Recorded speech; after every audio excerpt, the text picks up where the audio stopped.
Hello, dreamers, and welcome to Haunted Sleep. Just a small heads up, there are a few ads during the first 10 minutes. After that, the experience is completely ad-free. These stories are created with care, and I hope you'll give them a chance. There's something special here that's hard to find elsewhere. If you enjoy the atmosphere, a like or a subscribe means more than you know, but only if you genuinely want to. Before we begin, tell us where you're listening from and what time it is for you. It's always comforting to see how connected we all are across the world. Now settle in, and let's begin our night together.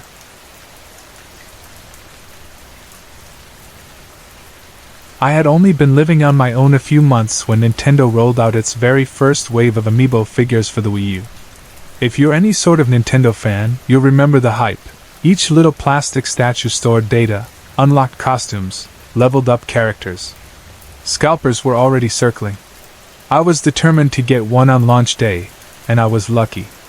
Lucky, I thought then, that a lonely old GameStop clung to the shoulder of Highway 32 in the foothills above Chico, California, 10 minutes from the cabin I rented. The building looked forgotten by time. Weather-beaten boards, paint peeled to gray, windows filmed with dust. The wooden ramp groaned under my weight, and a rusted bell jangled when I pushed through the door. Inside smelled of attic heat and cardboard. Fluorescents flickered overhead. Game cases lined sagging shelves, most sun-bleached. I half expected spiderwebs between the Wii boxes. A single employee stood behind the counter. Tall, painfully skinny, skin so pale it bordered on translucent. Purple crescents framed red-rimmed eyes. His name tag read Clive in fading marker.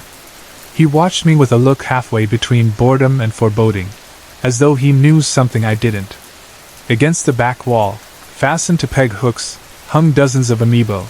Tiny Marios doing fist pumps, Link's mid-spin attack, Peach's curtsying. But only one Bowser figure remained. And Bowser was the one I wanted. The Koopa King, scales sculpted in vivid detail, shell bristling with spikes. I lifted the blister pack. At first glance nothing seemed off, but then I noticed his eyes. Every other Bowser printed on the box art had cheerful white sclera and mischievous green pupils. This plastic Bowser's eyes were crimson, bright arterial red, with deep black pinprick pupils. Manufacturing defect, I figured. No big deal. My gaze drifted to the other figures flanking him on the pegs. Their painted faces, Luigi, Link, Samus, looked different, somehow. The smiles less playful, the brows knotted in something like fear. It was probably my imagination, a trick of that stuttering fluorescent light. I flipped the blister pack over to read the specs. Someone had slipped an extra line of text onto the otherwise standard legal fine print. 5 tiny words in white block capitals stamped beside Bowser's spike-lined tail. He will make you one of us. I smiled at Nintendo's sense of humor, Easter eggs, marketing folks having fun. Whatever. I still wanted it. Clive rang me up. As the register drawer popped open, he hesitated. You sure you want that one? His voice was low, raspy, sleep-starved. It's Bowser, I said, laughing. King of Koopa. Clive's gaze flicked to the front window, then to the woods across the highway. Just be careful. He slid the bag across the counter. Back home, I tore open the package, set Bowser on the coffee table, and popped Super Smash Bros. U into the Wii U. Bowser sat there, squat and cocky, crimson eyes glinting in lamplight. My mountain place was dead quiet. No neighbors, only wind and pines and the occasional coyote yip. When the game prompted me to scan an amiibo, I grabbed Bowser. His shell spikes were sharper than I'd expected. One nicked the pad of my finger. A bead of blood formed immediately, nothing dramatic, just enough to sting. I tapped Bowser on the gamepad's NFC reader. A rushing noise played through the Wii U's speakers, deeper than the usual chime, almost a growl. Blood still welled from the cut. I shrugged, headed to the kitchen sink, ran water over the slice, wrapped it in a band-aid. From the living room I heard Bowser's distinctive in-game laugh. BWA ha ha ha! But longer, lower, dragging out in a throaty rumble until it didn't sound like a Nintendo clip at all. I stepped back into the living room. The Smash Brothers title screen had vanished. Instead, the TV showed Bowser's model rotating slowly against pure black. His red eyes on the figure, and on the screen, seemed to track me. Eerie, but probably some idle animation, right? Then came a knock at the door. 3 deliberate taps, knuckle to wood. It was 8 p.m. No one I knew came this far into the hills unannounced. I paused the game, went to the door, peeked through the sidelight. No one. Only porch shadows and pine trunks swaying. When I turned back, the game had unpaused itself. Bowser's on-screen face filled the frame, grinning so wide his fangs scraped the edges. A low hiss emanated from the speakers, like a distant crowd chanting. I hit power, shutting TV and console down. Enough for tonight. The amiibo sat exactly where I'd left it, staring. I decided I was over-caffeinated, hauled myself to bed. In the middle of the night, something struck my bedroom door. A dull thump, then another, then rapid pounding like fists or maybe plastic. My heart jolted awake. Clock read 2:47 a.m. The same hour I'd sliced my finger. I shouted, "Who's there?" No answer. Only more pounding. I grabbed my phone, thumbed the flashlight, crossed the dark floor. As I touched the knob, the pounding stopped. Utter silence. I opened the door, empty hall, shadows stretching toward the living room. I edged forward. Halfway down the hall I smelled melted plastic, sweet, chemical, faintly sulfuric.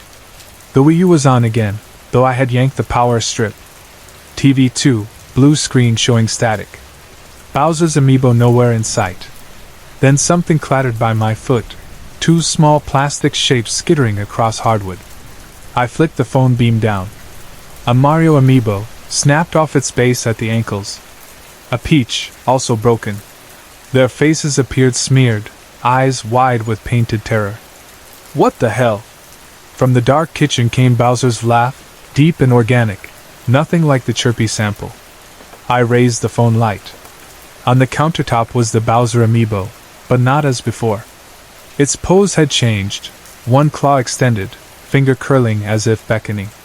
The red eyes shimmered wetly, almost liquid, and the grin had widened beyond the sculpt's mold lines. Hairline cracks radiated from the mouth, plastic stretched into a cruel sneer. A cold wind rushed through the house, though windows were shut. Papers lifted from the coffee table, whirling in a tiny cyclone. Beneath the wind rose a whisper, many whispers, layered, chanting the phrase that had been stamped on the box. "He will make you one of us."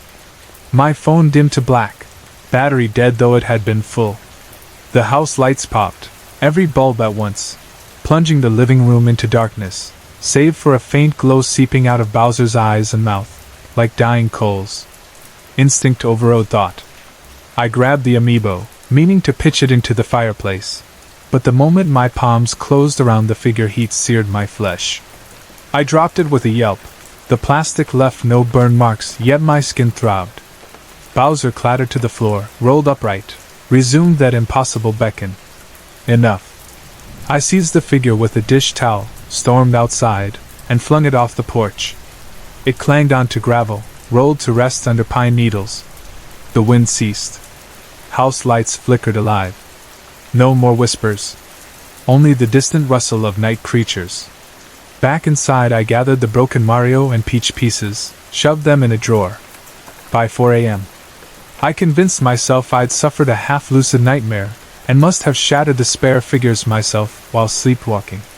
I crawled under covers, left a lamp on, drifted into uneasy dreams full of pixelated fire. Morning brought bright sun, empty lane, birds chirping. Maybe I had lost my mind for a night, but peace never lasts. At noon my sister Lacey texted, "Road trip to see my new place, 2 kids in tow, ETA 1 hour." Great. Company would ground me. They arrived in a flurry. Lacey lugging a laundry bag, Madison clutching a stuffed Yoshi, Jacob begging to visit the cool mountain GameStop, because he'd saved birthday money for amiibo. I pasted on a smile, shoved the drawer containing broken pieces further shut, and told them I'd drive. When we pulled up to that GameStop, the transformation floored me. Overnight the dingy shack had become a pristine retail store, bright signage, spotless windows, New asphalt striping the lot. Posters for upcoming games plastered fresh paint. Inside, the floor was carpeted, shelves orderly, fluorescent bulbs steady and daylight bright. Customers browsed in cheerful clusters. Behind the counter stood Clive, but he was changed too. Color in his cheeks, hair combed, shirt crisp. He greeted me like an old friend. "What happened in here?" I asked. "Booming business," he replied, voice now smooth, carefully neutral. He added quietly, "Ever since you took Bowser home. Guess he attracts crowds."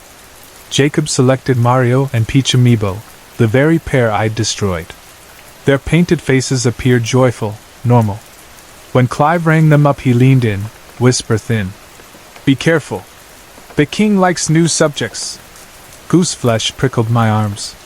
Back at the cabin, Jacob unboxed his Amiibo and raced to the living room.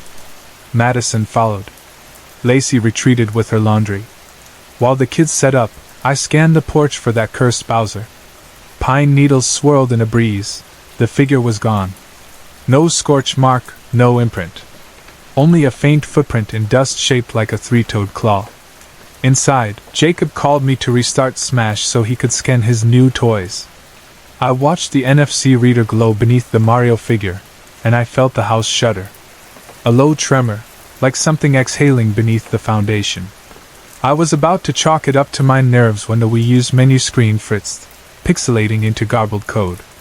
The Amiibo icons warped, Mario's smile dragged downward, Peach's eyes hollowed. The Bowser selection tile blinked on though no Bowser was present. Behind the children, near the hallway, a silhouette swelled, the hunched shadow of a spiked shell, claws splayed, horns curving overhead. Yet nothing physical stood there, only the darkness shaped like a monster. "Power outage," I lied, voice cracking. "Let's take a break." I ushered the kids away, heart jackhammering. Night fell early under storm clouds. We ordered pizza, played board games, tried to ignore flickers in the hallway. By 10, Lacey tucked Madison beside her in the guest room. Jacob curled on the couch. I double-checked every lock, shut every blind, unplugged the Wii U. Sometime past midnight, pounding rattled my bedroom door. Thud, pause, thud, thud, thud. I bolted upright. Phone screen read 2:47 a.m. again. "Jacob?" I called, though dread told me otherwise. No answer. The pounding intensified. I snapped on a bedside lamp. Light under the door revealed two small shadows, shapes of feet. The door handle jiggled. I swung the door open. Mario and Peach Amiibo lay in pieces at my threshold, bases missing, torsos cleaved.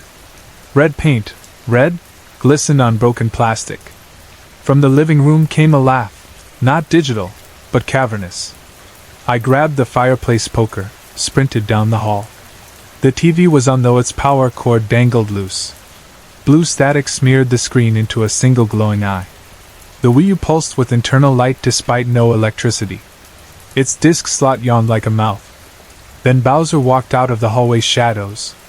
Not the tiny plastic statue, something full-sized, towering, yet still artificial, skin like shiny polymer, joints segmented like an action figure's. Crimson eyes burned. Claws clicked on hardwood. I froze. He raised one hand, palm upward, offering or demand. Behind him, on the couch, Jacob slept undisturbed. A voice burbled from Bowser's unmoving jaws, layered and electronic.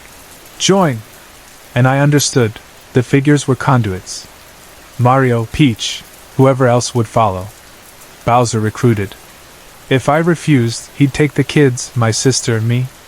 My cut finger throbbed, sudden heat beneath the band-aid, the blood pact already sealed. I launched forward, sheer terror fueling me. Swinging the poker, I cracked the Amiibo King across his plastic chest. The room erupted in emerald sparks. Heat blasted my face. The Wii U screamed, disc slot belching flame. Bowser staggered but did not fall. Fissures spiderwebbed through his shell, glowing like magma. "One of us," the voice rumbled. I swung again, denting his snout. Plastic oozed like candle wax. Sparks set drapes smoldering. Smoke alarms shrieked. Children's footsteps thudded behind me, Jacob awake, Madison wailing. Lacey shouted my name. I yelled back. Outside! Go now! Bowser lunged, but molten joints slowed him. I dodged, slammed the poker into the TV. Glass burst, the static I winked out. Instantly Bowser froze mid-stride, limbs locking. His cracked body teetered, toppled, and exploded into fragments no larger than coins. Each shard hissed, dimmed, and cooled to dull gray. The Wii U went dark. Smoke alarms ceased. Silence flooded and so abruptly my ears rang. Firefighters found scorch marks, fried electronics, but no real fire. Insurance chalked it up to a freak electrical surge. I replaced the console, repainted walls, but never brought another amiibo into the house. I drove back to the GameStop a week later. The building was gone. Where it had stood, a weed-choked lot, foundation crumbled, as if abandoned decades. No sign of Clive, no sign of the shiny storefront I'd visited with Jacob. I tried online searches, no such GameStop listed. Corporate database had no record. It was as though the store existed only long enough to hand me that one defective figure. Sometimes, when the clock creeps toward 2:47 a.m., I wake to the faintest sound, plastic clattering down a hallway, or a slow, deliberate knock. Occasionally I dream of enamel eyes glowing red across an endless chessboard of broken figures, each whispering he will make you one of us. But I keep no toys in the house. And when dawn's first light washes the mountains, the whispers retreat beyond hearing, leaving only the wind in pines, a low growl of distant traffic, and the memory of crimson eyes painted wrong on a mass-produced piece of plastic that should never have found its way to a dusty store in the foothills. I never imagined that something as innocent as hunting for a bargain-priced computer could turn into the single most frightening night of my life. But that is exactly what happened. The story began late one Thursday evening in September, near the midpoint of my sophomore year of college. My schedule was packed tighter than a commuter train at rush hour. I was juggling a full course load, 4 lecture-heavy classes, 3 labs, and the mandatory freshman-level physical education requirement that my school forced second-year students to complete if we had missed it during the pandemic year. On top of that, I worked 2 part-time jobs. The first was a weekend shift in the copy center of the campus library, where I spent entire Saturdays replacing toner, clearing paper jams, and explaining to panicked undergrads that, no, the machine did not eat their flash drive. The second was a 3-night-a-week bar-back position at a gloomy riverside restaurant, a gig good for tips but bad for sleep. Between those obligations and the giant, soul-crushing assignments my professors handed out, 30-page research essays, group projects with people who disappeared whenever real work was required, I barely had room to breathe. Every spare hour had to count, which meant I couldn't afford to waste time waiting for an empty computer terminal on campus. The library labs were always packed. Open computer was practically an oxymoron. You could spend 40 minutes standing behind someone who was clearly scrolling social media, praying they would notice the Q icon blinking on their screen, only to watch them plug in headphones and start streaming videos. Worse, each station was limited to a 2-hour session, great if you were just printing, awful if you needed to spend an entire afternoon poring over journal databases. My old netbook, a 3-year-old base model Acer, had finally sputtered and collapsed under the strain. One moment its power light was amber, the next the screen flickered into a constellation of dead pixels, and the battery gave off a faint chemical smell. The IT desk diagnosed a fried motherboard and a battery bulging like a can left too long in the freezer. Repair would cost more than the original sticker price. So there I was, a student of modest means, facing midterm papers, and stranded without a machine. Some people love shopping. They would have treated the search as an excuse to browse do-it-yourself builds and splurge on shiny new peripherals. Not me. I saw every add to cart button as the digital representation of that depressing little window above my checking account balance. I had exactly $100 to spare. The bill had been tucked into an envelope under a stack of stray notebooks, part of the emergency reserve my older sister told me to keep in case the car blew a tire or I needed gas after the banking app's nightly maintenance window. In my world, $100 was a lifeline, a month of groceries if I stretched the rice and beans. I needed to invest it wisely. Naturally, I started with the big retailers: Amazon, Best Buy's open box page, Walmart's discount listings, and the flash sale websites that promised clearance electronics, up to 90% off. Good luck. Even the crummiest refurb units bottomed out at around $180. I refreshed search criteria, limited results to netbook only, unboxed, pre-2017 models, you name it, but nothing surfaced inside my budget. I checked auction sites, too. eBay had a few battered Chromebooks in my price range, but each was for parts or repair, which IT guy had already warned me to avoid.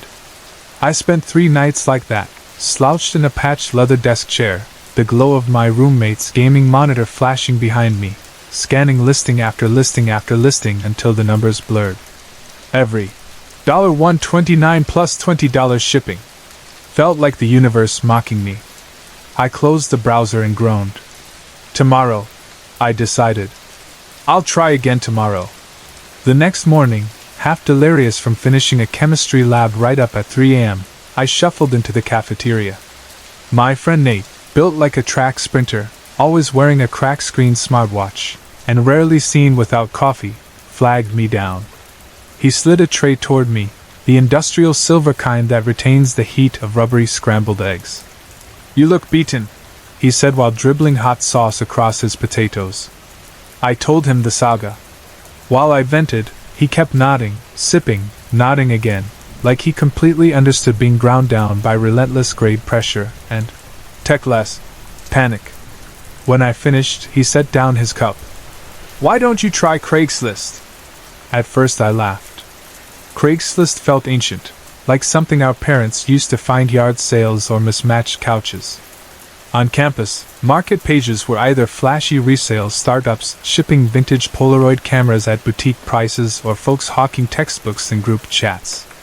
"Does anybody still post computers there?" I asked. "You'd be surprised," he said. "My cousin sold a used gaming rig on their last semester. Guy paid cash and everything. Just meet people in a public place." Between bites I opened the site on my phone, typed netbook, and my eyes nearly popped out.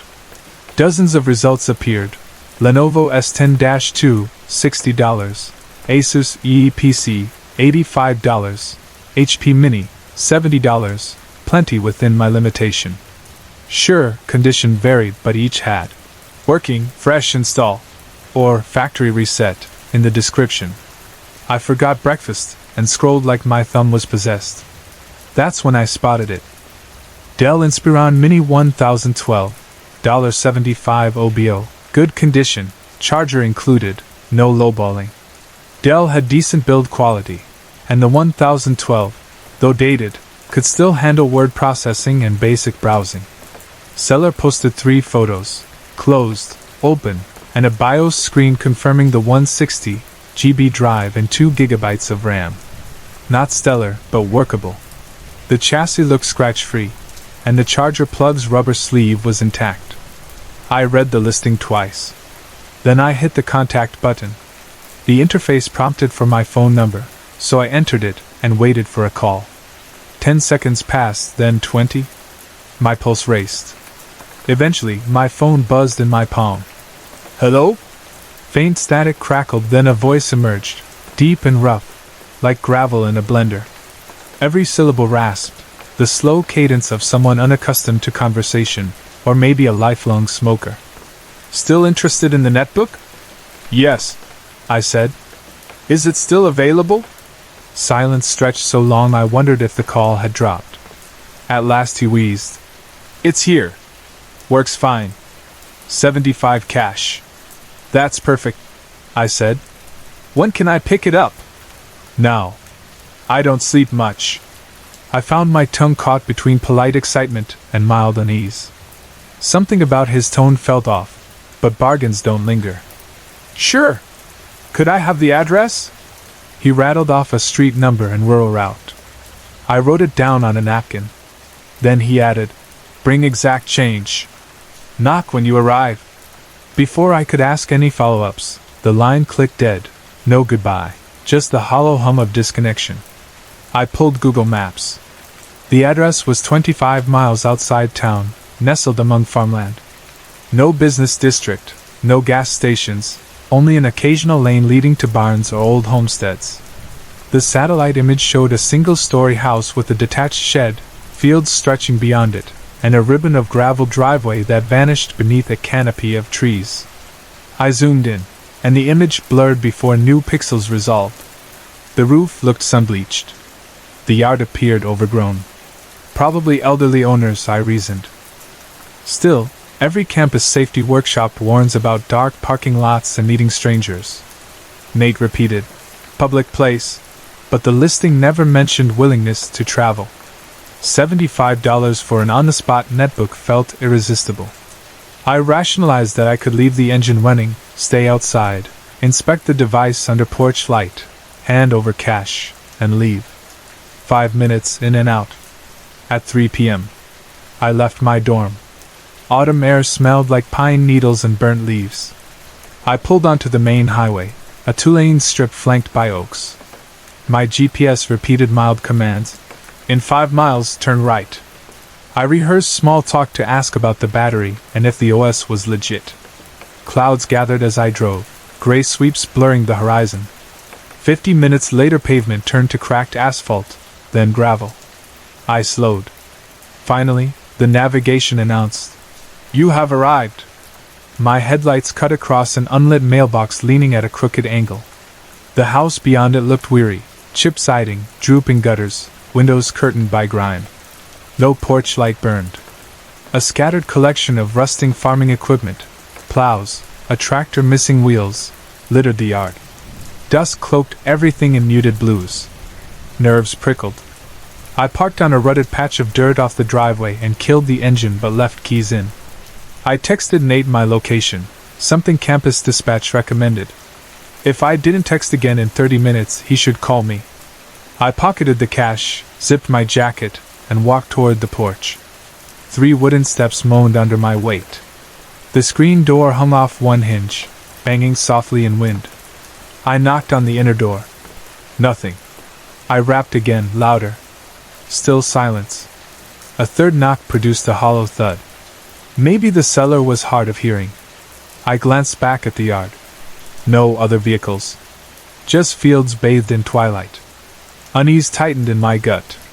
I considered leaving but pictured tomorrow's deadline, the monstrous library queue, and forced myself to try the back door. If the owner was elderly, maybe they stayed in an extension near the kitchen. Circling the house, I noticed weeds waist-high, cans crushed underfoot, and the faint metallic smell of damp soil. A narrow concrete path led to a rear stoop. I knocked on that door too. The knock echoed faintly in the interior, but no footsteps approached. I lifted my hand to knock again, and froze. From somewhere beyond the back fence, a voice drifted, the same harsh timbre from the call. "The netbook is here if you want it." The sentence carried no inflection, almost bored, yet it knotted my stomach. I spun, searching. Fields unfurled to the tree line, shadows layering among rows of cornstalks left to rot. About 60 yards away, silhouetted against the darkening sky, stood a figure.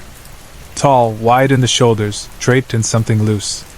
Its right arm hung at its side, hand clutching an object that glinted in the last slice of sunlight.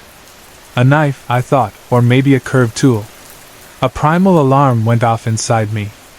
Fight or flight, heavy on flight. I took a step backward, sneaker scraping the stoop. The figure tilted its head, as though curious, then began moving toward me. It did not walk like a man. There was no bounce, no shift of shoulders.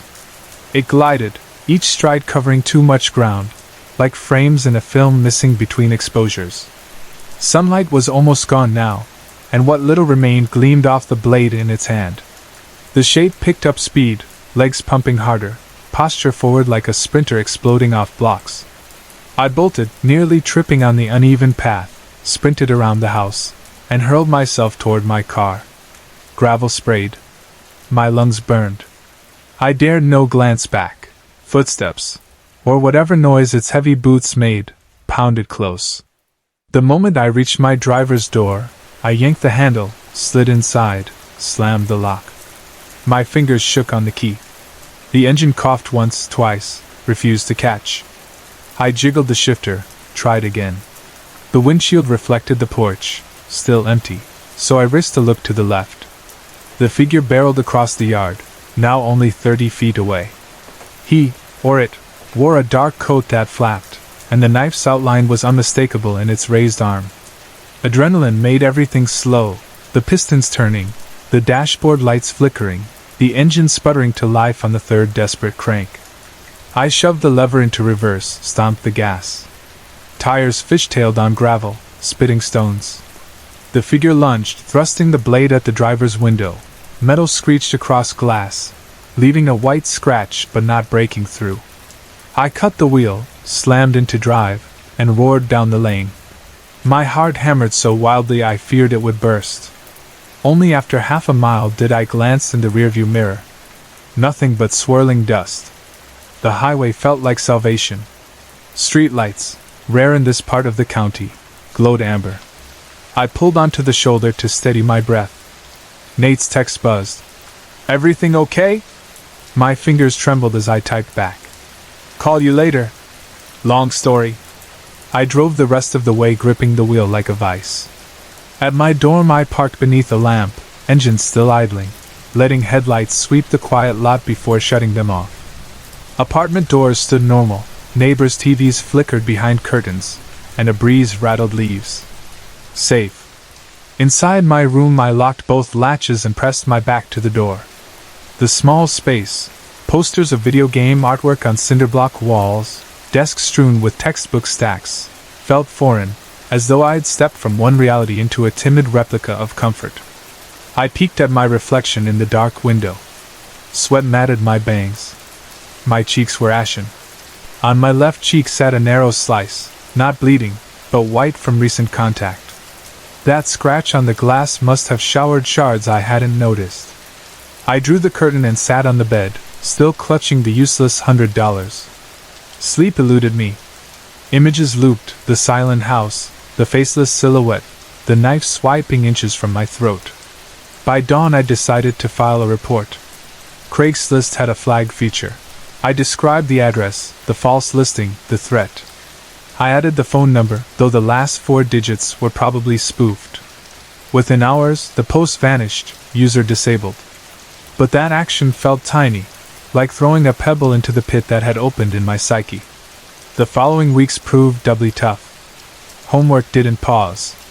I joined the endless library line, hating every second but grateful for fluorescent safety. When people complained about queue times I bit back sarcasm. At least they weren't nearly stabbed in a cornfield. Finally, I scraped enough paychecks to buy a clearance Chromebook at the campus bookstore. $200, but financing let me pay in installments. Worth every cent to avoid the trap of a too-good-to-be-true ad. Nate teased that I should write a horror blog post about my adventure. I declined. The story, once humorous, carried edges too sharp to share casually. Instead I adopted a mantra: meet in public places. Coffee shops, police station parking lots, anywhere but an abandoned farmhouse beyond cell service range. Sometimes, late at night, I revisit the memory, the rasp of that voice, the awkward gap before he answered, the final command to bring exact change. I wonder how many times that same voice lured unsuspecting bargain hunters, and whether any failed to start their engine in time. On rare occasions I opened Craigslist again, just to confirm the address never reappeared. So far it hasn't. Still, if you find yourself scrolling classifieds at 2 in the morning, eyes bleary, wallet thin, remember my mistake. A cheap price can cost more than money. There are things out there, people, or could be worse, that hide behind too-good-to-be-true listings, waiting patiently for someone to knock on a door that should stay forever closed. Eve woke up to the sound of birds outside her window and the smell of dust and cardboard hanging in the mild spring air. It was her first morning in the new house, though new was only true for her and her mother. The place itself had been standing for generations. Still, it felt like a miracle. For as long as Eve could remember, she and her mother had shared a cramped nursery in an apartment, so small the kitchen and living room practically overlapped. Now they had a tiny but charming two-bedroom cottage, gifted, at least in name, by her grandmother. When Eve had stepped inside the day before, she had been certain some kind of mistake had happened. The living room carpet was thick and spotless. The windows opened without groaning. Not even a single cockroach skittered underfoot when the lights came on. Everyone she knew complained about mice in the walls, but these walls sounded hollow and clean. Though the cottage was modest, it felt palatial to Eve. After the movers slid the last box off the dolly and rolled away, Eve and her mother hauled their few belongings inside: a sagging sofa, a rickety coffee table, a low bookshelf, 2 mattresses, and a pair of battered dressers that had been painted and repainted more times than anyone could recall. Eve's mother, cheeks flushed with excitement and fatigue, stretched and announced that they should each claim a bedroom. Eve hardly needed the invitation.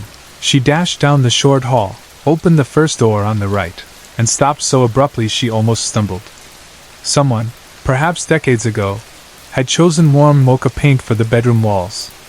Sunlight streaming through the single large window made the color glow like hot chocolate. The hardwood floor, newly polished, reflected bright flecks of light. From door frame to far wall, the room felt expansive, at least to a 7-year-old used to tiptoeing around toy piles to keep from tripping over her mother's heels in the night.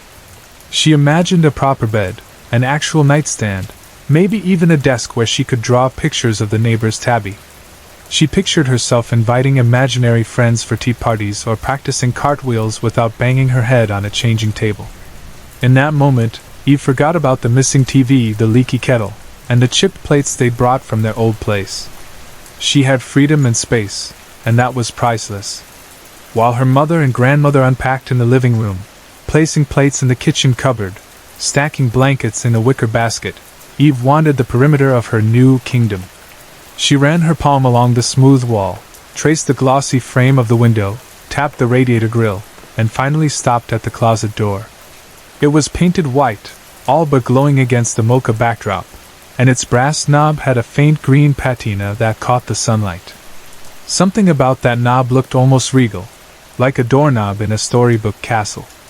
With a curious grin, Eve grabbed it and twisted. The latch clicked and the door creaked inward on its hinges, releasing a puff of air that smelled of dry cedar and thyme. The closet interior was surprisingly deep, 3 child-sized steps, Eve estimated, and its back wall was sturdy pine rather than flimsy plaster. A single wooden rod spanned the space, and upon that rod dangled one wire hanger. Dangling from that hanger was a dress. Eve blinked, surprised the closet hadn't been empty. The dress seemed to float in the dim light, faintly swaying as if caught in a breeze that didn't exist. It was a rich, unusual shade, not quite red, not quite violet, but a deep, velvety wine that reminded Eve of raspberries bobbing in syrup. Tiny stitches glimmered at the hem, and along the waistline. She stepped closer and noticed the fabric's weave was tight and fine, nothing like the thick cotton she and her mother usually found on discount racks. Eve felt her breath catch in her throat. If there was ever such a thing as the perfect dress, she was convinced she had found it. Eve reached out and pinched the sleeve between thumb and forefinger. The cloth felt cool, almost silky, though it carried a faint mustiness, as if it had hung untouched for decades. Size-wise, it looked slightly large for her, but not enormous. With a proper wash and maybe a few stitches on the straps, it would be perfect. The idea filled her with such excitement she could hardly stand still. She pulled the hanger free, marching into the bedroom and laying the dress across both arms as if presenting it in a parade. She couldn't stop herself. She hurried toward the hallway, calling, "Mama, Mama!" in a breathless squeal. Her mother and grandmother were mid-conversation, something about the mortgage papers, when Eve skidded to a halt in the living room. Her mother's eyebrows lifted, ready to ask what all the fuss was about. Before the question formed, her grandmother's gaze fell on the dress, and the older woman's posture stiffened. Lines in her face deepened like an earthquake in slow motion. With surprising speed, she thrust out her hand and barked one word. "No!" The boom of her voice echoed against the bare walls. Eve froze, arms wilting under the sudden weight of the dress. Her mother blinked, stunned. Never had Eve's grandmother, fierce but affectionate, shouted like that. The old woman hobbled forward, snatched the dress by its hem, and held it at arm's length, as though it were aflame. Eve's mother found her voice first. "Mom? What's going on?" "This," the grandmother said, peering at the dress with eyes that mingled alarm and sorrow, "is not for children." She looked at Eve. "It is very old, very fragile. You'll tear it without meaning to." Before mother or daughter could protest, she marched down the hall, returned the dress to its hanger, slid it deep into the closet, and closed the door. A soft metallic click signaled that she locked it. Only then did she return to the living room, smoothing her skirt and gathering her composure. When she saw Eve's lip trembling with disappointment, she lowered to one knee and patted the girl's shoulder, though her expression remained guarded. Eve's mother opened her mouth to demand an explanation, but her own mother shook her head lightly, a silent plea to wait until the 7-year-old wasn't listening. The conversation petered out into unpacking instructions, where to store pans, how soon to replace the leaky faucet, and the mysterious, beautiful dress was not mentioned again. At least not aloud. Days passed. Eve learned which kitchen cabinet held breakfast cereal, which floorboards squeaked, and which window let in the best light for coloring books. Yet, in quiet moments, her mind drifted to that closet. She pictured the dress shimmering in the darkness, waiting, as though it were lonely. To a 7-year-old, secrets weigh more than grown-ups realize. The dress felt less like forbidden fruit and more like a friend unfairly taken away. Eve's mother found an inexpensive dresser at a thrift store, a small miracle given their budget. She painted its sides with rolling hills, blue sky, and bright poppies to cheer Eve's room. Eve smiled and thanked her, but inside she thought, my room would look even prettier if the dress hung on the back of the door, like decoration. Summer turned into autumn. The forest behind the house splashed orange and gold. At school, Eve learned double-digit subtraction and glued neon leaves to construction paper trees. She saw other kids bring toys for show and tell, a glittery tiara, a stuffed fox, a junior firefighter's hat, and in her mind she imagined unveiling her precious silk dress. She pictured classmates gasping, teacher praising. Before she could finish daydreaming, she remembered her grandmother's booming, "N.O.," and her shoulders drooped. Then came November's first weekend. Eve's mother announced she would travel to a vendor convention 2 hours away, leaving Saturday morning and returning Sunday evening. Hiring a babysitter for 2 days would cost more than the weekend's earnings, so she arranged for Eve to stay alone, provided instructions to visit the kindly neighbor Mrs. Ramirez if there was trouble and to phone at any sign of distress. She knew her daughter well. Eve could prepare toast, microwave soup, and dial numbers if she needed adult help. Besides, Grandma lived 15 minutes away, busy, yes, but reachable in an emergency. Eve kissed her mother goodbye, promised to behave, and watched the car disappear down the street. When red taillights vanished beyond the curve, her determination surfaced like bubbles in soda. She hurried to the bedroom. The closet door greeted her with silence, but she heard the tick of the lock sliding when she tried the knob. Eve pulled a bobby pin from her hair. Her mother had shown her those movies about clever spies picking locks. Straightening the metal piece, she inserted it into the keyhole and jiggled. Nothing. She tried again, twisting gently, and felt something shift. Click. Heart thundering, she withdrew the makeshift key, turned the knob, and opened the door. Dusty cedar air rolled out. The dress hung exactly where she last saw it, a little dim and crinkled, but still lovely. Eve reached, and as the wire hanger squeaked against the rod, she half expected her grandmother to burst in. No one came. She carried the dress to the bed, laid it out, and traced the embroidery along its hem. It gave off the faintest earthy aroma, like an old trunk in an attic. To Eve, that scent felt nostalgic and comforting, as though the garment itself contained memories of laughter. She slipped out of her t-shirt and shorts, leaving her underwear on. Then she shimmied into the silky material. It slid over her shoulders, the neck hole cool against her collarbones. She studied herself in the full-length mirror, tilting her head. The dress hung loosely from her thin frame, no surprise, but it didn't swallow her entirely. She spun, the skirt fluttering like petals. She tried lifting the straps to imagine altering them. A washing machine cycle, a little sewing, maybe it would fit soon. Giddy, she decided not to take it off. She would wear it for the rest of the day, alone in the yard, feeding imaginary horses, playing with the neighbor's cat if it wandered close. She would even sleep in it. Her mother wouldn't notice as long as she hid under blankets, and by Sunday night she could slip it back into the closet long before headlights rolled into the driveway. Outside she pranced on sun-warmed grass, dress billowing, hair loosening from her bun. The afternoon felt magical, as if the hummingbirds perched in trees watched her princess transformation. When dusk arrived, she warmed leftover soup, curled in front of a cartoon, and dreamed of showing her mother the tailored version one day. That night, she dozed off wrapped in the dress. Morning light woke her. She stretched, and the fabric did not sway. Instead, it clung, snug at shoulders and waist. She frowned, padding to the mirror. The dress fit better, too well. Straps sat flush against skin, skirt brushed her knees exactly, bodice hugged her ribs. Eve puzzled. Had she grown overnight? Or had she been wearing it wrong yesterday? She dismissed the thought. Perfect fit was a good thing. She solved the breakfast riddle, toast with jam, and spent Sunday playing exactly as before. Each hour the sky darkened, her excitement mingled with a nagging worry about placing the dress back. Could she hide it until next weekend? Could she persuade her grandmother to relent? As evening candles flickered, she promised herself she'd return it right before bedtime. Only, bedtime came and she hesitated. She approached the closet, dress hues gleaming under lamplight, and she could not bear to peel it away. If she removed it, she feared the magic might vanish, and the dress would go back to being locked behind cedar boards. So she climbed into bed once more, vowing to hide the dress under school clothes Monday morning.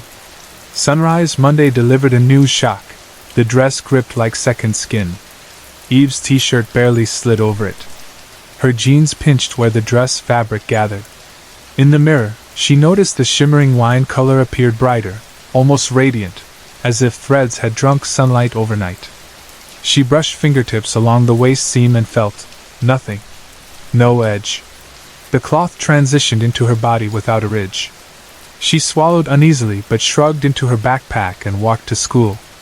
No one seemed to notice. Classmates called greetings. Teachers explained fractions. At recess she sat on the swings, glancing at her lap, feeling the dress pulse faintly with each heartbeat. Yet no pain accompanied it, only a mild pressure, like wearing a snug wristband. She returned home, changed into pajamas, in reality, mere shorts over the dress, and heated leftover lasagna. Every mirror she passed whispered that the fabric looked even more tailored, but she avoided staring too long. She read a storybook and fell asleep despite the uneasy flutter in her stomach. Tuesday morning she walked to the bathroom for a quick wash. She reached to pull one strap aside but it refused to budge. Closer inspection revealed the cloth had melded with her shoulder. She tried pinching the edge. Nothing lifted. She dug a fingernail beneath. Sting of pain shot up her arm. Retracting her hand, she saw a bead of blood and a tiny flap of torn skin. Panic tightened her throat. She pressed the tissue to the spot, tears prickling her eyes. She ran to her bedroom, shut the door, and faced the mirror, heart hammering. With trembling fingers she tried again at the hem near her thigh. Same result, the dress felt fused. In desperation she opened the drawer for tweezers, pinched the seam, and tugged. A strip of skin lifted with the fabric, raw red. She gasped, dropping the tweezers. This wasn't normal cloth. The dress had become part of her. Terror welled up. She wanted her mother, but Mom was at work and unreachable until lunch break. Instead she grabbed the landline and called Grandma. On the third ring the familiar creaky voice answered. Breathless, Eve explained everything, the locking closet, the stolen dress, the sudden tightness, the bleeding. Silence on the other end lasted so long she feared the call had dropped. At last Grandma whispered, "Child, tell me honestly, how many days have you worn it?" Eve stumbled through counting. "Since Saturday morning?" Her grandmother let out a long sigh that sounded like wind through trees. 3 days. Then we are nearly out of time. Out of time for what? Eve squeaked. Grandma's reply was cryptic. Stay calm. Do not try to remove it again. I'm coming. 20 minutes later, Grandma's aging hatchback rolled into the driveway. Eve opened the door before the knock. Her grandmother's stern face tried to appear soft, but lines cut deep around her eyes. She guided Eve to the sofa, rolled up the dress's left sleeve, though calling it a sleeve now felt wrong. The fabric simply thinned gradually into skin. Grandma's fingertips traced where thread met flesh. Her frown deepened. There is an old story in our family, she began, voice a soft rasp. Long ago, before your great-great-grandmother was born, our ancestors practiced rituals. They believed a spirit watched over them, a spirit who fed on vitality. To keep it satisfied, they offered garments fashioned from its own essence. Anyone who wore the garment too long became nourishment. Eve shook, tears sliding silently. Is it eating me? Grandma continued. If worn for a day, the cloth can be removed with little harm. After 2 days it clings. After 3 it begins merging, first the outer skin, then beneath. After 7 days the wearer is beyond help. All light drains into the garment until none remains. Eve stared wide-eyed. That meant only 4 days remained until Sunday night would mark day 7. Already the dress had drunk blood.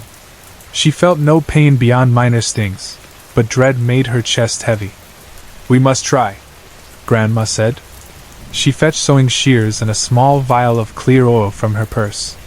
In the kitchen she boiled water, sprinkled herbs, murmured words in a language Eve did not know. She returned, dabbed the oil along the dress's neckline. The fabric sizzled faintly, emitted a smell like burnt sugar mixed with rust. Grandma poised the scissor blades and snipped at the strap. Metal jerked as if hitting leather. She pressed harder. The blade snapped, springing apart. Grandma hissed in frustration. The bond is strong. Eve's mother came home early after hurried messages from Grandma. She burst through the door with wild eyes. Upon seeing the scissor fragments, she demanded hospitals, surgeons, anything. Grandma shook her head. Ordinary blades could not sever spirit flesh. Hospitals would only carve living tissue away, leaving veins severed, arteries open. The patient would bleed faster than doctors could clamp. Hope dwindled. Over the next days, they tried desperate measures in secret: salt baths, ice packs, gentle tugs with silk gloves, but nothing parted dress from child. Eve's skin grew pale, cheeks hollowed. She felt constantly thirsty, as if every sip of water evaporated. Eating became a chore. Food seemed to vanish before reaching her stomach. The dress's color deepened to a near-black burgundy, as though filling with dark wine. Friday night, Grandma prepared what she called the final ritual. She drew chalk symbols on the hardwood floor, placed candles at points, and guided Eve to stand in the circle. Flames flickered, shadows danced. Grandma chanted old words, voice quavering yet resolute. Eve's mother clutched her daughter's hand, whispering encouragement through tears. At the ritual's crescendo, the candles flared blue-white. The dress rippled as if alive, its folds undulating. For a heartbeat Eve felt a strange tug inside, like something trying to rip loose. She screamed as gauzy threads emerged from her skin, red wet fibers stretching outward, weaving into the dress's seams. Grandma cried louder, thrusting her hands toward the ceiling, pleading for release. But the tug reversed, threads snapped back, pain exploded in Eve's chest. The candles extinguished in unison, plunging the room into darkness. Grandma's frail body slumped against the wall, defeated. Eve spent Saturday in bed, drifting in and out of restless dreams. She felt weightless and heavy at once, as though suspended in warm syrup. Her mother hovered nearby, wiping Eve's forehead with a damp cloth, holding her hand. Occasionally Eve half woke to sounds of Grandma murmuring apologies. Sunday dawned bright and bitterly cold. frost-crusted window edges. Inside, Eve's breath came shallow. Her eyes, once shining hazel, were now dull gold, reflecting the dress's hue. Her lips cracked. She no longer felt hunger or thirst, only the slow hum of her heart. That afternoon she whispered faint words. "Mama, thank you." Her mother sobbed openly. In those final hours, the dress's fabric turned glossy, smooth. No wrinkles, no dust. A perfect garment shaped exactly to a child who no longer moved. As the sun slanted low, Eve's chest rose once, twice, and then stilled. When silence settled, Grandma led her daughter from the room, promising to arrange what had to come next. Yet fear of seeing the dress mere minutes later kept them from re-entering. They stayed in the living room, arms around each other, crying until exhaustion won, and they drifted into troubled sleep. Morning light knifed through kitchen curtains. Birds chirped as though nothing had happened. Eve's mother woke on the sofa, lids crusted with tears. Dread returned. She must face her child. She braced herself, crossed the hall, hand trembling on the bedroom doorknob. She opened it slowly. No body lay on the bed. Sheets were smooth, pillow undented. The air felt crisp, not stale. There, centered atop the blanket, rested the dress. It looked freshly laundered, carefully arranged, hem folded over, straps placed neatly. Except now it appeared several inches shorter, exactly the size for a young girl. Eve's mother collapsed to her knees, wailing into the silence. Grandma, drawn by the cry, entered, saw, and closed her eyes. "It has finished its meal," she whispered, "and now waits for the next hungry heart." They cremated the dress that afternoon. Or tried to. Flames licked silk. Fabric refused to char. Only when Grandma added salts and herbs did it finally curl, blacken, and crumble to ash. The smoke smelled of sweetness and sorrow. They buried the remains in a tin box behind the house, beneath the biggest oak. Weeks later, the cupboard still rattled every midnight with faint fabric-ripping sounds. Eve's mother sold the cottage, donated furniture, moved to a one-room apartment, unable to bear echoes. Rumors spread. New owners complained of closet doors creaking, of feeling tugged by unseen threads. And in attic trunks across the countryside, perhaps another garment waits, a scarf, a shawl, a ribbon, that once belonged to a family who bargained with hungry gods. I was 13 when this happened, and although I have collected other strange memories since, none of them have lodged in my mind the way that summer night did. Whenever conversation drifts toward the uncanny, ghosts, cryptids, demons, glitches in reality, I always hesitate before sharing this story, because it is long and tangled and leaves me rattled every time I replay it. Still, the incident shaped how I look at empty playgrounds, hushed dark streets, and the feeling that heat can arrive without warning in the middle of a cool prairie night. I grew up in a modest town in central Canada, the sort of place outsiders call quiet but whose residents know every cracked sidewalk, every shortcut between neighborhoods, every building that sticks out because something off has happened there. Back then the center of gravity for teenagers lacked big city excitement. There was no late-night arcade, no multiplex open past midnight, no neon-lit diner where a group could sit until sunrise over a bottomless pot of coffee. So the town's open spaces became our territory.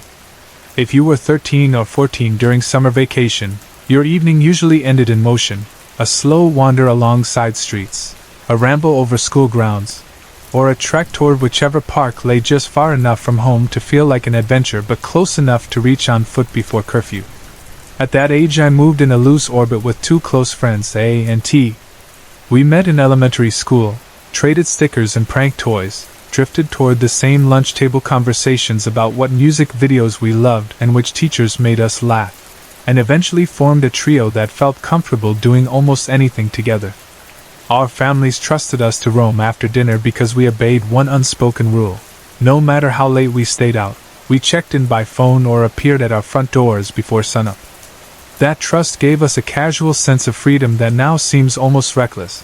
We would sneak candy out of kitchen cupboards, stuff energy drinks into backpack side pockets, and vanish from the neighborhood until the sky turned deep navy and overhead street lamps blinked awake. The night in question fell halfway through July. Daytime highs that week hovered around 26 or 27 Celsius, yet after sunset the temperature often dropped to 16 or cooler.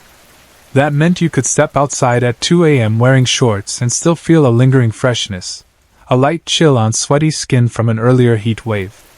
While the sun baked us, our tiny town appeared sleepy, but once darkness covered the houses one could sense a different pulse.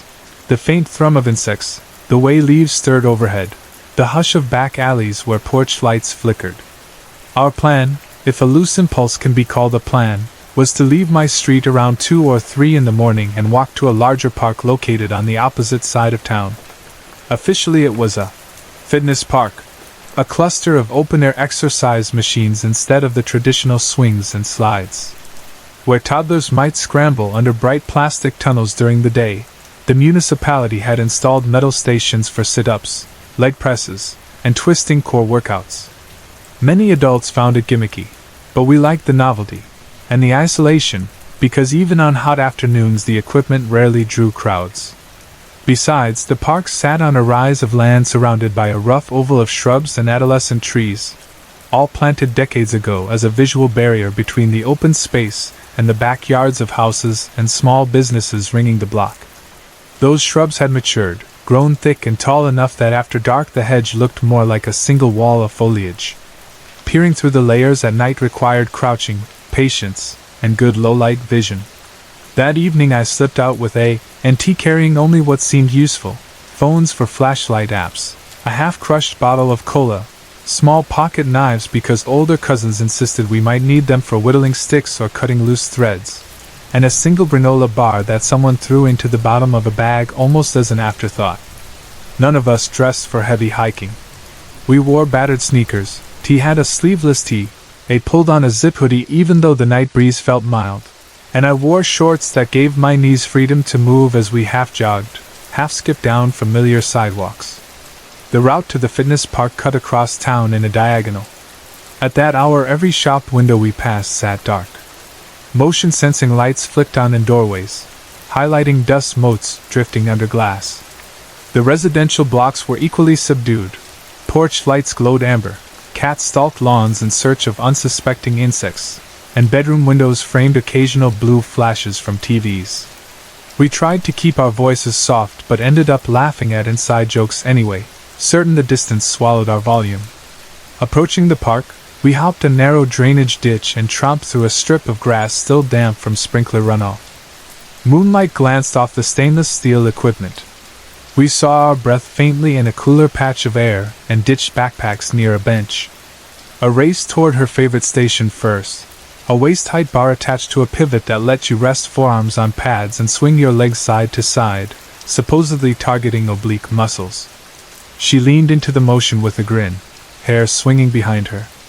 T climbed onto a back extension platform and pretended exaggerated bodybuilder poses, while I wandered a few meters, scanning the perimeter hedge.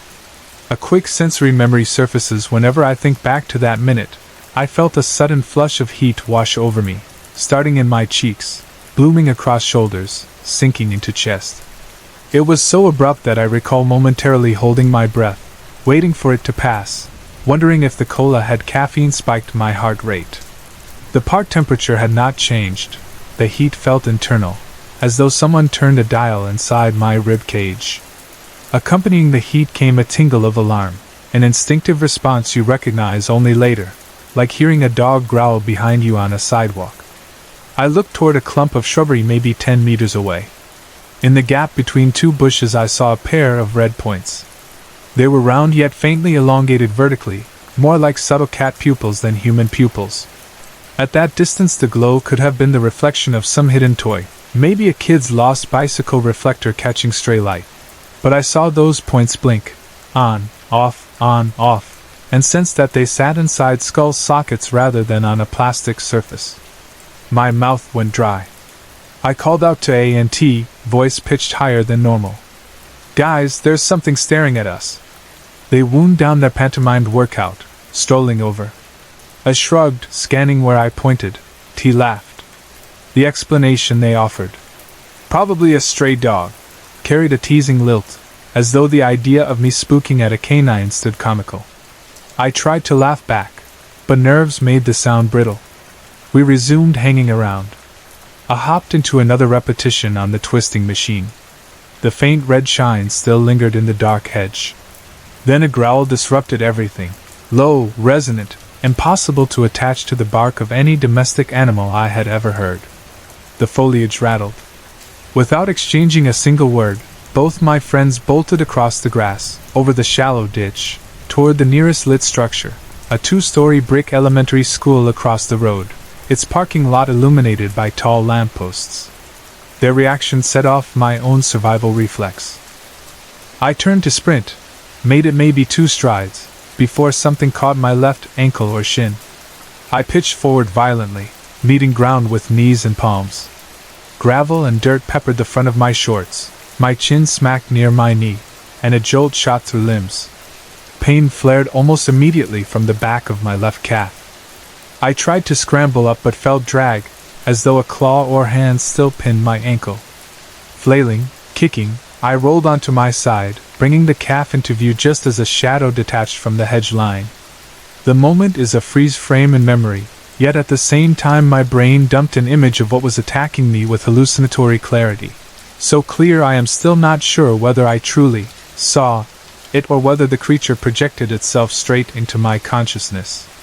It looked roughly canine in posture yet disturbingly humanoid in proportions. Its limbs stretched long and thin, the hind pair capable of supporting upright movement, the front pair bent into elbows and wrists ending in spidery fingers that bore claws longer than my middle finger. The body resembled an emaciated, almost hairless dog, pale skin pulled tight over ribs, hips jutting out like knobs. The head, though, lacked an elongated snout. Instead, it formed a vaguely human oval, devoid of nose and eyes, dominated by a vertical oval mouth ringed with ragged pointed teeth. The skin looked slick, as if wet or coated in some viscous sheen. Between one heartbeat and the next, I yanked my ankle free. The creature's nails left 3 burning scratches along my calf, already seeping blood. I lunged upright, adrenaline rocketing, and sprinted after my friends toward the school property. My chest hammered. I did not look back for fear the image might solidify. Rounding the corner of the building, I spotted A&T crouched near the playground equipment. The schoolyard featured 2 structures, an older wooden and metal frame directly behind classrooms, and a newer molded plastic unit to the far right along a chain-link fence bordering an alley. Beyond that fence stood detached garages and backyard sheds, their motion lights dormant. I had chosen the older structure, maybe believing the thicker beams offered better concealment. She&T pressed under a narrow staircase bolted to the main platform, knees drawn up, breathing hard. As soon as I reached them, A hissed that she thought the creature had followed us. I scanned the open blacktop behind us. Dim parking lot bulbs cast overlapping circles of light. Saw nothing, but the heavy heat clamped down again, like stepping into a sauna. Sweat gathered at my hairline even though night air remained mild. We huddled, whispering. I peeled down one sock to reveal blood oozing from 3 parallel cuts. T's expression twisted from fear into near panic. Just then A's demeanor shifted. She stared blankly past us toward the steps leading up onto the play structure. Without speaking, she crawled out from under the stairs and rose. We called her name. She offered no reply. She climbed one level, then another, until she reached the highest point, a metal arch that curved over a support post for a vertical firefighter pole. She balanced atop the arch, fingers gripping the bar. T and I scrambled after her, shouting now. I could feel intangible pressure in the air, as if something invisible weighed down on our shoulders, willing us into silence or compliance. I stood barefoot on the arch's narrow ridge. Moonlight outlined her silhouette. She leaned forward, bent knees slightly, and jumped. Gravity pulled her downward into the pea gravel substrate surrounding the kit. She landed folded, knees and shins first, then toppled onto her side. We expected screams or at least an anguished groan, but she sat up quickly, rocked back and forth as if dazed. We skidded down plastic slides to reach her. My hands shook. I braced for broken bones, but we found none, no bleeding, no swelling. Her jeans were dusty but intact. When she surfaced from her trance, she blinked at us, asked what happened, seemed unaware she had climbed or jumped. T and I tried to explain in rushed fragments. You climbed, you jumped, we thought you broke something. I grew even more frightened. That was when the hot, oppressive sensation thickened again around us. We exchanged a glance filled with unspoken conclusion. We needed to leave this entire area immediately. We took the most direct route, straight streets, no more hedge-lined shortcuts, back across town toward my house. I felt every step vibrating in the slices on my calf, but adrenaline numbed most pain. A few blocks from home we slowed. Dawn still rested hours away. The streets remained hushed. Lamplight glowed steady.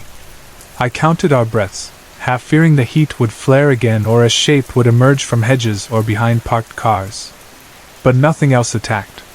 We reached my house a little before 4 a.m., slipped inside, and tried to clean the scratch in the dim bathroom light. My calf stung, but the cuts, though bloody, looked shallow enough to require only gauze and antiseptic. When the sun rose, we parted ways, each of us claiming exhaustion as the reason we would skip whatever morning chore awaited. Later that day I tried describing the creature to my older brother.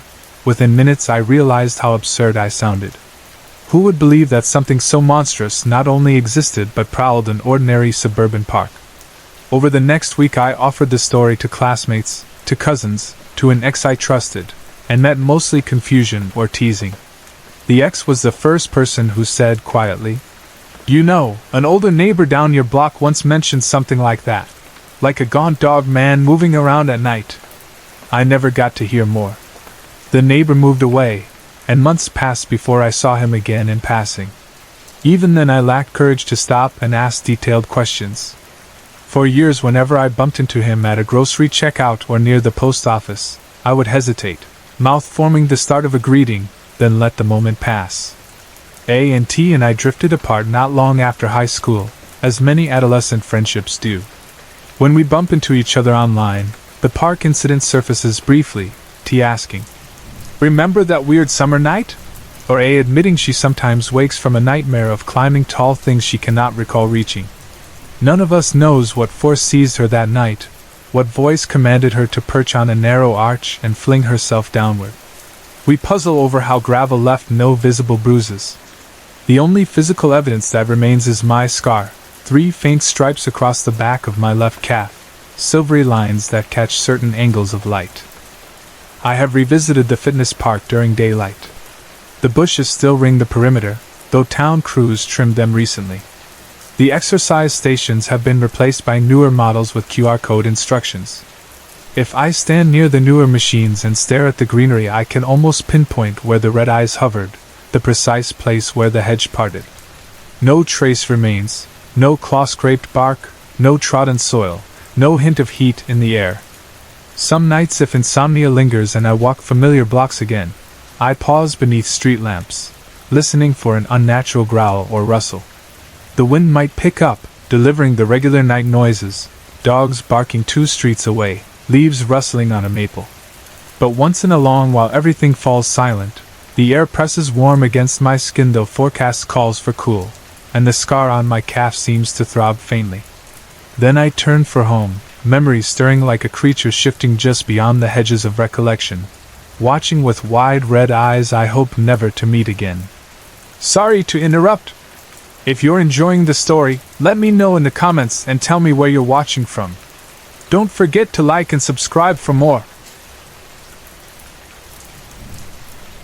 I grew up believing that nothing truly mysterious waited for us in the dark, that every odd sound had a simple explanation, and that nightmares became harmless as soon as a grown-up turned on a light. That certainty lasted until the summer of 1998, when my parents and I learned I had acute lymphocytic leukemia. I was 4, almost 5. At that age the idea of cancer was as abstract as outer space. I did not know what a blood cell was, what chemotherapy meant, or why hospital corridors smelled like rubber gloves and antiseptic. I only understood routines: wake up, let nurses check my temperature, hold still while someone pressed a stethoscope to my chest, watch cartoons, swallow bitter pills with apple juice, drift to sleep whenever exhaustion demanded. Early on, My mother tried to explain things in phrases small enough to fit inside my limited vocabulary. She said my blood behaved a little out of step, so the doctors needed to remind it how to march properly. She compared chemotherapy to an army of tiny helpers who would travel through my veins and teach the misbehaving cells how to listen. That metaphor satisfied me for a while. But as soon as treatments grew stronger, the truth seeped in through subtler channels. Adult whispers behind half-closed doors, the sympathetic frown on a nurse's face when I asked how long until I could go home again, the way other parents looked at my mother in the waiting room. Fear settled deepest at night. After visiting hours ended, after my father pulled the vinyl recliner next to my hospital bed and pretended his stiff posture did not hurt, after my mother finally allowed herself to close her eyes against the room's humming machines, the ward lights dimmed. They did not extinguish fully. Safety codes required a faint glow so nurses could see, but every shadow sharpened. The heart monitor screen painted green reflections across dull metal rails. The four-pole cast a crooked silhouette against the curtain. In that half-light my imagination revived details from earlier in the day, a needle sliding into my arm, cold gel on my chest before an ultrasound, the wet cough of another child down the hall. I began waking screaming from dreams I could not remember, dreams the staff labeled night terrors. A well-meaning resident suggested soft music might distract me. My parents started leaving a radio tuned to an easy listening station at low volume. The DJs spoke about weather and giveaways, their voices floating through bleeps and chirps of hospital equipment. When static grew too loud, Dad popped Disney tapes into a portable VCR, The Lion King, The Rescuers, anything gentle enough to comfort a frightened child yet familiar enough not to demand full attention. I came to rely on that background noise. I learned to keep one ear tuned to it, the other monitoring the hallway outside in case a nurse with a rolling cart approached. One Wednesday night, after an especially draining round of chemo, nurses wheeled me back to my private room. My head felt stuffed with cotton. My stomach lurched if I moved too quickly. I drifted between wakefulness and half-dream while my parents discussed paperwork. Because I had slept most of the afternoon, true rest eluded me once darkness settled. Dad rented several films from the hospital library earlier, Homeward Bound for me, a legal thriller for Mom, and a sci-fi flick for himself. But the VCR still held a different tape I had begged for, Who Framed Roger Rabbit. I had never seen it, though I adored Roger's cameo in Honey, I Shrunk the Kids. The afternoon nurse had warned my parents that some scenes might scare a preschooler, yet they trusted me to watch selected parts while they were present. I missed chunks of the movie anyway, dozing during rapid dialogue, waking when Jessica Rabbit sashayed across the screen. What captivated me most was Christopher Lloyd's villain Professor Doom, his black trench coat, his severe hat, his ominous walk, and especially the moment when his human mask melted to reveal bulging cartoon eyes that blazed red. The image lodged itself deep in my mind. Past midnight the ward quieted. My mother slipped downstairs to fetch tea from the vending machine. Dad reclined with arms folded, head tilted like a dozing hawk, his chair angled between bed and bathroom door. I decided to finish the last minutes of Roger Rabbit alone. I held the remote in chubby fingers, thumb hovering above the play button, but an unsettled throb in my chest made me hesitate. Instead of pressing play, I stared over the screen at the dark bathroom doorway. I sensed motion inside that square of deeper black, the kind of flicker you glimpse by peripheral vision, gone when you look directly. At first I assumed fatigue tricked my eyes. I was familiar with floaters bobbing across vision when I rubbed them too hard. Yet the flicker repeated, a ripple near the doorframe, then a blur withdrawing deeper into darkness. I whispered, "Dad?" He grunted but did not wake fully. I swallowed, telling myself no monster could cross the room without brushing the 4 tubes stretching from my hand. But I still wanted light. Small feet in thick socks padded across cool linoleum. I switched on the bathroom light, intending to flood the doorway and expose whatever shape lurked. Yellow fluorescence spilled outward, illuminating tile, toilet, sink, and something blocking my path back to bed. A figure about the height of an adult man waited just beyond the threshold, between me and the sleeping monitors. It lacked solid edges, as if built from the same blackness that pooled in corners when hallway night lights dimmed. I recognized the outline instantly, a hat with a pinched crown and modest brim, a fedora like Professor Doom's, perched on shoulders broader than any nurse's. One arm rested on a cane. The cane's tip touched the floor, but the figure's hand curled around the handle at chest height, implying unnaturally long proportions. No, not a hand. When my gaze adjusted, I realized the shadow possessed no fingers, only a suggestion of jointed limbs. Where eyes should sit glowed two red coals, brighter than the emergency exit sign across the hall, redder than the LED pulse on my four-pump. They flickered like bonfire embers stirred by wind. Adrenaline detonated. I tried to scream, "Dad!" but my throat tightened. Air force through tense cords produced no louder sound than a gasp. Panic surged. Limbs felt encased in thick mud. The shadow stepped forward. Instead of footfalls, it made a smooth, silent glide, as though the floor had turned frictionless beneath it. It paused a single pace away. The heat of its gaze, if a gaze can radiate temperature, hit my cheeks like standing too close to an oven door. The cane rose slowly until its tip rested against the place where a mouth ought to be. A single word slid out, hissed more than spoken, each syllable stretching like pulled taffy. Silence. The consonants carried a wet rattle reminiscent of a snake striking. Then 5 additional words, separated by jagged pauses, cut into the room. You are going to die. I tumbled backward through air that seemed suddenly heavy. Either I fainted or my mind ejected me from waking reality, because awareness collapsed like a curtain falling over a stage. Next memory. My eyes snapped open under the harsh glow of overhead lights, alarms shrilling from machines. My body convulsed. Dad's arms wrapped around me. Nurses crowded the bed, one checking vitals, another drawing something into a syringe. Voices overlapped. Blood pressure 180 over, temperature spike, get Dr. Singh. I felt a sting in my thigh as sedative chemicals rushed into muscle. Darkness rolled in again, warmer, less threatening than before. When morning finally broke and the sedative wore thin, my mother explained what had happened. She had been only a few doors away fetching tea when monitors detected a dangerous arrhythmia. By the time she returned, staff were treating me for acute stress. My blood pressure had soared, my heart raced past safe limits, and my skin poured sweat. They worried about seizure activity. They worried about stroke. A resident believed nightmares triggered the episode. Mom asked if I remembered dreaming. I shook my head, afraid admitting the truth might bring the red eyes back. Over the weeks that followed, I left the hospital for intervals at home, then returned for scheduled treatments. Each stay triggered fierce dread of nighttime. My parents began playing cassettes of children's stories read by friendly narrators. They tilted the blinds so moonlight could not project silhouettes onto walls. They taped a cartoon poster over the bathroom doorway. But nothing prevented the frequent sensation, just at the edge of vision, of motion, ink dark shapes darting away when I turned my head. Some nights I glimpsed the fedora's outline reflected faintly in the television's black screen, as if the shadow stood between bed and window. The red eyes never blazed as fiercely as that first encounter, yet they flashed occasionally like tiny LEDs before vanishing. No nurse or physician could treat phantoms. My parents took advice from other families.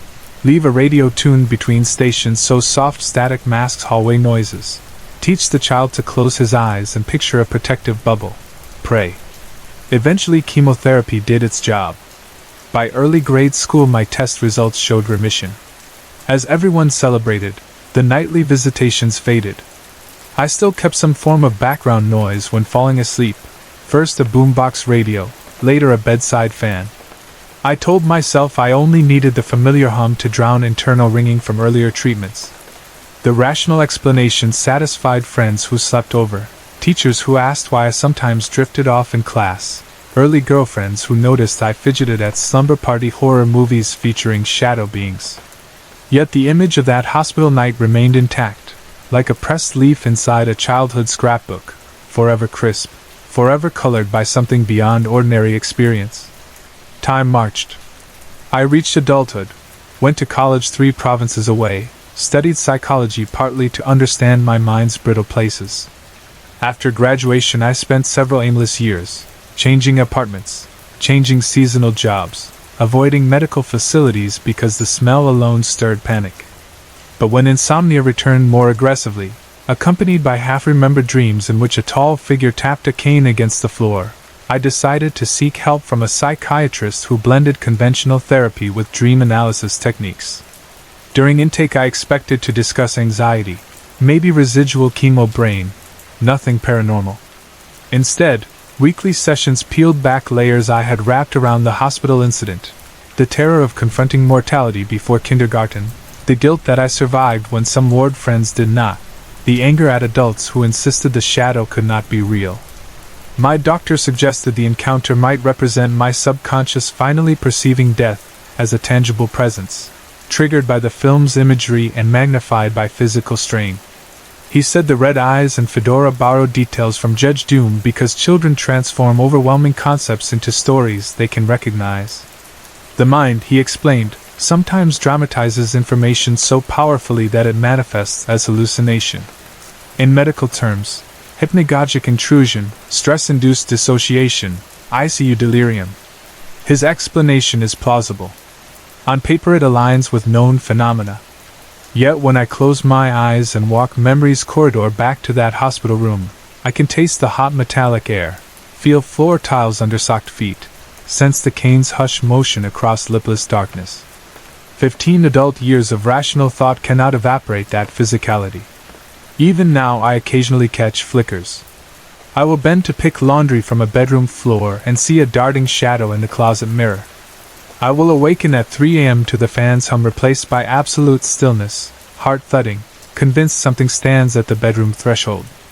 I flick on the lamp and the room appears empty.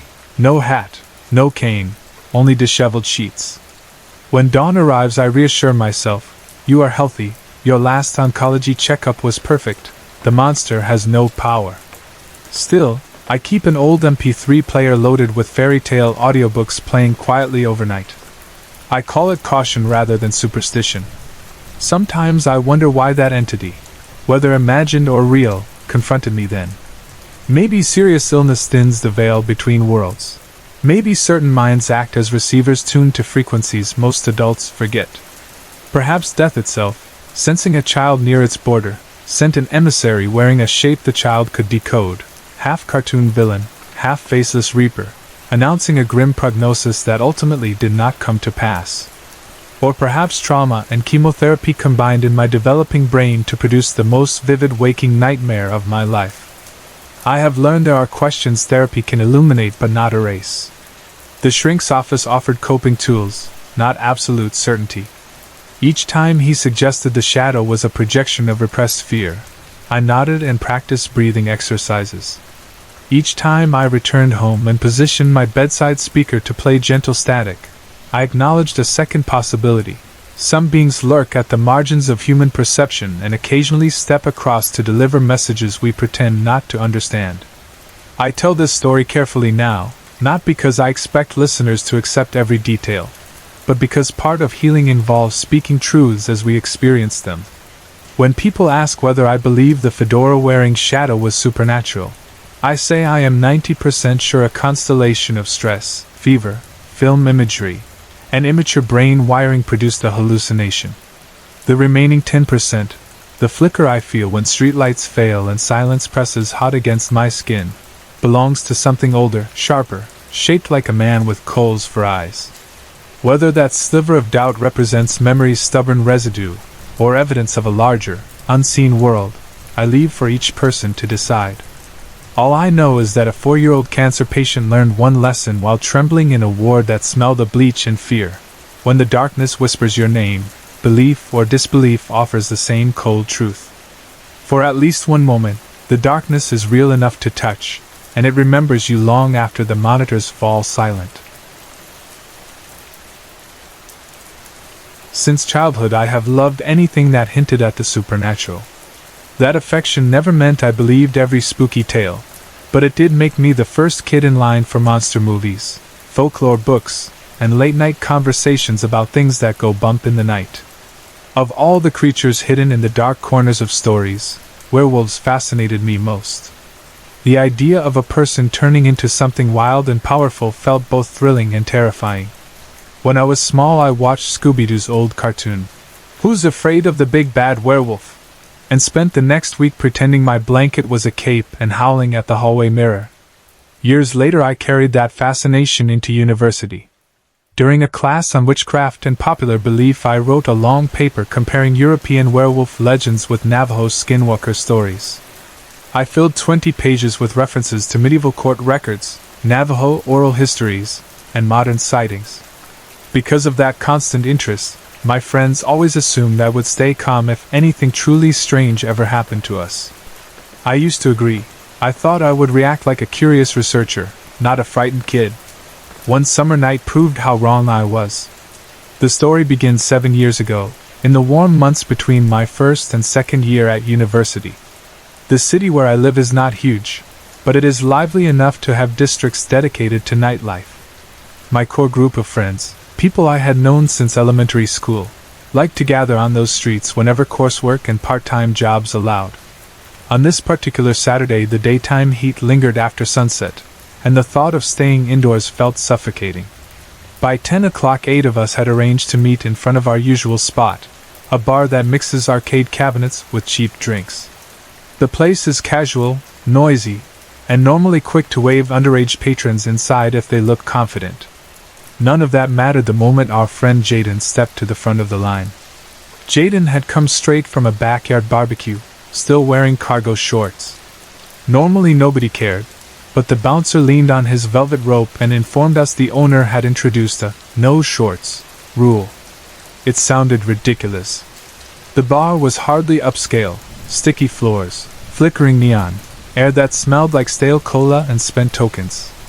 But the bouncer, built like a retired linebacker, did not budge. Most of our group, already thirsty, shrugged and went in without Jaden. Only 4 of us chose to stay together: Jaden, our friend James, a quirky classmate named Athena, and me. We stepped aside while the line moved past and tried to pick a new destination fast enough to keep the night's momentum. James suggested the big country bar across town. It was famous for cheap pitchers, mechanical bulls, and a floor that seemed permanently dusted with sawdust. The place often appeared in local news after broken-nose brawls or disorderly conduct arrests. But it also stayed open late and rarely enforced dress codes. We hailed a ride, squeezed into the back seat, and arrived to a soundtrack of banjos and bass so loud the pavement hummed. Inside we found exactly what we expected: couples in cowboy boots two-stepping, college kids shouting lyrics they barely knew, and neon signs advertising drink specials every color of antifreeze.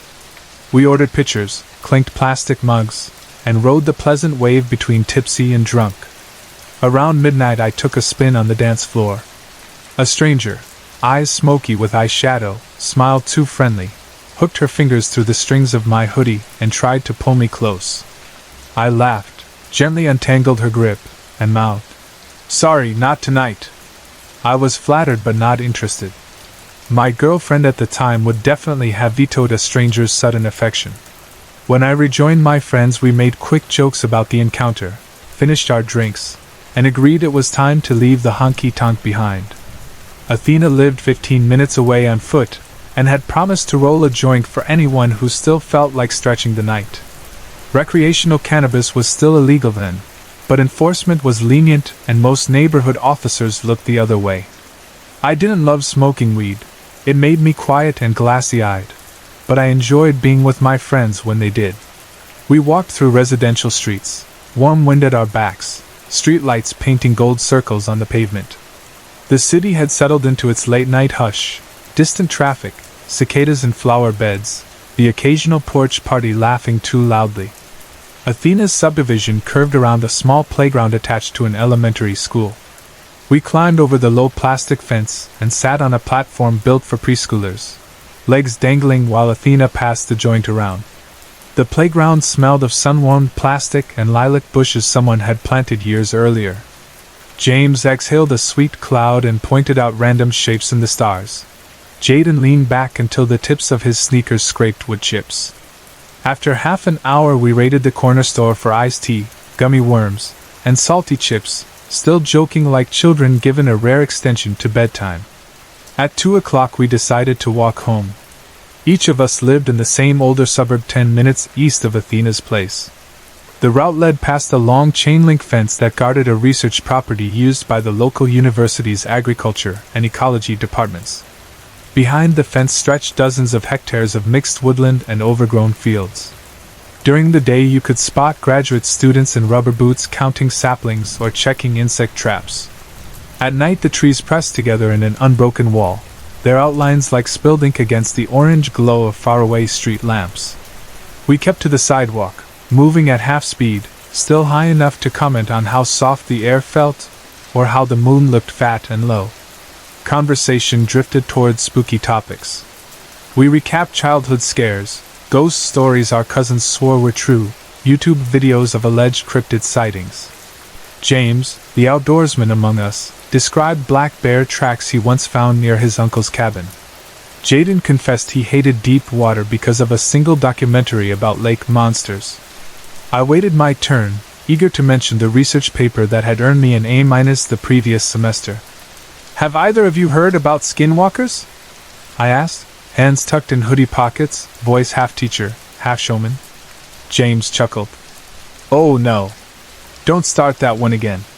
Jaden elbowed him playfully, but before we could unravel my academic summary I noticed the way James's posture changed. He had been mid-stride, arms swinging loose, but suddenly he half-turned toward me with eyes wide and mouth open to protest. "Colton, you're not supposed to say the nom." A crash like a sledgehammer slamming sheet metal exploded from the forest on our right. It was 3 blasts in quick succession, boom, boom, boom. The ground beneath our shoes vibrated. Tree branches thrashed as if something massive plowed through undergrowth at impossible speed. Whatever it was not tiptoeing, it was charging. Our bodies reacted before our brains. Muscles locked, hearts catapulted upward, oxygen vanished. We stared at the fence, expecting it to snap outward under the weight of a bull moose or maybe a runaway horse. I volunteered with a campus urban wildlife project the previous winter, and knew moose wandered the outskirts from time to time. Those sightings were rare this close to downtown. Rational thought, however, evaporated under the thunder of shattered deadfall. All I knew was that something gigantic was only a few meters away, separated from us by chain link that looked suddenly flimsy. The forest grew still just as abruptly as it had erupted. Leaves settled, and a single night insect resumed its hum. We exhaled shakily, then stepped backward in unison, crossing the empty residential street behind us. Asphalt and parked cars now formed a shallow moat between us and the fence. We spoke all at once, voices overlapping, the universal language of panicked laughter mixed with shock. Jaden clutched his chest like a cartoon grandfather. James wiped sweat from his shaved head, eyes darting between our faces and the tree-ling. I shoved trembling hands into pockets, trying to feel scholarly again, though my knees still quivered. We forced chuckles. We searched for moose silhouettes among branches. "What do you think that was?" Jaden gasped. "Probably just a deer," James offered half-heartedly. "Maybe a black bear," I countered, struggling to keep my tone casual. None of us believed our guesses. The crash we heard belonged to something heavier than a deer, lower to the ground than a bear, and faster than either. But we needed words to hold back the silent fear curling around us. We tried to turn our backs and continue east, away from the invisible threat. For 10 paces, we managed a brisk walk, until the noise started again. This time there was no deafening boom. Instead we heard the rip-rip-rip of heavy limbs sliding through leaves. Picture a shark's dorsal fin slicing the surface of the sea. You see the trace more than the creature itself, water parting in a V-shaped wake. On land the effect was similar. The bushes behind the fence shivered in a line, as though an unseen prowler brushed them while paralleling our path. The movement stayed just inside the trees, hidden from direct view but advertising its presence through swaying twigs and occasional twig snaps. Whatever it was, it paced us deliberately, matching our speed when we sped up, pausing when we froze. We reached the midpoint of the block. Ahead lay the cross street that marked the end of University Land. Beyond that intersection, bright lights from the light rail station washed the sidewalk. We could almost taste relief. Yet the rustling advanced again. I glanced sideways and caught a glimpse of something pale weaving between trunks. Tall, maybe 6 feet at the shoulder, shoulders hunched forward, stride too smooth for a four-legged animal. The glimpse lasted half a second, then vanished behind leaves. Jaden's voice cracked. "Colton, do your thing. Tell us it's a moose again." His joke landed flat. I swallowed. The academic in me wanted to categorize possibilities.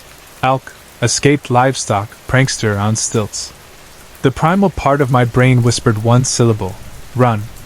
But I forced slow breaths. "If something comes out, you two run," I said, surprising myself with how steady my voice sounded. Jaden's eyebrows shot up. "What about you?" "I'll be right behind." A lie, spoken because I had decided, foolishly yet firmly, that if a monster charged, I would stand between it and them, the same way a captain goes down with the ship he steered into the iceberg. We resumed our speed walk, each step louder than the last. My ears rang. My peripheral vision strained for movement. Halfway to the corner, James muttered a curse and swung his backpack behind him like a shield. Jaden stared straight ahead, lips moving silently, maybe repeating a prayer half-remembered from childhood. My heart hammered as if to crack ribs. We bolted the final meters and skidded onto the perpendicular sidewalk. Sodium streetlights buzzed overhead, flooding the pavement in harsh gold. Across 4 lanes of empty night road stood the light rail station and a cluster of academic buildings. We slowed, bent double, hands on knees, lungs burning. Behind us the forest ended abruptly, replaced by manicured grass. The chain-link fence veered away to protect a small community garden, leaving no direct path for a creature that preferred cover. Relief smoothed my pulse at last. Then I looked back one final time. A lone figure stood in the middle of the road where we had just fled, 4 legs, thick coat, amber eyes glinting under electric light. A coyote, but larger than any I had seen on camera traps. Taller, heavier, posture unnervingly calm. City coyotes usually trot with quick, nervous steps, ready to duck into bushes. This one loitered as if it owned the asphalt, head high, tail still. Its gaze locked on us. I felt pinned. Jaden hissed my name. I had frozen again, staring. The coyote lifted a paw, took 3 leisurely strides toward the curb, then stopped. It was testing the distance like a cat gauging when to pounce. Fear finally cracked my paralysis. I spun and ushered my friends toward the station's bright plaza. Automatic doors led to an all-night coffee kiosk manned by a dozing student. We slipped inside, bought water bottles we didn't need, and sat under fluorescent tubes until our hands stopped shaking. Through plate glass windows we watched the intersection. The road lay empty. No coyote. No rustling leaves. The night resumed its silent routine. After 20 minutes we convinced ourselves the threat had retreated. We still needed to get home. The safest route was through familiar residential streets lit by porch lamps and security lights. We promised to stick together until we reached the first houses, then split 2 and 1 according to where we lived. With hesitant steps we left the station's glow. Nothing followed us through the neighborhood. We passed fences draped with clematis, sprinklers ticking in front yards, cars parked crookedly in driveways. Our speech returned in whispers, then louder. We laughed at how stupid we must have looked sprinting from squirrels, or from our own shadows. Jaden swore the next time a bar rejected shorts he would march home bare-legged rather than risk backroad adventures. James joked about mounting silver bullets on his keychain. I offered half-hearted theories. Maybe the coyote really was just curious. Maybe we startled a deer that then spooked the coyote. Yet each hypothesis flapped like a loose bandage over a wound still raw. At the first intersection of our neighborhood, James and Jaden peeled off left toward their cul-de-sac. I continued straight down an alley lined with detached garages. Distance from friends magnified every rustle. My shoes slapped asphalt too loudly. Each echo sounded like stealthy footsteps behind me. I fought the urge to sprint but lost. Halfway down the alley I broke into a run, arms pumping. ears straining for pursuit. Nothing chased me, yet dread remained. My parents' house sat third from the end of the block. I vaulted the 2 front steps, fumbled keys, finally clicked the deadbolt, and shut the door with a decisive slam. Inside, silence. The fridge hummed. Somewhere upstairs my father snored. I leaned against cool wood panels, heartbeat booming in my ears, and exhaled a shaky laugh at my overreaction. After chugging water, washing my face, and brushing my teeth, I crept upstairs. My bedroom window faced the street. Habit made me peek through the curtain before switching off the lamp. Across the asphalt, bathed in the dim cone of a neighbor's streetlight, the coyote stood. Same size, same unhurried bearing. Its eyes reflected gold and green. It did not flinch when a moth brushed its ear. It simply stared up at me. My breath caught. Hands trembled as I yanked the curtain closed so violently the rings screeched on their rod.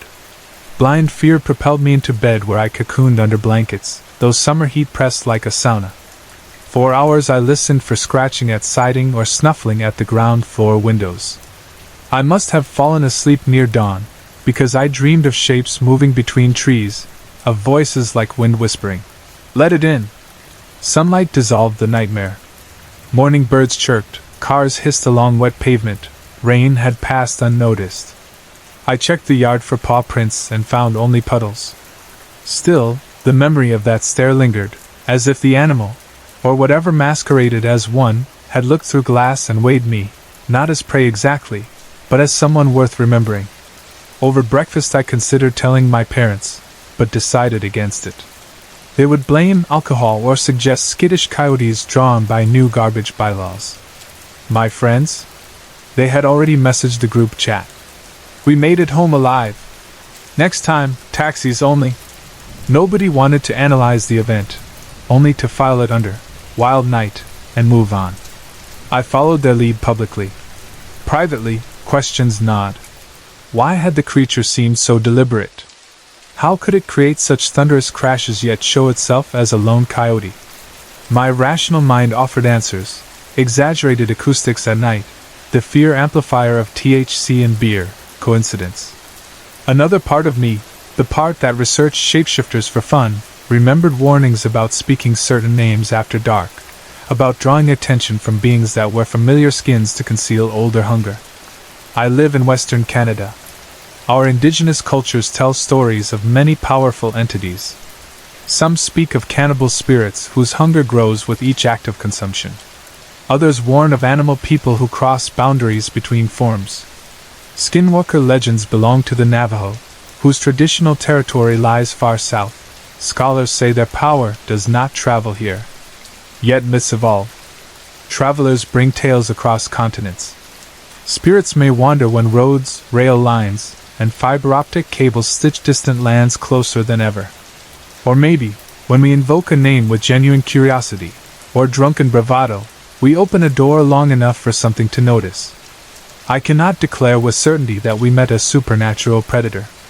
Perhaps we startled a large deer that toppled deadfall, and 20 meters of forest warped our perception. Perhaps the coyote simply smelled our snacks and followed. The simplest explanation remains plausible.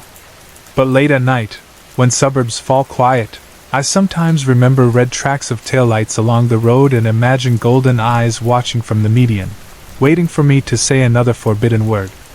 Whatever truth hides behind that summer encounter, it changed something in me. I still love folklore, still collect stories, still argue for scientific reasoning first. Yet when friends drag me down forested shortcuts after midnight, I feel the urge to warn them: be careful what names you speak, and walk a little faster once the trees begin to rustle. Sorry to interrupt. If you're enjoying the story, let me know in the comments and tell me where you're watching from. Don't forget to like and subscribe for more. I grew up believing the world was divided neatly into two halves: the ordinary daylight where children chased each other across dusty yards, and the gentle hush of evening when families gathered under tin roofs to share rice, fish, and stories whispered across wobbly wooden tables. In my mind, those stories, especially the older ones, belonged in the same realm as comic book superheroes or the colorful folktales buried in school textbooks. Legends of Aswang, Tik-Tik, and Manananggal were amazing to hear, but listening to them felt like looking up at distant constellations, close enough to spark wonder but far enough to pose no real danger. My small town in Mindanao spent 90% of each day doing normal things: bathing in the river, repairing broken tricycle chains, bargaining over a handful of calamansi. So I measured reality by those tasks, not by whatever dark shapes might roam forest trails after sunset. That neat division collapsed one wet season night more than 10 years ago, when I was still sitting cross-legged on a threadbare sofa, watching cable cartoons and reaching for stale banana Q on a chipped plate, while my grandmother prepared boiling water for her instant coffee. We inhabited a modest one-story house, concrete blocks plastered with whitewash, windows secured by rust-streaked iron grills, and corrugated aluminum sheets nail-gunned to rafters 14, maybe 15 feet above the floor. The roofline matched those of 3 neighboring homes arranged like shy siblings, each separated by 16 or so feet of packed earth. From our front door a dirt footpath curled toward a river, its surface usually calm but swollen during heavy rains, and beyond that gentle channel sprouted hectares of tangled vegetation, trees wrapped in sagging vines, bamboo thickets clicking in the wind, and underbrush so dense villagers joked you needed a BLO in each hand and a third clenched between your teeth just to walk a single meter. We all repeated the same warnings about those woods: bad spirits, drifting lights, sudden chills, disembodied giggles. Neighbors swore and Aswang skulked among the trunks, waiting for moonless hours to hunt. I pictured that creature as the adults described it: human by day, unstoppable predator by night, able to sprout wings wider than nipa palm roofs, or adopt canine form, or worse, split its own body in half to glide above houses until it smelled pregnant women or sick infants. But I also believed our household was shielded by my grandmother's nightly prayers and by the rowdy laughter that bloomed from our kitchen each evening. How could anything evil cross the invisible wall built by brave voices and boiling water? On the afternoon everything changed. The sky was bright enough for the corrugated roof to glare silver. I can remember Adventure Time flickering across our television, the volume turned just loud enough to drown the buzz of a faulty ceiling fan. 2 younger cousins sprawled beside me, both still sticky from chasing dragonflies along the irrigation ditch. Outside, their mother, my Tita, unfolded a bannig mat on the narrow porch to dry under the remaining sun. Grandmother shuffled in rubber slippers between the kitchen's low concrete sink and a dented kettle balanced above a portable gas burner, waiting for bubbles to burst. Clouds massed behind distant hills, promising their typical evening rain. From inside we heard the kettle's lid rattling and the cartoon's background music hopping merrily. Yet beneath those ordinary sounds I picked up another noise, claws scuffing against dirt followed by a faint hiss that didn't belong to any kettle. My grandmother was the first to see the black cat emerge from behind our house. At least, that's what she later explained. She reached the threshold, kettle in hand, and stared. I hurried to peer through the window. The creature had patchy fur and hairless blotches that looked harshly raw, angry pink grooves visible between tufts of midnight black. One eye appeared cloudy. Flies circled the wounds, and each time the cat stepped, it wobbled as though dizzy or drunk. Something in its gait turned my blood sluggish, like it wore a human sadness on feline paws. My grandmother, however, saw danger, and instinct married to provincial superstition kicked faster than logic. In one motion she dashed out, lifting the kettle high, and flung a stream of scalding water across the animal's bony back. The cat erupted in a shriek that shredded any separation between ordinary life and nightmare.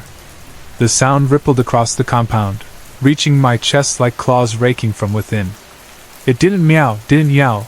It produced a shrill chord combining pig squeal, infant wail, and steel against steel. I froze at the window. My cousin scrambled behind couch cushions. Grandmother stood trembling, clutching the now light kettle, eyes huge. The cat's body arched grotesquely, then launched itself away, tail rigid, disappearing around the corner. For a full minute, the only sounds were kettle lid clinking and our quickened breathing. Evening draped itself over rooftops. We ate supper early: boiled toge, fried galunggong, rice clumped into perfect mounds. because in rural Burundis the day closes soon after shadows lengthen. By 8 the TV was silent, plates washed, doors latched, and darkness slipped indoors where lamps could not fully push it back. I curled on a thin foam mattress beside my cousin's. A small oscillating fan ticked left and right. Its hum should have lulled us to sleep, yet something, some vibration in the air, maybe, kept my mind taut. At 9 I finally drifted off, still hearing faint echoes of that cat's tortured cry. Hours later an explosive clang above my head ripped me from dream into raw awareness. More thuds followed, each separated by a ragged gasp from somewhere nearby, maybe my own mouth. I lay stiff, heart-punching ribs, convinced that a human, drunk neighbor, perhaps, stomped across our roof. Then a thunderous crash landed overhead, heavier than any boot. Metal groaned. Something immense had dropped onto the galvanized sheets, causing them to bow inward. Grandmother's voice sliced through the house. "In Jesus' name!" she shouted, words trembling but fierce. Another metallic bang followed, as though she jabbed a broom handle skyward. I heard her footwork, quick steps, repositioning, thrust again. Every strike answered by the roof creature's furious snorts, half animal, half something else entirely. Wet, gurgling, almost amphibian. The stomping thing leapt from our roof to the neighbors with a deafening thump that rattled window louvers. Sheets of rain began pattering, bringing occasional flashes of lightning that backlit silhouettes beyond the open eaves. Each time the creature landed, aluminum panels imploded under its weight, denting, sometimes cracking crossbeams. Grandma punctuated each move with a firm jab and shouted scripture I could not fully decipher. I burrowed deeper beneath the blanket, pillow pressed to ears, but sound found every path inward. My cousins whimpered. The air felt damp and electrically charged. From somewhere outside, another voice joined the fray, our neighbor, Mang Celso, barking orders. A door slammed. Feet pounded gravel. Through my bedroom window I glimpsed him running into the lane clutching what looked like a tin pail, hurling handfuls of gray dust, wood stove ash mixed with rock salt, toward the adjacent houses. He called the creature vile names and dared it to face him. Storm clouds cracked open with a white sheet of lightning. In that frozen instant, my gaze followed Mang Celso's to the ridge of my cousin's roof. Something crouched there, massive, feline maybe, but wrong. The silhouette bulked bigger than a tiger, with limbs too thick and a spine that bowed upward like a camel's hump. Rain drummed across its shape but didn't seem to wet it. The flash vanished, leaving me blinded by afterimage, yet I swear the beast moved, muscles convulsing, bones rearranging beneath hide, and unfolded into a grotesque parody of a woman. She, if she applied, stood hunched, arms pendulous, hair fluttering though wind had died. Her limbs were stretched, elbows past her knees, fingers like broom straws. She tilted her head, one moment cat-like, the next, unsettlingly human, and released a howl that welded every horrible sound I'd ever heard. Newborn goat bleat, rusty hinge shriek, lover mourning beside a coffin.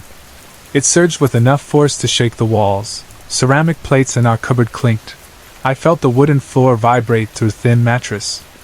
My bladder loosened. Shame heated my cheeks though fear kept body still. Grandmother's stick slammed again. The creature roared. It vaulted to another rooftop, corrugated iron buckling. The jump spanned at least 20 feet, impossible for any normal animal, yet the figure landed with spider-like ease and sprang again, using roofs like stepping stones toward the wilderness. Another lightning burst traced her outline midair, elongated arms whipping behind like dark flags before she melted into tree-lean shadows beyond our community. Silence dropped afterward. No rain, no insects, only a final kettle whistle curling from an extinguished dream. At first light, neighbors grouped outside, sleepy-eyed, barefoot, trading recaps and soft bisaya. We craned necks at our roofs. My house, smallest of the four, had fresh dents where the entity had first slammed down, broad impressions too wide for a human foot, too shallow for a falling branch, plus long gouges as if claws had scraped galvanized metal. Beneath those wounds several rafters cracked, wooden splinters dangling. The neighbor's house wore similar damage. Tin pails of ash littered verandas. Mang Celso retold what he saw, the silhouette of a colossal cat pacing ridgelines, then, under lightning's white film, its transformation into a malformed woman, back hunched, hair swirling though the air remained still. He insisted the creature's eyes glowed seawater green. Grandpa, who lived 2 streets over, arrived to inspect roof damages.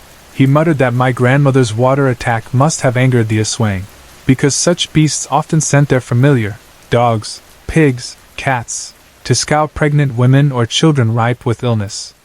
When harmed, the master would exact revenge. My cousin's mother nodded gravely.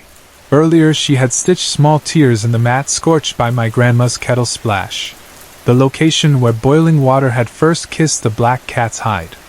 Though elders took immediate measures, sprinkling coarse salt across thresholds, smudging doorframes with garlic, threading dried palaspis fronds along window grills, no one could guarantee safety.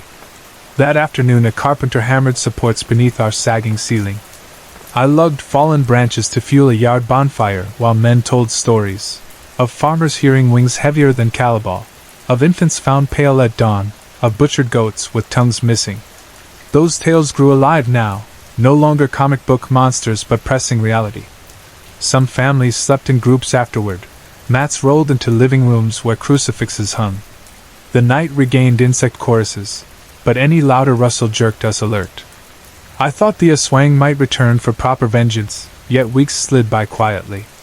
Maybe the salt barrier held. Maybe the creature deemed our village more trouble than its harvest of hearts. Could it be nursing wounds deeper than scalded skin? Pride, perhaps? Sometime later rainy season ended. Roof dents remained like bruises on metal but didn't leak. People resumed chores. Children resumed games.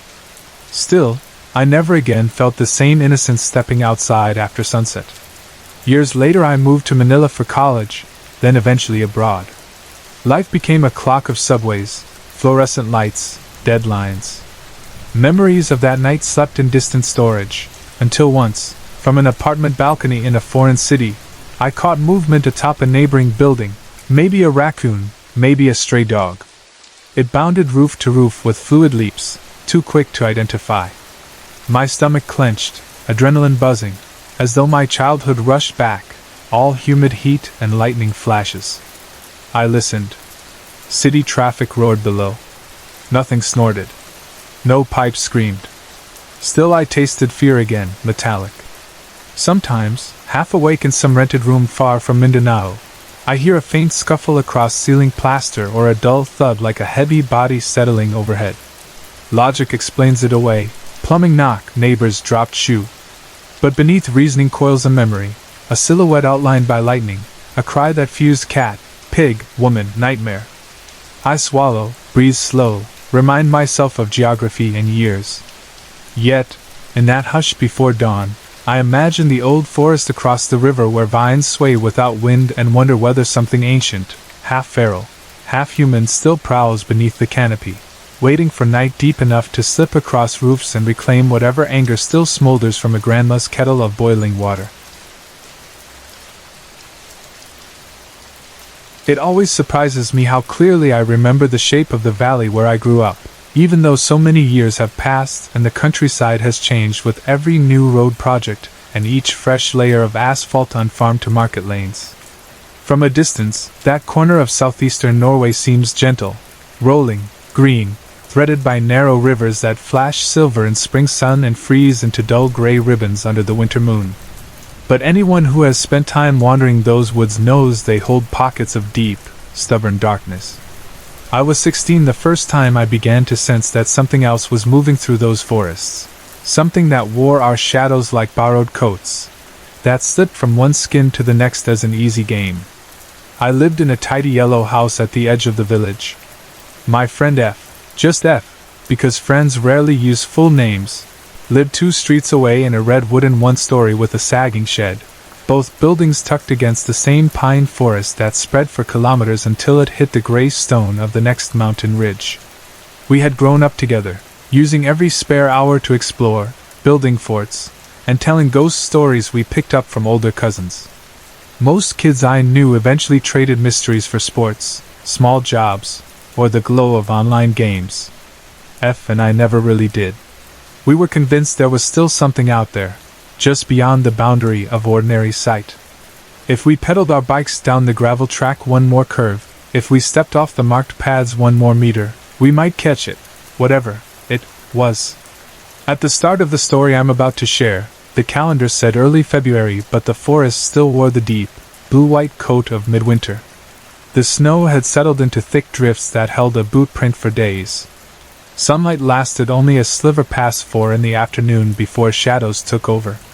I had finished homework and was waiting at the kitchen window for F to appear. Soon I spotted him half walking, half sliding along the packed snow of our driveway, a saw sticking out of the backpack he carried.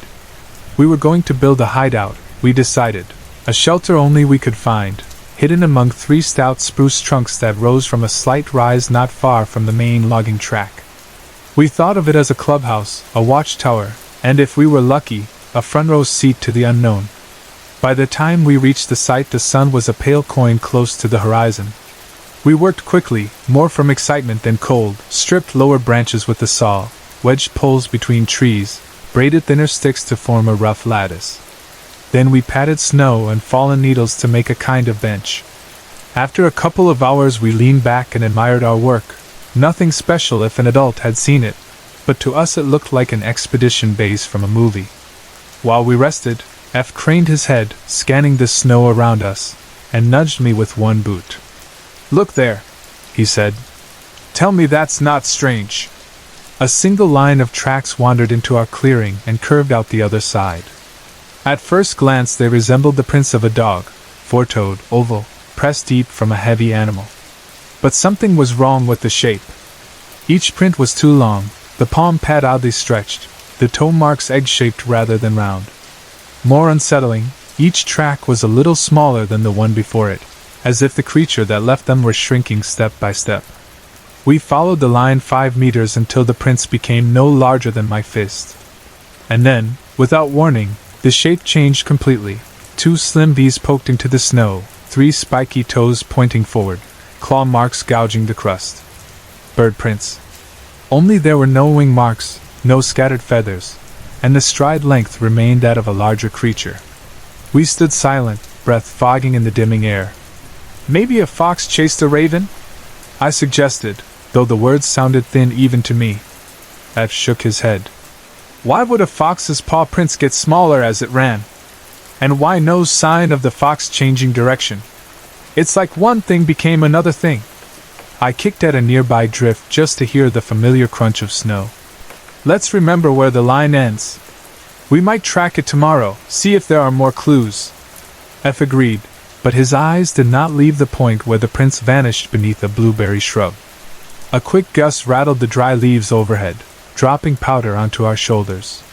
We both laughed, nervous laughter, because laughter is easier than asking. What if something impossible just walked by? After storing the saw and rope behind a camouflage of branches, we trekked back to my place, planning to return the next day with his father's camera.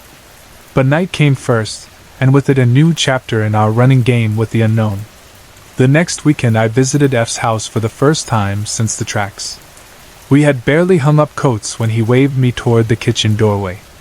"Grab the leash," he said.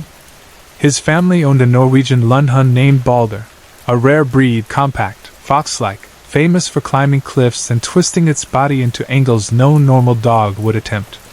Balder almost never barked and greeted strangers with bored indifference. He was, we joked, braver than most people we knew. We decided on a long evening walk. The date happened to be September 11th, an anniversary that felt distant to 2 rural teenagers but still carried an aura of weight.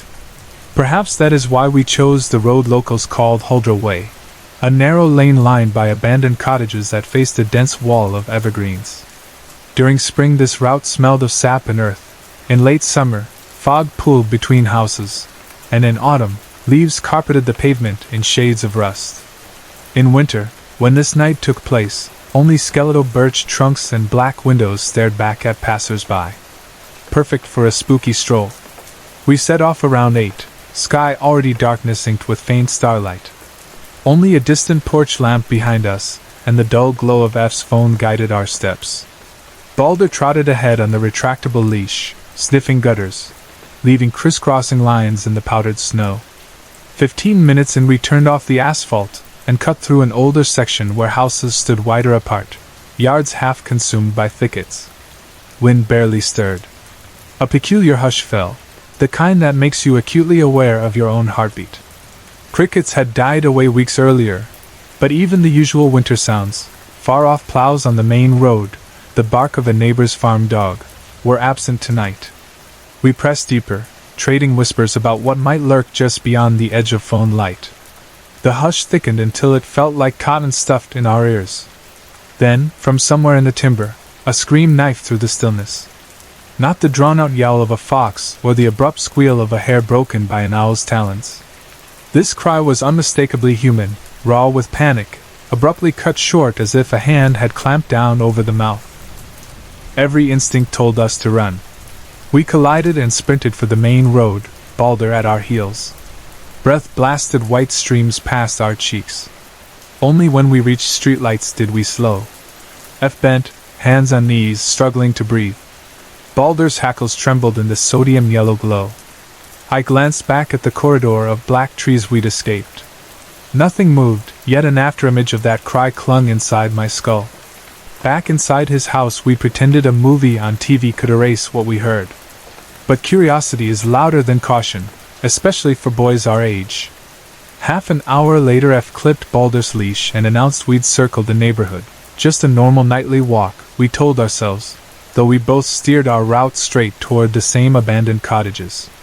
We paced the middle of the empty road, one side lined by dark structures, peeling paint, sagging eaves, and the other by towering conifers whose trunks disappeared into deep drifts. A single breeze set a loose panel on a flagpole tapping a metal beat, bridging each hesitant step. We reached what felt like the halfway mark, judging by a rust-coated mailbox with dented numbers. Nothing unusual. No lights. No shapes. Not even fresh prints across the pure snow. We shrugged and turned back.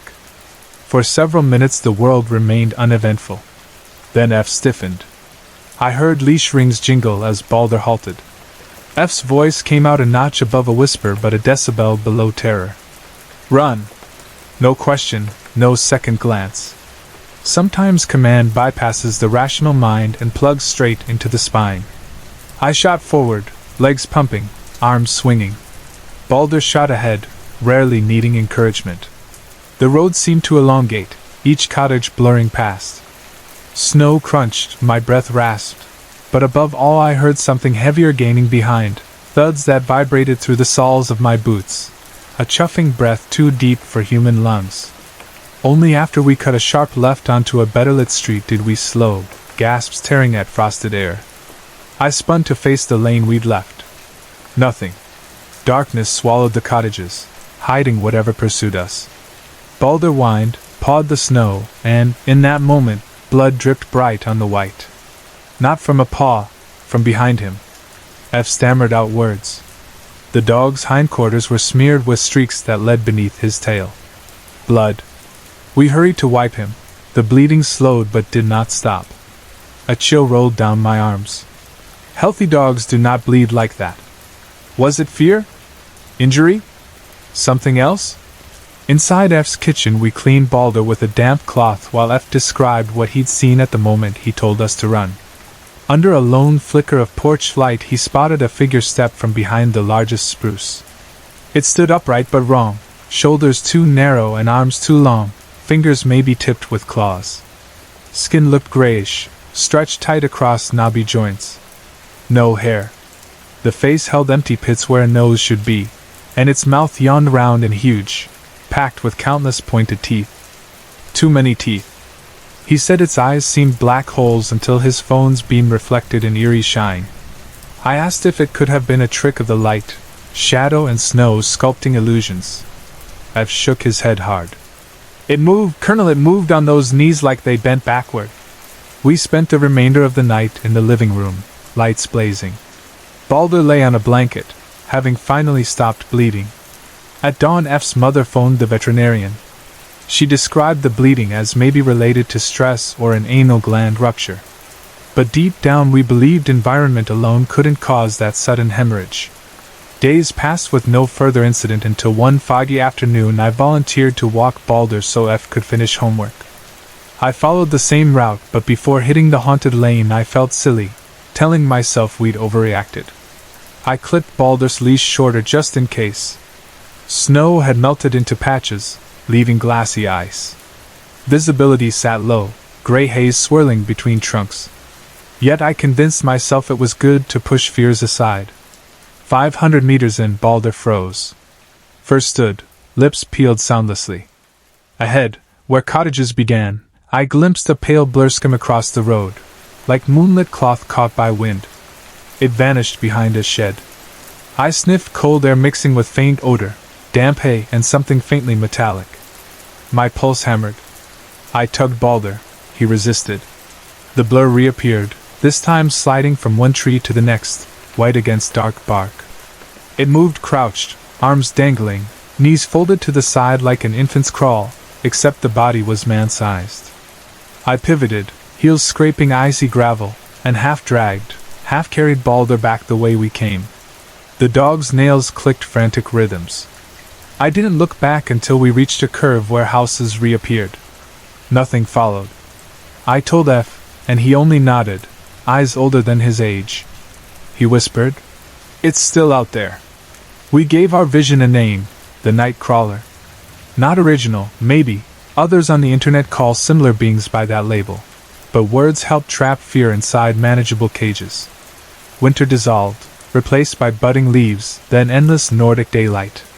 My senses relaxed. Then, in mid-June, F's parents drove us and F's older sister to a cinema 20 kilometers away. We took a back road that skirted the forest. Music filled the car. Rain freckles peppered the windshield. We rounded a bend, and a white form erupted from the ditch, an all-white deer, antlers ghostly above its head, eyes black buttons. It bounded across the asphalt, hooves clacking. Brakes screeched, seatbelts snapped. The deer vanished into the opposite ditch. Only later, catching our breaths, did F and I exchange a loaded glance. How many albino deer roam these parts? Could the night crawler slip between shapes? Bird, cat, deer, skeletal, humanoid? Our minds drew swift lines connecting prints shrinking from bear size to bird, connecting the scream, the chase, the pale blur behind cottages. Skeptics might call each event coincidence. Bird prints overlapping with dog tracks. Fox shrieks misheard as human. An albino deer startled by headlights. And Balder's bleeding? Bad luck. The rational part of me tries to accept those simpler answers. But when wind rattles siding on my apartment in the city, when snow hushes the world and tree shadows reach across roads, I sometimes imagine a thin white figure trotting from trunk to trunk, testing new disguises, a stray cat with raw wounds, a deer leaping between headlights, maybe next a barn owl perched silent above my balcony. I have not walked Holder Way after sunset in many years. When I visit the village I keep to main routes washed in streetlight. F moved north for university. We message occasionally. When talk drifts to childhood, we always stop short of that winter. Our memories feel private, reluctant to be poked by disbelief. But late at night, phone glow on my face, I catch myself scrolling news for odd wildlife sightings near my hometown. Albino moose, bare footprints beside avian tracks, reports of unearthly cries. There is never anything conclusive.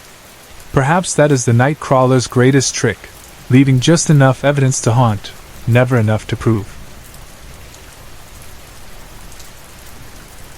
Alexandria and I met when we were both 27. From the first afternoon coffee date, we fell into an easy rhythm, laughing about the same odd jokes, finishing each other's sentences, making up stories about strangers who walked past our table. We dated for 2 years, got engaged on a crisp October evening, and married the following May beneath maple trees that had just unfurled new leaves the color of fresh pennies. When we spoke our vows, friends teased that we had already been living like an old married couple, early breakfasts, long walks, big hopes, and bigger daydreams about an adopted dog and a house with a small garden. After the wedding we decided the best way to start our future was to share one address instead of two. The house we chose stood at the quiet end of a tree-lined street. A for sale by owner Sign leaned against the porch rail, the paint was faded, and the price undeniable for two people trying to keep a budget in line with modest salaries. The paper said it had been built in the 1890s by a retired sea captain. The story charmed us. We could picture him lingering at the oak banister, one hand on the newel post, telling guests how he'd saved extra pennies from each voyage to raise the walls that now sheltered us. We signed without hesitation, celebrated with cheap champagne on the living room floor, then spent the next week ferrying boxes between apartments and our new address. During those first weeks I noticed little peculiarities: doors that refused to stay shut, the faint smell of pipe tobacco drifting through the hallway although either of us smoked. The quirks made sense for a place that had watched more than a century shuffle past its windows, so I shrugged them off. Alexandria mentioned hearing knocks at odd hours, 3 sharp taps on the kitchen door, or a slow rap on the bedroom wall just as she slipped into sleep. Each time I checked and found wind stirring the lilac bush or a raccoon waddling off the porch. We joked that the captain's ghost must be restless, wanting to be sure the new tenants treated the floorboards kindly. Summer heated up, nights buzzed with cicadas, and we held hands in the backyard while planning simple renovations. Life felt bright, filled with ordinary joys, weekend markets, lazy Sunday breakfasts, listening to the rain on tin gutters. One Friday afternoon Alexandria pressed my hand against her belly and whispered that she was late, really late. 2 pharmacy tests and a doctor's appointment confirmed the news. Our laughter echoed in the hallway. We could not stop smiling at the idea of a tiny person growing between us. We phoned parents, texted siblings, mapped out nursery colors. The house, however, seemed to sour. Knocks grew harsher, louder, arriving at dusk and dawn alike. A drawer I'd closed would stand open when I returned. The fridge door eased wide, swinging far enough to trigger its low beeping alarm. We tightened hinges and replaced gaskets. Nothing changed. More than once Alexandria swore she saw the rocking chair glide 2 inches across the nursery floor. I convinced her it was uneven boards. Then the bruises appeared, yellowish ovals on her upper arms, straight finger marks on her ankles. She woke with scratches near her collarbone, 5 lines as though an invisible rake had trailed across her skin. Sometimes I found her sitting upright in bed, clutching her throat, gasping. She said she had dreamed of drowning. I would have traded every dollar in our savings to spare her, but I did not know how. We bought a baby-safe nightlight shaped like a teddy bear and let it glow through the dark hours. It illuminated nothing except Alexandria's restless face when she startled awake again and again. A month later, we surrendered. We packed clothes, important documents, and a few sentimental trinkets, then drove to her parents' place on the west side of town, a house that smelled of rosemary and dish soap, where the bedroom curtains fluttered in friendly ways and the only nighttime noises came from tree frogs. Within 24 hours the bruises on Alexandria's arms began to fade. She carried our son, Ethan, in peace for the rest of the pregnancy. Her mother simmered bone broth, her father retold corny jokes, and the quiet mornings allowed Alexandria to regain color in her cheeks. Ethan arrived on a cloudless March dawn, lungs strong, 10 fingers, 10 toes, eyes blue as beach glass. I pressed my lips to his warm head and promised him safekeeping, ignorant of how quickly we would put that vow to the test. Infants outgrow living rooms fast. Toy clutter multiplied, and 3 adults sharing one bathroom became comic. When Ethan was 10 months old we toured rentals. The market had dipped. We signed a lease on a bungalow half an hour from her parents. Fresh drywall, new wiring, sunlit windows, no 90-year history. We moved in with optimism. A week later Alexandria set her phone on the bedside table before a shower. When she returned it rested on the kitchen counter. She chuckled, assuming she was sleep-deprived. Then the bathroom tap hissed open while we spooned cereal into Ethan's mouth. I turned it off, thinking I'd left the valve loose. Midnight brought new knocks. Quick, impatient rap against the front door. No one stood beneath the porch light. The next night the basement door thudded 3 times. We slept with lamps blazing, but light did not keep trouble away. More bruises marred Alexandria's legs. She reported that invisible hands gripped her calves whenever she rocked Ethan to sleep. One dawn I woke to my own skin burning. A livid handprint spanned my shoulder, each finger tapered like claws. Ethan began to whimper at random corners of rooms, pointing at nothing we could see. One morning a bright red blotch wrapped his forearm, as if someone had squeezed too hard. He did not cry, yet my knees buckled when I saw it. We sped to the pediatrician, who said the mark appeared superficial, no tenderness beneath, perhaps a contact allergy. Alexandria and I shared a stare heavy with unsaid fear. That night we repacked suitcase and crib, retreated to her parents' place like soldiers crawling back from the front. Once again the marks ceased. Over Sunday dinner her father set down his fork, gazed at us with steady conviction, and said the house was not our problem. The enemy traveled with us. In a calm voice he offered the guest room without an end date. We thanked him but refused to believe a thing can latch on and follow. We feared becoming permanent guests, so after 6 safe months we saved deposit money and tried again. We toured another rental, this time an upstairs apartment in a brick duplex. New neighborhood, new start. Day 1 felt ordinary. Day 3, cabinet doors yawned wider than we left them. Day 6, faucets dripped, then gushed. Week 2, Alexandria woke screaming, hand at her throat, gasping that something heavy knelt on her chest. I flicked on the lamp. Her skin showed crescent bruises below the jawline. My heart drummed with equal parts fury and terror. Ethan whimpered in his cot. When I lifted him, a bloom of fresh red spread beneath his pajama sleeve. I set him back down gently, strode into the hall, and shouted at empty walls, voice breaking with rage. Silence answered, thick as tar. I felt foolish but could not stop shaking. Back to her parents again, shame heavier than luggage straps biting our hands. Her mother folded us into hugs, whispering that home is wherever family keeps its doors unlocked. For 12 months we accepted their kindness. Ethan learned to walk in the same hallways that had cradled Alexandria's first steps. We blew candles on his 2nd birthday, then his 3rd. He slept peacefully. No bruises. No knocking. We allowed ourselves to hope the presence had grown bored. When a scorched electrical outlet forced her parents to consider expensive rewiring, we insisted on giving them space and found a cozy townhouse only a few blocks away so we could still visit weekly. We blessed the front threshold, sprinkled salt along windowsills, tucked a small wooden crucifix above the nursery door, a gift from her father. The entity was waiting.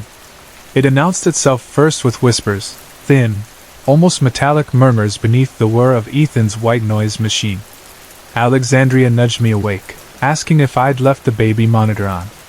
I listened, static folded around faint syllables I couldn't shape into words. I unplugged it. The voices continued, floating from nowhere. A crash from the kitchen jerked us upright. We found every drawer yanked out and flung face down like dead fish. The refrigerator hung open, cartons toppled, eggs leaking bright yellow across tile. A cutting board lay split in two.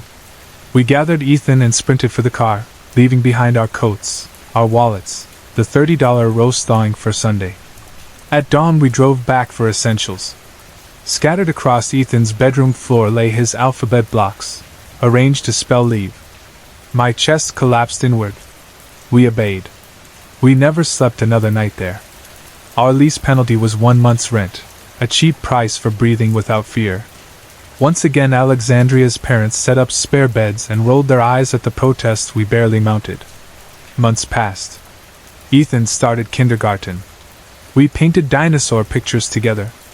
Alexandria's bruises faded. My shoulder healed into a faint line. Yet guilt gnawed. How long could we live on family charity? Each evening after Ethan fell asleep, we researched condos, considered merging households with friends, even weighed leaving town entirely. Yet every time we toured a promising place, Alexandria's fingertips tingled as if unseen currents flowed beneath drywall. We declined applications. Her parents suggested prayer. We were not especially religious, but desperation humbles. The next time rigid fingers wrapped Alexandria's calves in our borrowed room, she recited Psalm 23. I heard no words, only an inhuman scream, a roar so loud it rattled picture frames. My ears rang as if struck by cymbals. Ethan sobbed in the doorway, palms over his ears.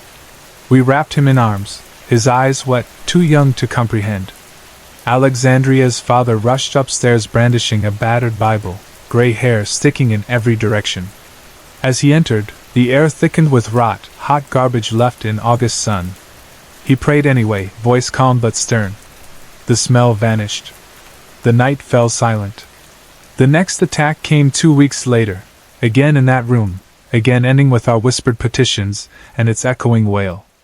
We prayed each assault back into hiding, but never destroyed it. It stalked our sleep like a wolf pacing forest edge, circling, testing fences. Ethan began to mention a cold man who watched from the closet. We hung quilts over the doors, left lights glowing. Ida, the elderly beagle Alexandria's parents owned, refused to cross the upstairs landing after dusk. Years passed in uneasy stalemate. Ethan grew into a curious boy who loved cardboard castles and paper rockets. We shielded him from the worst, but I know he sensed tension clenched in adult shoulders. Whenever knocks sounded at 3:17 a.m. we drowned them with lullabies. I added deadbolts that clicked by themselves in the next breath. We kept suitcases packed, just in case, but never again risked moving. We feared inviting terror into fresh walls belonging to innocent neighbors. Now Ethan approaches his 7th birthday. He remembers none of the early bruises, only hazy fragments of the cold man that we dismiss as childhood dreams. Alexandria teaches art classes twice a week. I repair bicycles and tutor math. We save money but dare not imagine another house, not until we learn how to sever whatever binds this entity to us. Some nights I lie awake and catalog failures, the antique home where we first felt fingers at our throats, the rentals abandoned like husks, the apartment blocks we fled. My rational mind drafts explanations, mold hallucinations, collective stress. Then the mattress dips beside me though Alexandria sleeps on my other side, and a wet whisper curls beneath the ceiling fan.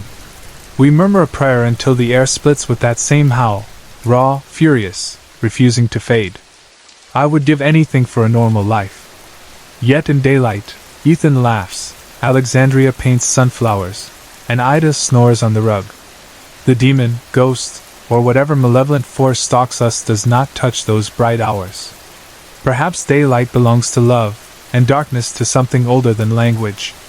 We endure between the two, repeating vows first spoken under maple leaves, to have and to hold, in sickness and in health, in terror and in peace, until death do us part, or until we finally learn how to cast the shadows out for good.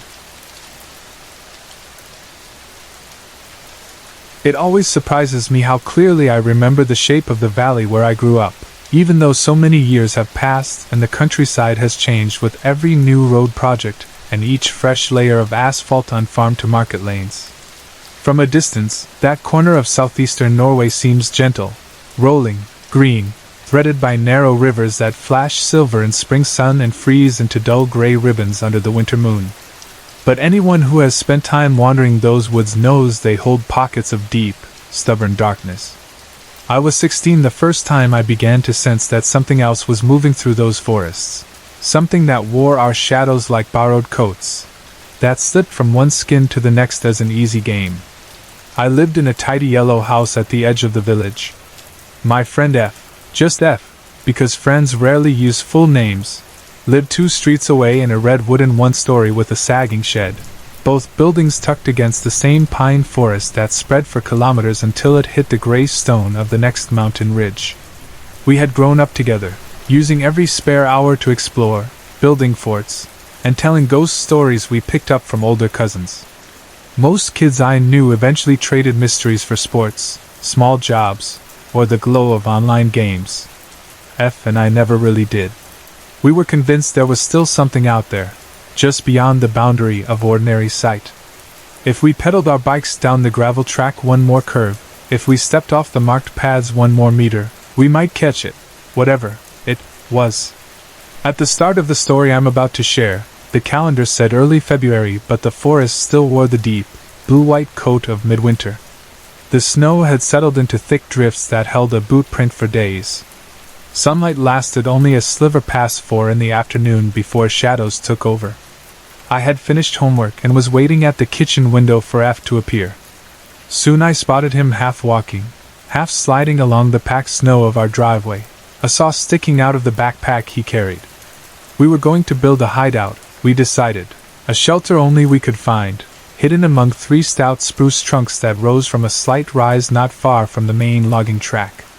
We thought of it as a clubhouse, a watchtower, and if we were lucky, a front row seat to the unknown. By the time we reached the site, the sun was a pale coin close to the horizon.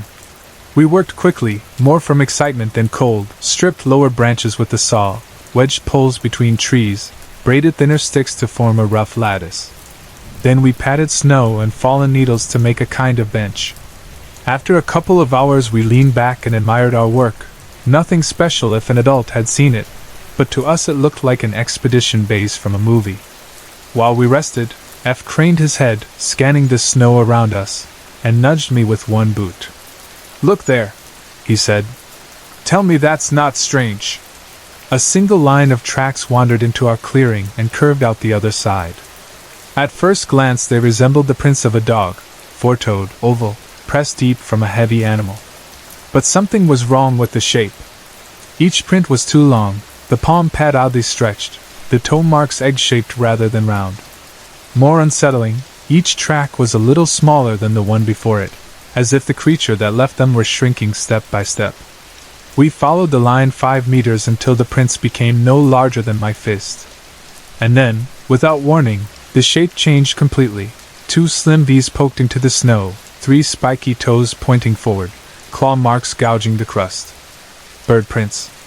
Only there were no wing marks, no scattered feathers, and the stride length remained that of a larger creature. We stood silent, breath fogging in the dimming air. "Maybe a fox chased a raven?" I suggested, though the words sounded thin even to me. F shook his head. "Why would a fox's paw prints get smaller as it ran?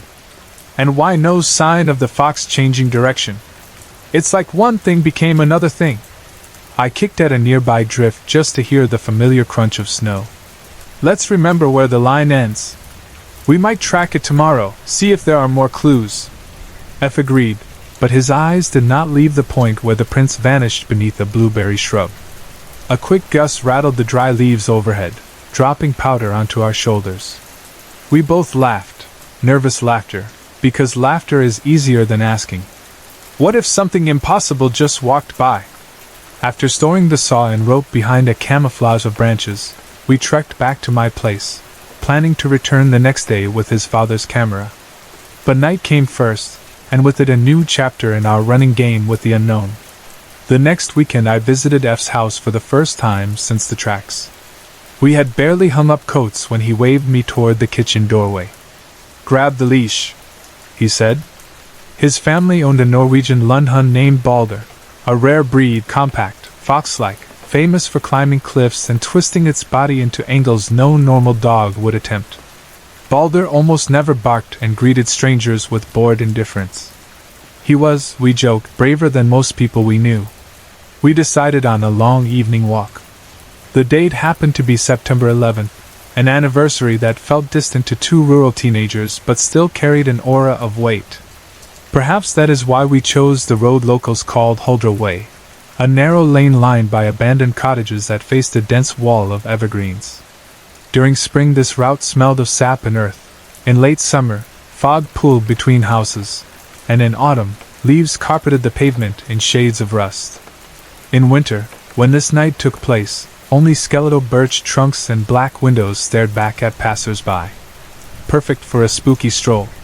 We set off around 8, sky already darkness inked with faint starlight. Only a distant porch lamp behind us, and the dull glow of F's phone guided our steps. Balder trotted ahead on the retractable leash, sniffing gutters, leaving crisscrossing lines in the powdered snow. 15 minutes in we turned off the asphalt, and cut through an older section where houses stood wider apart, yards half consumed by thickets. Wind barely stirred. A peculiar hush fell, the kind that makes you acutely aware of your own heartbeat. Crickets had died away weeks earlier, but even the usual winter sounds, far-off plows on the main road, the bark of a neighbor's farm dog, were absent tonight. We pressed deeper, trading whispers about what might lurk just beyond the edge of phone light. The hush thickened until it felt like cotton stuffed in our ears. Then, from somewhere in the timber, a scream knifed through the stillness. Not the drawn-out yowl of a fox or the abrupt squeal of a hare broken by an owl's talons. This cry was unmistakably human, raw with panic, abruptly cut short as if a hand had clamped down over the mouth.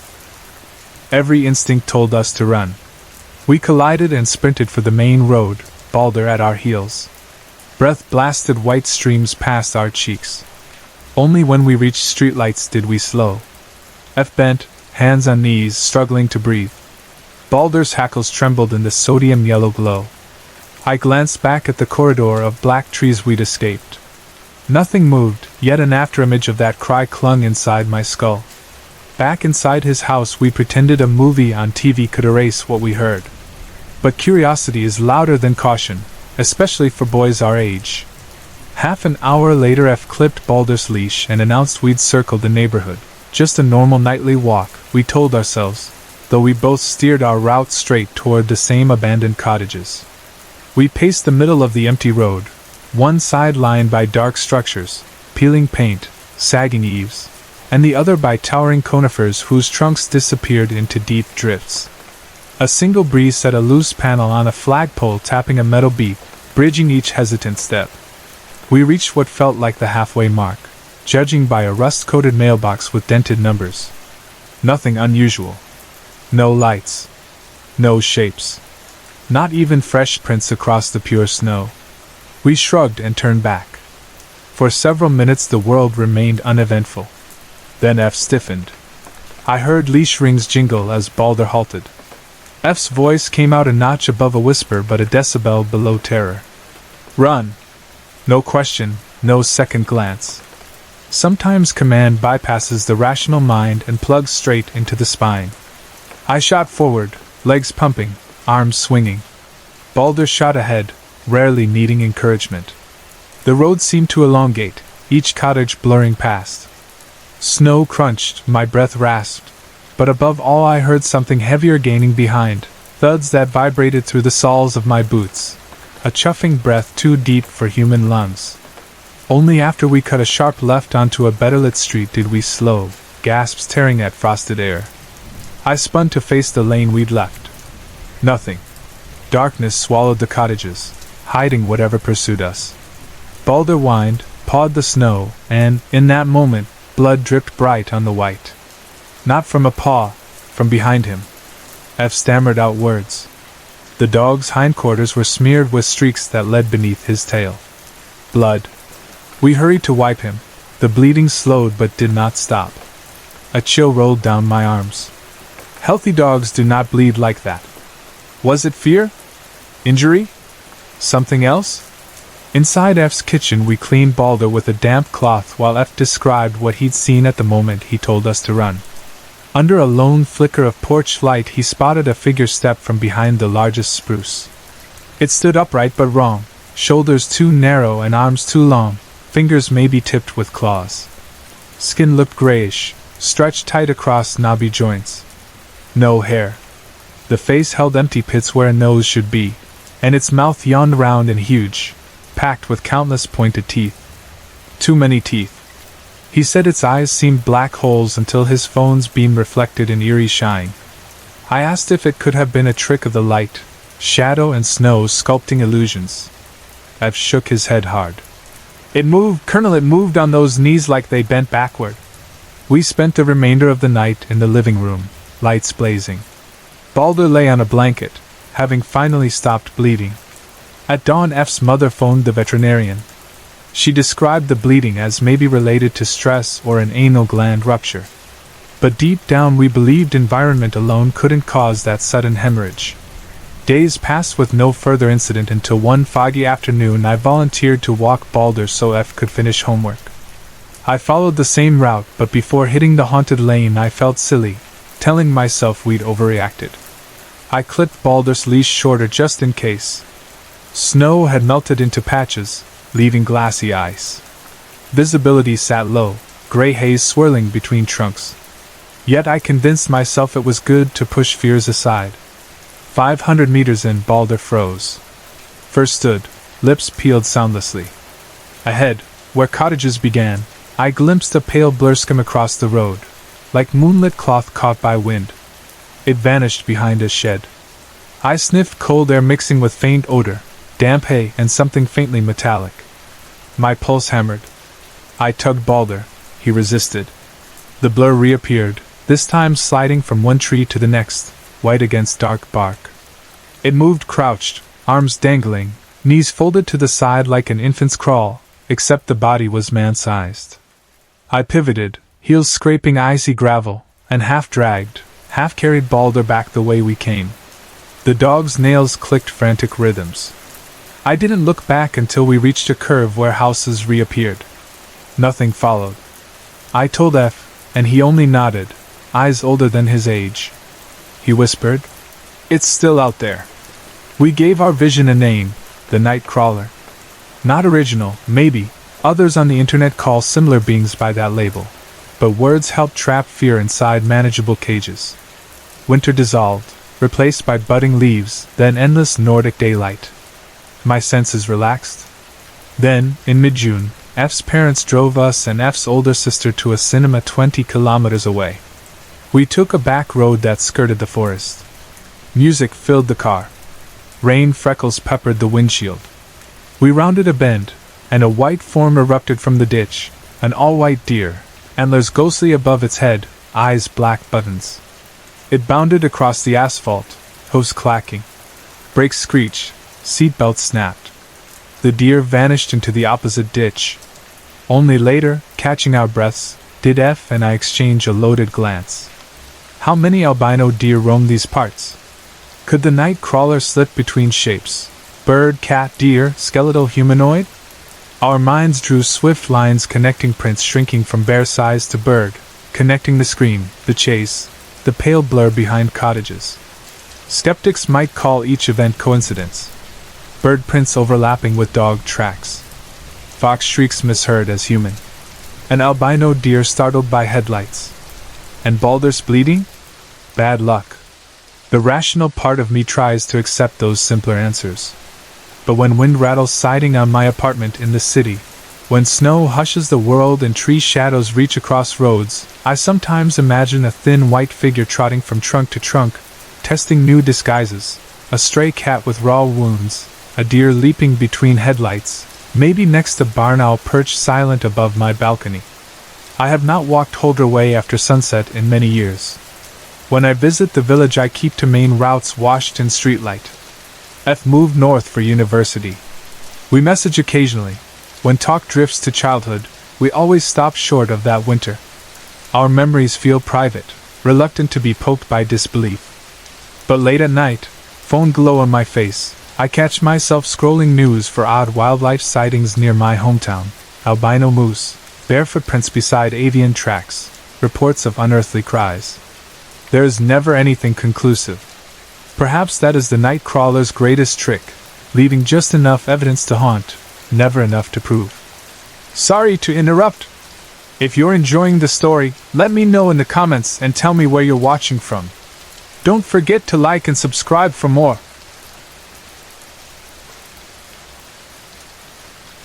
I am going to tell you the whole night exactly as I remember it, carefully and in order, because whenever I have tried to explain the story too quickly, people assume I am exaggerating or blending my nightmares with real life.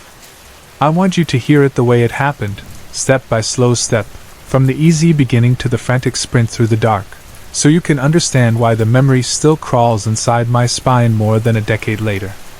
When I think about that Saturday in 2012, I can still taste winter air in the back of my throat, still feel gravel sliding under my shoes, still picture the dim glow of a phone flashlight trembling on skeletal trees, and, most of all, still hear that rasping breath, wet and eager, drifting from somewhere I could not quite see. I was 17.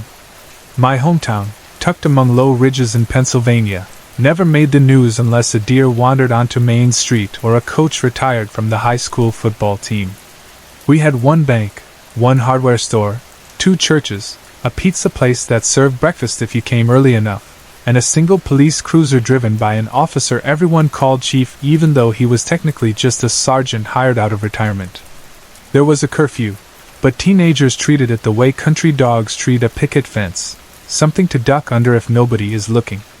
Once daylight dropped, the place turned to silver and black, porch lights flickering above frosted lawns, the higher slopes of the surrounding mountain folding over the streets like a dark lid. For kids who wanted to stay invisible after 10 p.m., the safest route was always the Rails to Trails path. Rails to Trails is exactly what the name suggests, an old freight train line that was stripped of ties and rails decades ago, then covered with cinders and pea gravel so hikers and cyclists could trace the curve of the mountain without bushwhacking. It loops around in a huge, loose horseshoe, starting near the abandoned brickyard on the western edge of town, skirting the creek, diving briefly under a highway bridge, and finally re-emerging beside the patchy ball field on the northeast side. If you follow every bend you can cross from our town to the next one in 7 or 8 hours on foot. During the day the trail is safe and almost pleasant, full of chickadees and chipmunks, and the occasional dog walker.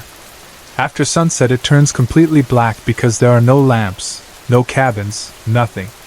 Most adults tell you not to step onto that gravel at night unless you want to roll an ankle or wander into the river by mistake. Teenagers, being teenage, learn there are plenty of half-hidden hollows only a few yards from the main path where a group can build a small fire, toast convenience store marshmallows, and argue about band rankings without being found by the chief. I spent that Saturday in my bedroom gaming, half listening to music, half ignoring homework, until nearly 9:30. Then Tony messaged our group chat, complaining he was bored and needed air. Tony and I had grown up 2 streets apart. He was the kind of friend who seems permanently plugged into a soundtrack. Earbuds in almost all the time, shoulders bobbing to whatever he chose that hour, classic metal, old school rap, or, when he felt melancholic, slow acoustic guitars nobody else recognized. He also had the most reckless disregard for curfew laws I have ever witnessed. Jeremy, the third member of our trio, lived with his grandmother in a duplex near the Catholic church. Jeremy was tall, jittery, a detail spotter. He noticed broken streetlights, remembered the exact tint of every older cousin's pickup truck, and never stepped on a sidewalk crack unless forced. If Tony supplied soundtrack and momentum, Jeremy supplied caution and commentary. I supplied, according to them, dumb bravery, though I think it was more a mix of restlessness and pretending to be braver than I felt.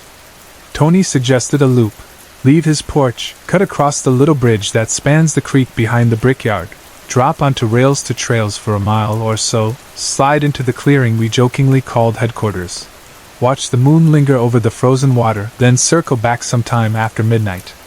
The plan sounded harmless. I grabbed my phone, pocketed a folding pocket knife my father had given me the previous Christmas, 3-inch blade, thumb stud, harmless enough under Pennsylvania law, and met both boys near Tony's fence. Breath fogged around our faces. The sky was clear enough to expose more stars than the streetlights usually allow, and the air smelled like wood smoke wafting from chimneys across town. We kept to side roads until we reached the brickyard. The brickyard, once the largest employer in the county, had been closed since before we were born. Its kiln stacks leaned like tired sentries, red stone walls crumbling at the corners, graffiti building layer upon layer by generations of seniors with spray paint and too many unmonitored weekends. We scrambled down the embankment behind the property and stepped onto the narrow service bridge, a simple span just wide enough for a maintenance truck back when freight still ran, now missing 2 guardrails and half its cross planks. The current below flashed silver. As soon as we touched gravel on the far side, we were technically beyond town limits. We walked in staggered formation, Jeremy a few yards ahead, scanning with his flashlight, me in the middle, phone torch on low, one hand on the backpack strap, Tony trailing, earbuds dangling and head occasionally tipping to the sky as though tasting the night. Gravel shifted under our soles with that crisp crunch only frosty nights can produce. The mountain to our left blocked most ambient light, so we relied on narrow beams to pick shapes from darkness, saplings, vine loops, rotted stumps. Nothing felt spooky then, just ordinary cold weather woods. When we reached headquarters we found it empty, No leftover ashes, no footprints, no sign any other group had used it since early autumn. The clearing is maybe 15 feet in diameter, carved between two boulders and a half-circle of young pines, invisible from the main trail unless you know exactly where to duck under a fallen limb. We sat on the log benches previous classes had dragged there, talked about band tryouts and math homework, and the rumor that our social studies teacher was leaving after spring break. 10 minutes stretched to 20. I remember the moon sliding behind a wispy stripe of cloud and feeling my hoodie draw heat from skin. Soon Jeremy suggested exploring farther along the trail. Maybe someone else had built a new hangout deeper in. He had spotted, on our walk out, what looked like a fresh break in undergrowth on the right side of the path, farther than we usually ventured. Tony shrugged, volume still up in one ear. I said sure. So we flicked off the little campfire before it truly caught, and walked back to the main line. Jeremy stopped where he believed he'd seen the narrow track. Flashlight beams played over brush until they found a subtle parting between berry canes. A thin channel of flattened leaves wound into thicker trees, as though someone had hauled firewood repeatedly, mashing a rough footpath. We exchanged conspiratorial looks. No one said aloud that punching deeper into black forest after 10 p.m. was foolish. The unsaid agreement is what nudged us forward. Jeremy led, careful to keep branches from whipping into our faces. Tony followed, earbuds still delivering rhythm into his skull. I stayed center, phone light bouncing. The path bent often, preventing us from seeing more than a dozen yards ahead. After maybe 5 minutes we noticed the ordinary forest soundtrack had muted. No jays, no owls, not even the distant bark of a stray dog.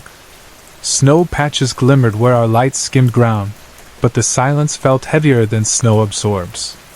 I began glancing over my shoulder more frequently, told myself I was just checking our route in case we needed to backtrack. That is when we found the first rabbit. The body lay on its side, a soft mass of fur torn wide. The gap in its back revealed ribs like curved ivory and wet hollowness where organs should be. No blood pooled on leaves.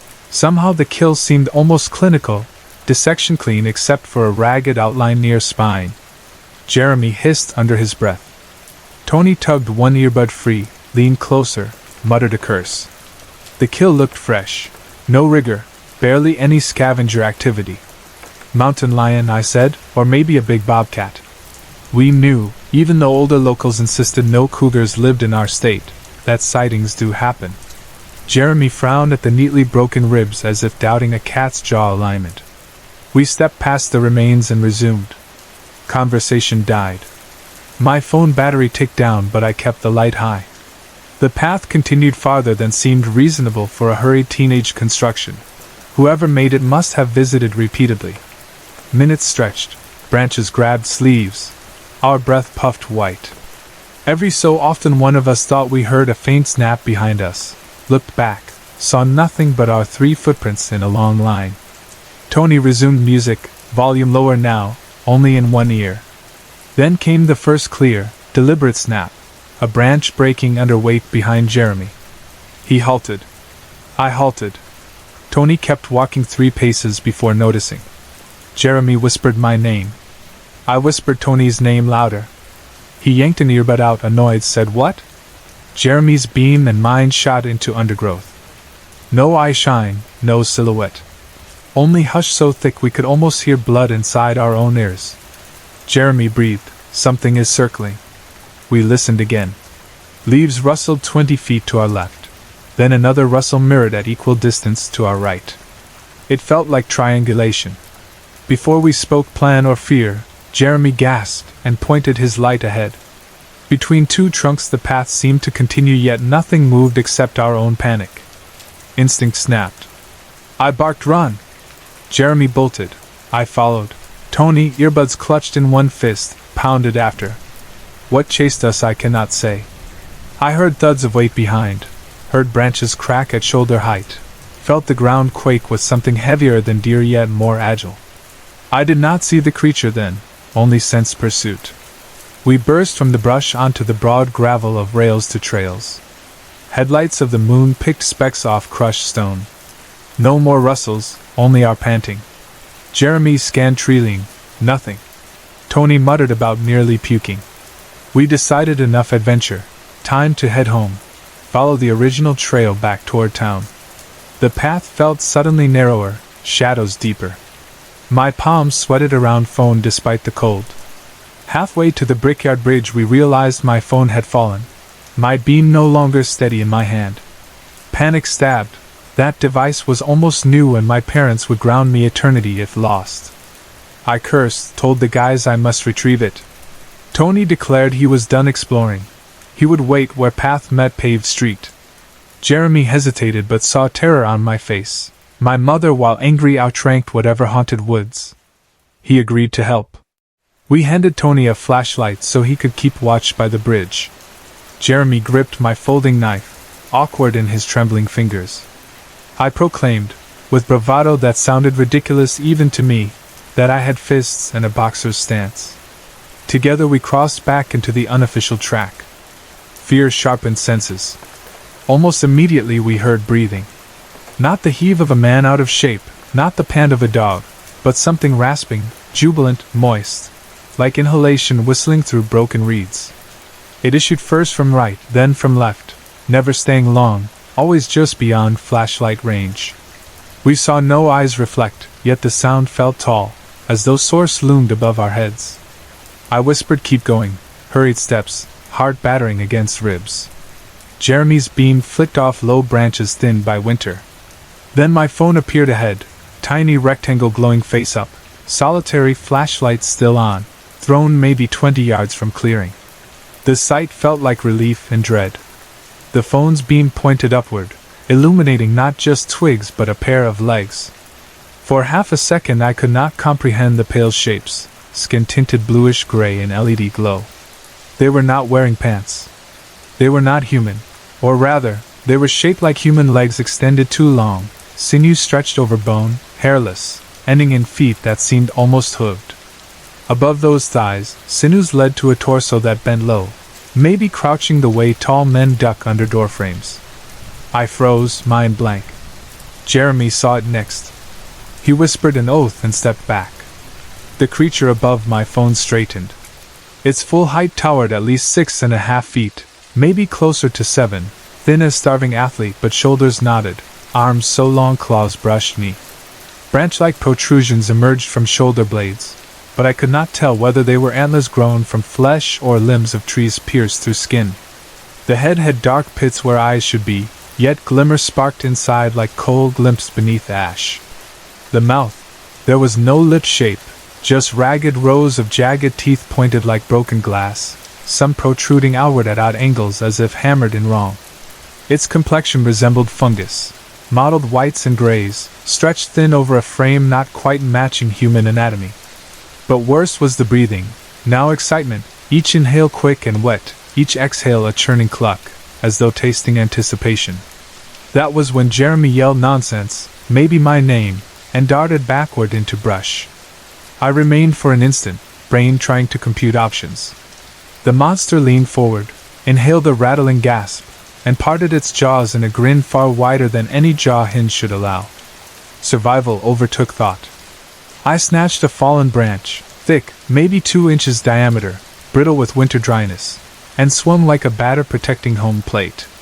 Wood connected with the creature's face with a dull smack. The impact vibrated painfully through my wrists. The monster staggered sideways, a gurgle escaping, more surprised than wounded, yet the motion gave me space. I scooped my phone, dropped the branch, pivoted, and ran. I had sprinted maybe 30 yards before hearing the unnatural gait behind, for limbs hitting ground, then leaping, then claws scraping bark as it bounded parallel through trees. Its howl shattered silence, partly elk bugle, partly a man's final death rattle, entirely nightmare. Horror lent speed. I tore through brush, thorns slicing arms, breath blasting. The creature gained. I felt vibrations when it landed behind. I smelled copper and decay. Just when my lungs nearly burst, gravel appeared under feet. The main trail again. I slid, ankle screaming, but regained balance and shot forward. The thing howled once more yet did not cross out of trees. Perhaps the open moonlight deterred it. Or perhaps Tony's light ahead startled it. Or maybe it simply enjoyed boundaries. I reached Tony at the brickyard, slammed into him, words tumbling. Where's Jeremy? Where's Monster? Run! Jeremy appeared seconds later, face white, breathing gulps like he'd drowned twice. Together we rushed across the bridge, up the embankment, into the weak comfort of street lamps. Only then did we slow. Tony, who had seen nothing beyond our panic, demanded explanation. We told him pieces, competing, correcting.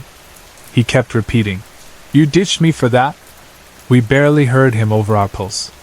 Yet one detail erupted new fear. In my flight I had not noticed dropping earbuds, but Jeremy had let go of the pocket knife. It was the only gift Father ever gave him. He almost cried. We contemplated returning again, but sanity vetoed. Instead we walked home under squeaking sodium lamps, each of us glancing whenever leaves rustled. At my parents' porch Tony declared he would crash on our couch. Jeremy accepted floor. None of us slept. Every vehicle passing sounded like claws on asphalt. Morning brought cautious bravery. Sunlight rendered last night's forest into ordinary leafless stands with chickadees chirping overhead. We carried Tony's father's .22 rifle unloaded for show, as if a prop could intimidate memory.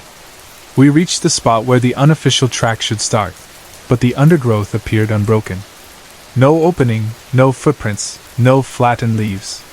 We searched for 20 minutes, repeatedly circling the area until disoriented. We found neither clearing nor path. The forest floor looked as though no one, human or otherwise, had tread there for months. We did, however, find one sign. Beneath the bridge, half submerged in the creek, floated a rabbit's front half, fur-matted, hindquarters torn away.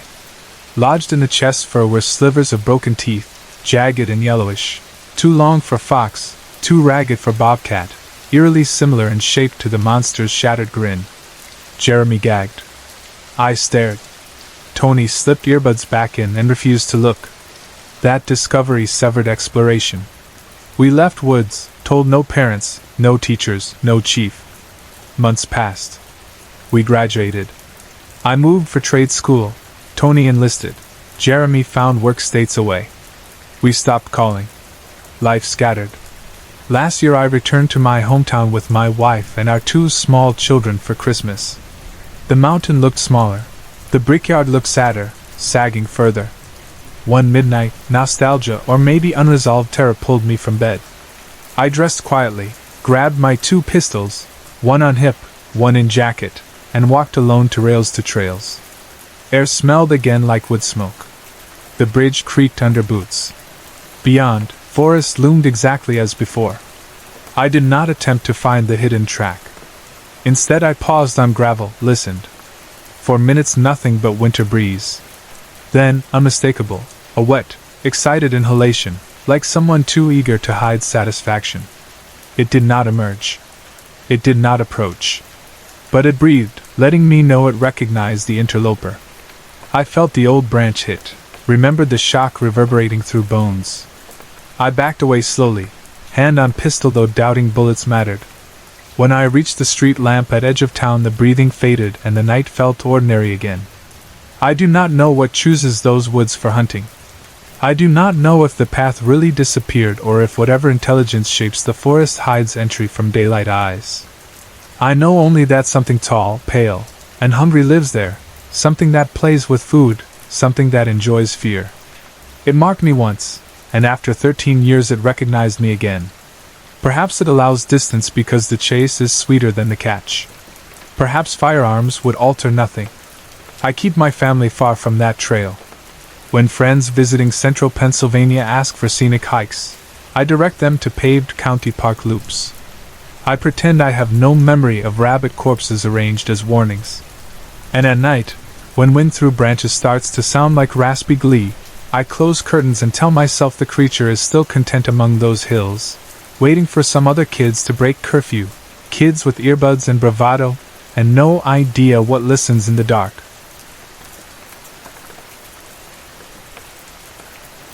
I am going to tell you every detail I can remember about the winter trip I took with my father when I was in middle school. It is a memory I revisit often, partly because it was one of the best stretches of time I ever spent with him, and partly because of what we saw in the last cold hours we stayed at that campground.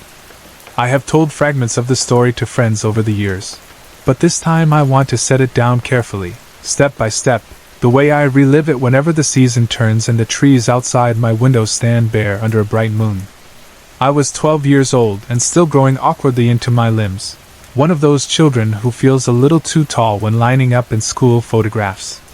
My father worked in an office that kept him away from home long hours. My middle school life was ruled by bells, homework sheets, cafeteria noise, and the glow of whatever game or video caught my attention once classes ended. My father loved camping because it cut all of that away. No emails, no homework packets, no ringing phones, only the quiet world he felt he lost each time he rushed to work in the dark. Every school break he would put a date on the calendar, and as long as it did not clash with an important holiday visit or a school function we could not avoid, that date meant a new campsite, a new map, and another zipper run on the old canvas tent he used before I was born. When winter break arrived that year, he surprised me with reservations at a site we had never tried. The name of the campground, ironically, has vanished from both our memories.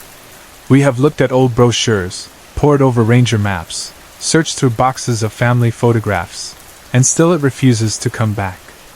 All I can say is that it sat somewhere in the mountains of our region, a drive of a few hours from home, tucked between hardwood forest and a ribbon of creek that curved like a narrow question mark through the valley. The water, in most seasons, probably meandered gently, but when we arrived the week had already offered one long soaking rain. Rivulets still glided down ditches next to the dirt road, and the ground under every pine needle and oak leaf held mud as slick as clay. My father's truck rattled to a stop beside the numbered post for our site. The air smelled of leaf litter and distant wood smoke from campers 2 loops away.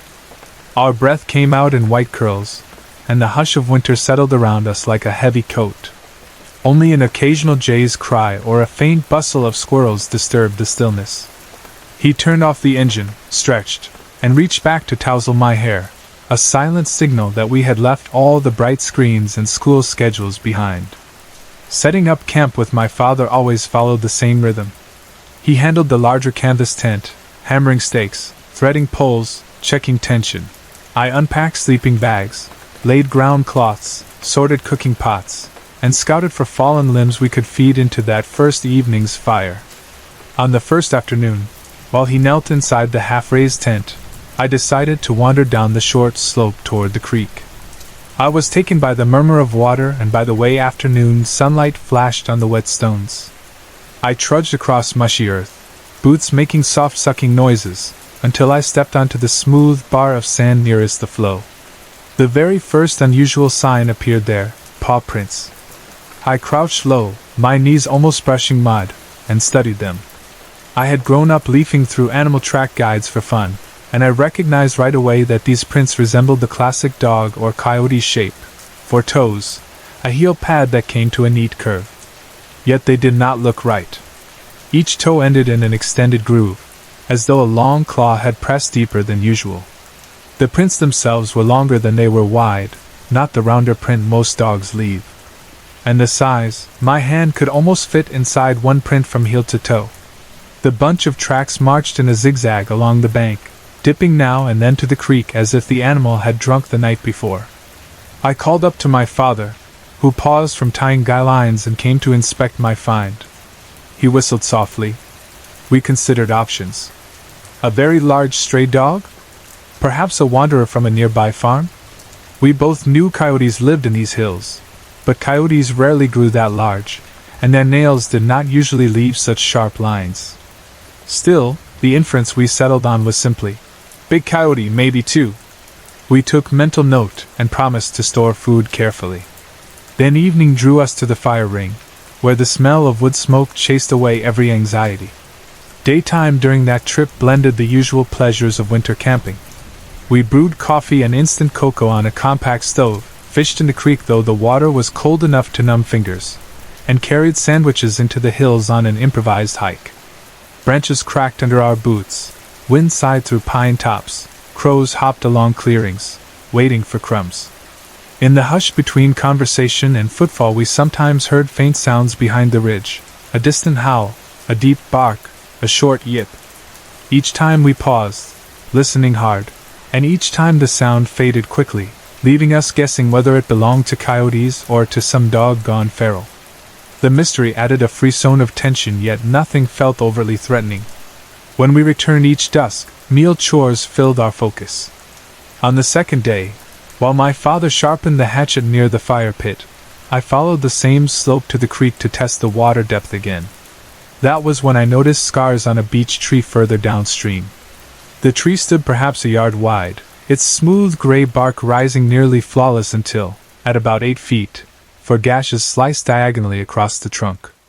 They looked fresh, the edges still oozed pale sap, the interior wood bright against the outer skin. I reached overhead, and could just graze the lowest edge of one cut, so the full arch of the claw had started well beyond my reach. My imagination produced various culprits. A bear reared up in warning, though the grooves were too narrow, a prankster with some metal tool, though the cuts were oddly organic, or perhaps one of those big coyotes hopping upward to mark territory. The last seemed least likely, yet we had no better explanation. I remember pressing 2 fingertips against the bark, feeling the sticky sap, and swallowing.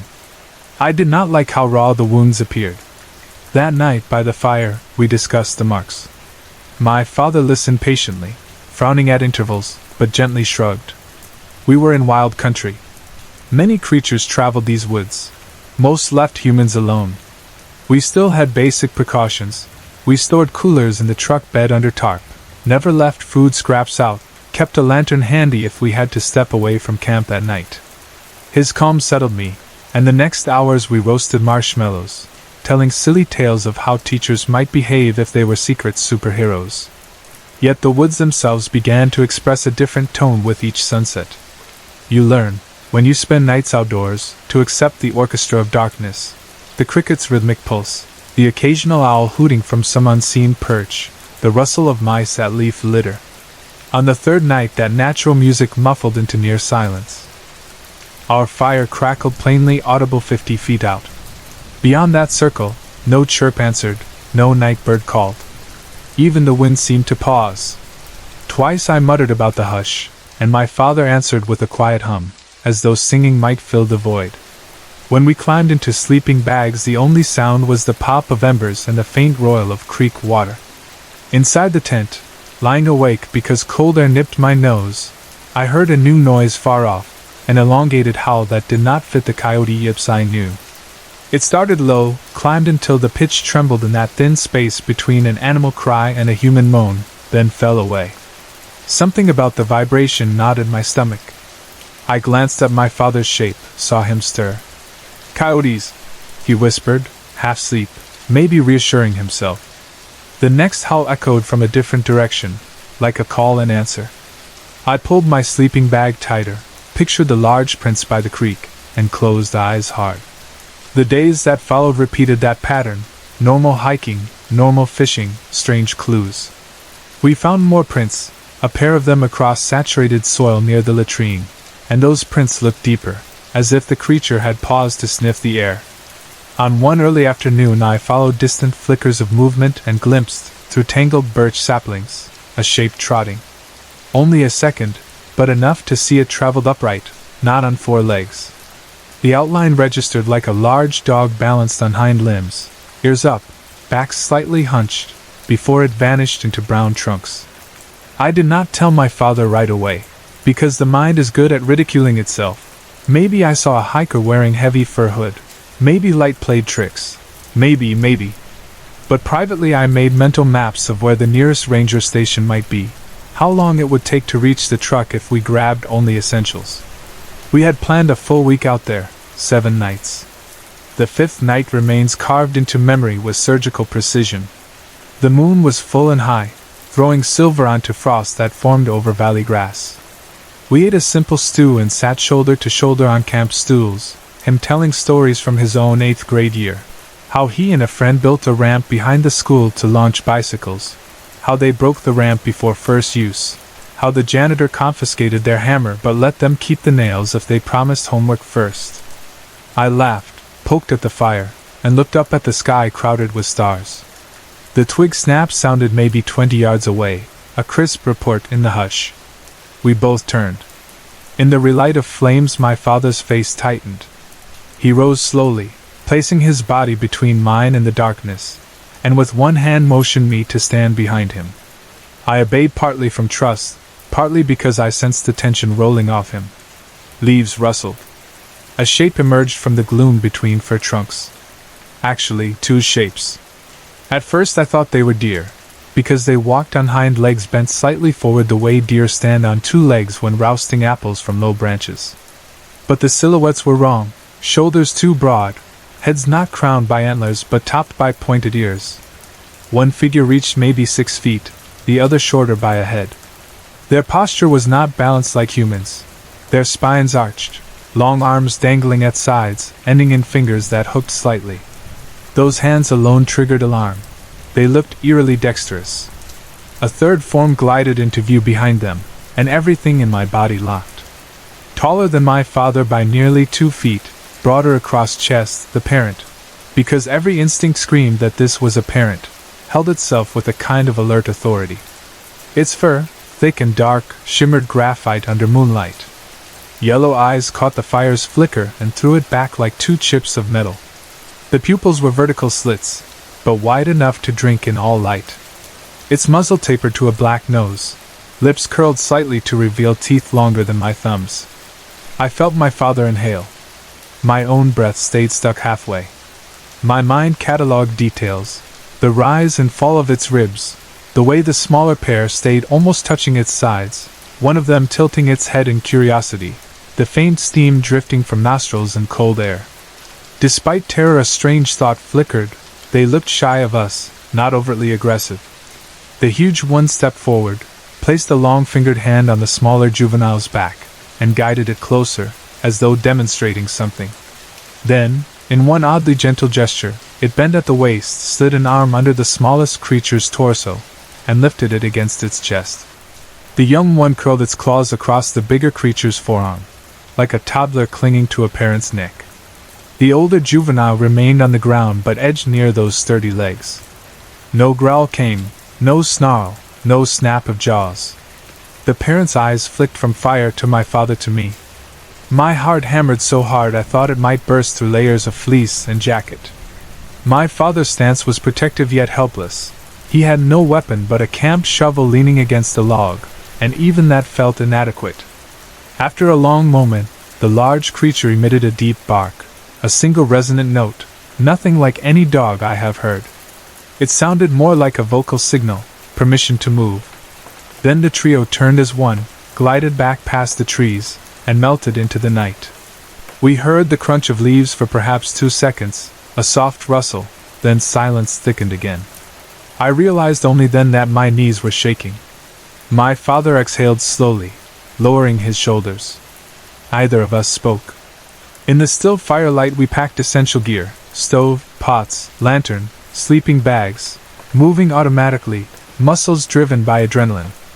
We quenched the fire with a pot of water, stirred ashes hastily until they hissed. He left tent poles staked because cold metal slowed fingers. We loaded truck bed in tense silence, glancing at the dark line where forests began. Nothing stirred. Even in that moment I half expected glowing eyes to reappear, but the woods remained only woods. We drove out before midnight. The one-lane dirt road twisted endlessly. At the first crossroads he pulled over, cut the engine, and we sat listening to the heater tick. Finally he whispered, "We're okay." I nodded. Words felt fragile. Home welcomed us with ordinary electric glow. My mother woke, surprised but relieved. We offered a vague explanation, an animal encounter, better safe than sorry. I slept little. Images looped behind eyelids, claws curling in moonlight, fur ruffling in slight breeze, sharp maternal bark. Years passed. We have not taken another winter trip. Summer trips resumed eventually, but we choose well-frequented campgrounds where cars crowd parking zones and rangers patrol after dusk. My father and I speak of that night rarely, only sometimes on late drives when highways stretch empty and the sky glimmers full. Each of us wonders whether what we saw was flesh and blood or something mythic that brushed our path like a storybook stepping into real life. We marvel at the tenderness the large creature showed its young, at the lack of overt hostility. We wonder if we glimpsed a family as startled by us as we were by them, living quiet and unseen along that creek until fate placed two human intruders by a fire. I cannot name what they were. Werewolves? Dogmen? Some relic species that evaded photographs and academic journals? My rational mind lists impossibilities, yet memory overrides logic. I know what I saw: the elongated paw prints with claw grooves, the high slashes on beech bark, the hush that fell nightly over normal forest noise, the merging of wolf and person shapes standing under the full moon. Every winter when the wind carries through leaf-bare branches, that drawn-out hybrid howl sometimes echoes in my dreams, half animal, half human, calling across distance. I have wondered if they watched us the entire week, deciding whether we were threat or curiosity. Perhaps the cubs strayed too near our warmth, and the parent came to retrieve them, cautioning them away from the strange two-legged creatures by demonstrating presence rather than violence. Whatever the truth, the lesson remained: the woods hold stories older than human campfires, and sometimes those stories step into the clearing just long enough to remind us we are guests. I cling to one comfort: when the great creature lifted that smallest one, I did not see malice. I saw something like careful concern, strong arms shielding young, guiding them back into dark shelter where they belong. Even monsters, it seems, understand family. Still, on cold nights, when reflection turns vivid, I lock eyes again with that parent. I feel the weight of its stare, silent, assessing, powerful. I imagine its keen hearing tracking us as we packed, its sensitive nose cataloging our fear. I imagine it standing at the threshold of the forest long after we drove away, breathing clouds of vapor into frosted light, perhaps relieved the noisy humans were gone, perhaps sad that its territory had been trespassed, perhaps simply continuing existence as it had for countless winters, guarding, hunting, raising offspring beyond the maps of ordinary people. And I wonder if other campers ever find paw prints by that creek, or gashes on a beech trunk, or hear the hush when all crickets cease, and choose, like we did, to leave the woods to what lives there before something steps between the trees, patient and tall and watching. I grew up in Red Wing, Minnesota, a place where the bluffs lean over the Mississippi and the woods start only a few blocks past the last street light. All my childhood memories are stitched together with the smells of pine sap and river water because my dad believed fresh air was the cure for everything. From the time I could walk, he carried me out to the campsites he favored. We slept in battered old canvas tents and roasted hot dogs over smoky fires. And when I grew older, usually around the start of high school, I began tracking his pace without effort. He taught me how to read deer sign, how to tell oak from maple by the flare of bark at the base, and how silence in the forest can mean a hawk overhead, or, sometimes, something that does not belong. By the time I got my driver's license and bought an ancient gray pickup that rattled if you turned the wheel too sharply, those woods felt more familiar to me than town did. Back then I worked part-time in a small slaughterhouse out on the edge of Red Wing to save for college and help pay bills. It was dirty work, blood in the drains, the metallic stink lingering in my hair no matter how hot I set the shower, and the shift always left my muscles buzzing as if they carried leftover electricity. Late one afternoon in early September, I clocked out after cleaning the last pen, climbed into the pickup, and started the winding drive home. The sun was low, casting long spits of light between the trunks along Highway 61, but the air still carried summer's thickness. I switched off the radio after one song because the static annoyed me and let the tires hum against the asphalt. About 10 minutes from town I glanced left simply because movement blurred my peripheral vision. Through a break in the trees I saw a roofline, a crooked point poking above the foliage. Something about it grabbed me. The peak looked wrong, too steep or lopsided, as if it leaned under a weight you couldn't see. I tried to dismiss it. Plenty of old farmhouses crumble in those hills. Maybe the light made it look strange. Still, curiosity rode shotgun hard enough that I slowed, searching for a pull-off. A gravel apron big enough for one vehicle opened where the ditch dipped. I eased the truck there, killed the engine, and listened. Crickets.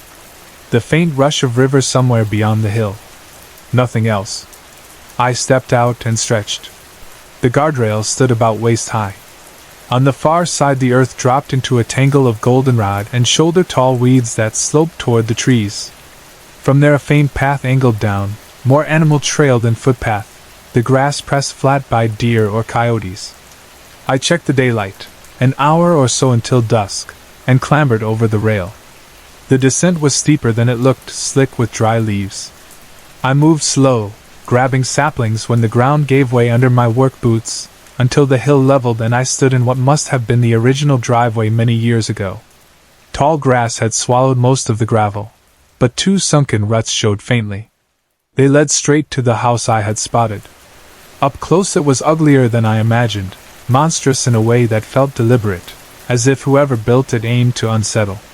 Picture a two-story shell leaning on itself, a roof slouching into a hunch, shingles stripped bare to warped planks.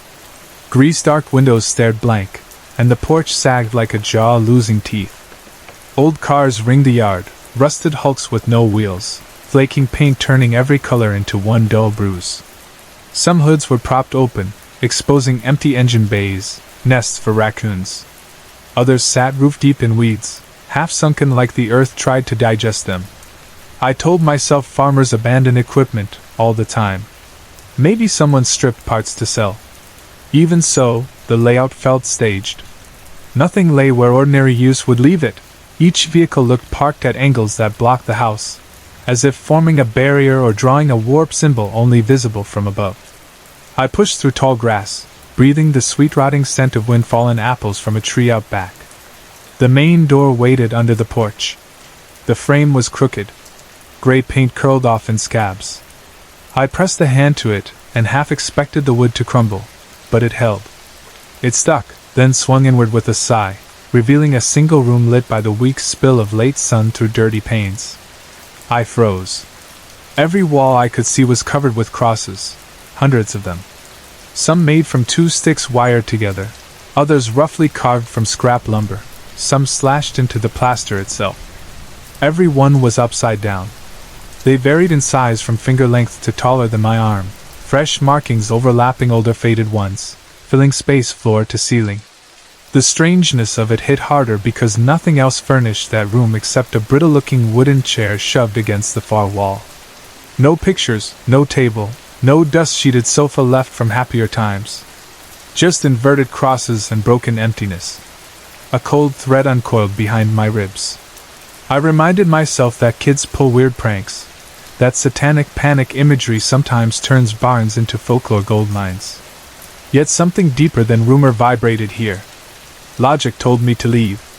Curiosity answered back in my father's voice. Explore, pay attention, trust your eyes. I took out my phone, tapped on the flashlight, and stepped forward. The floor was littered with debris, yellowed newspapers, chipped china, sardine tins long licked clean by mice. I nudged aside a beer encrusted with slug trails. As the phone's beam tracked, the silence deepened. Not just absence of noise, but a kind of pressure in the ear, thick enough that I checked if the phone's speaker hummed. When I reached the kitchen, the beam revealed only half a kitchen. Upper cabinets hung open like yawning mouths, but lower ones were ripped out, leaving stained outlines on the wall. No oven sat beneath the vent hood, no refrigerator either. Only a porcelain sink streaked rust brown and iron-smelling puddles on the floorboards that might have been water that dripped from a hole in the roof or God knew what else. I should have scanned, snapped photos, posted them later to friends, but the chill crawling my spine told me not to linger. I aimed the light toward the stairs in the hall. They climbed steep into darkness, each riser bowed and soft. From somewhere above came a muffled thump, like someone shifting a heavy box across the floor. Dust sifted down the stairwell. I held breath, thinking raccoon. But a raccoon scurries fast on quick pads. This was a slow step, deliberate. Then I heard voices, or I told myself I did. A murmur of syllables, low and rasping, so faint I almost pinned it on wind through rafters. Only there was no breeze. And the sound had rhythm, cadence like a chant in a language I'd never heard, syllables clacking hard against each other. Something inside me said, "Wait. Listen." Another voice, overlapping, hushed but urgent. The floor above groaned under a new weight. Dry plaster dust drifted again. I can't claim bravery. Fear hammered at my ribs, but it shared space with fascination so intense it pulled me upward. I set my foot on the first step. Wood groaned. The voices paused. I felt them listening. The silence weighed like floodwater. Then the chant resumed, louder, the timbre almost scolding. I climbed another stair. Something creaked directly overhead, a slow, deliberate footfall approaching the top of the stairwell. Dust fell onto my phone screen. A mind clear as ice formed one thought: you cannot be here. The message felt pushed into my skull, louder than my heartbeat. I froze mid-step and lifted the phone higher. Light touched the upstairs landing, revealing part of a hallway lined with peeling floral paper. At the far end, a door hung partly open. Beyond its gap pulsed a red glow. It wasn't flicker like candle. It was steady, faint as a dying heater coil. Between me and that glow stood nothing visible. The chant rose again. I realized it wasn't two voices but many, overlapping. I couldn't catch meaning. They wove together like bees in a jar. At times a phrase slammed louder, stinging my eardrum, though I still can't recall the exact sounds.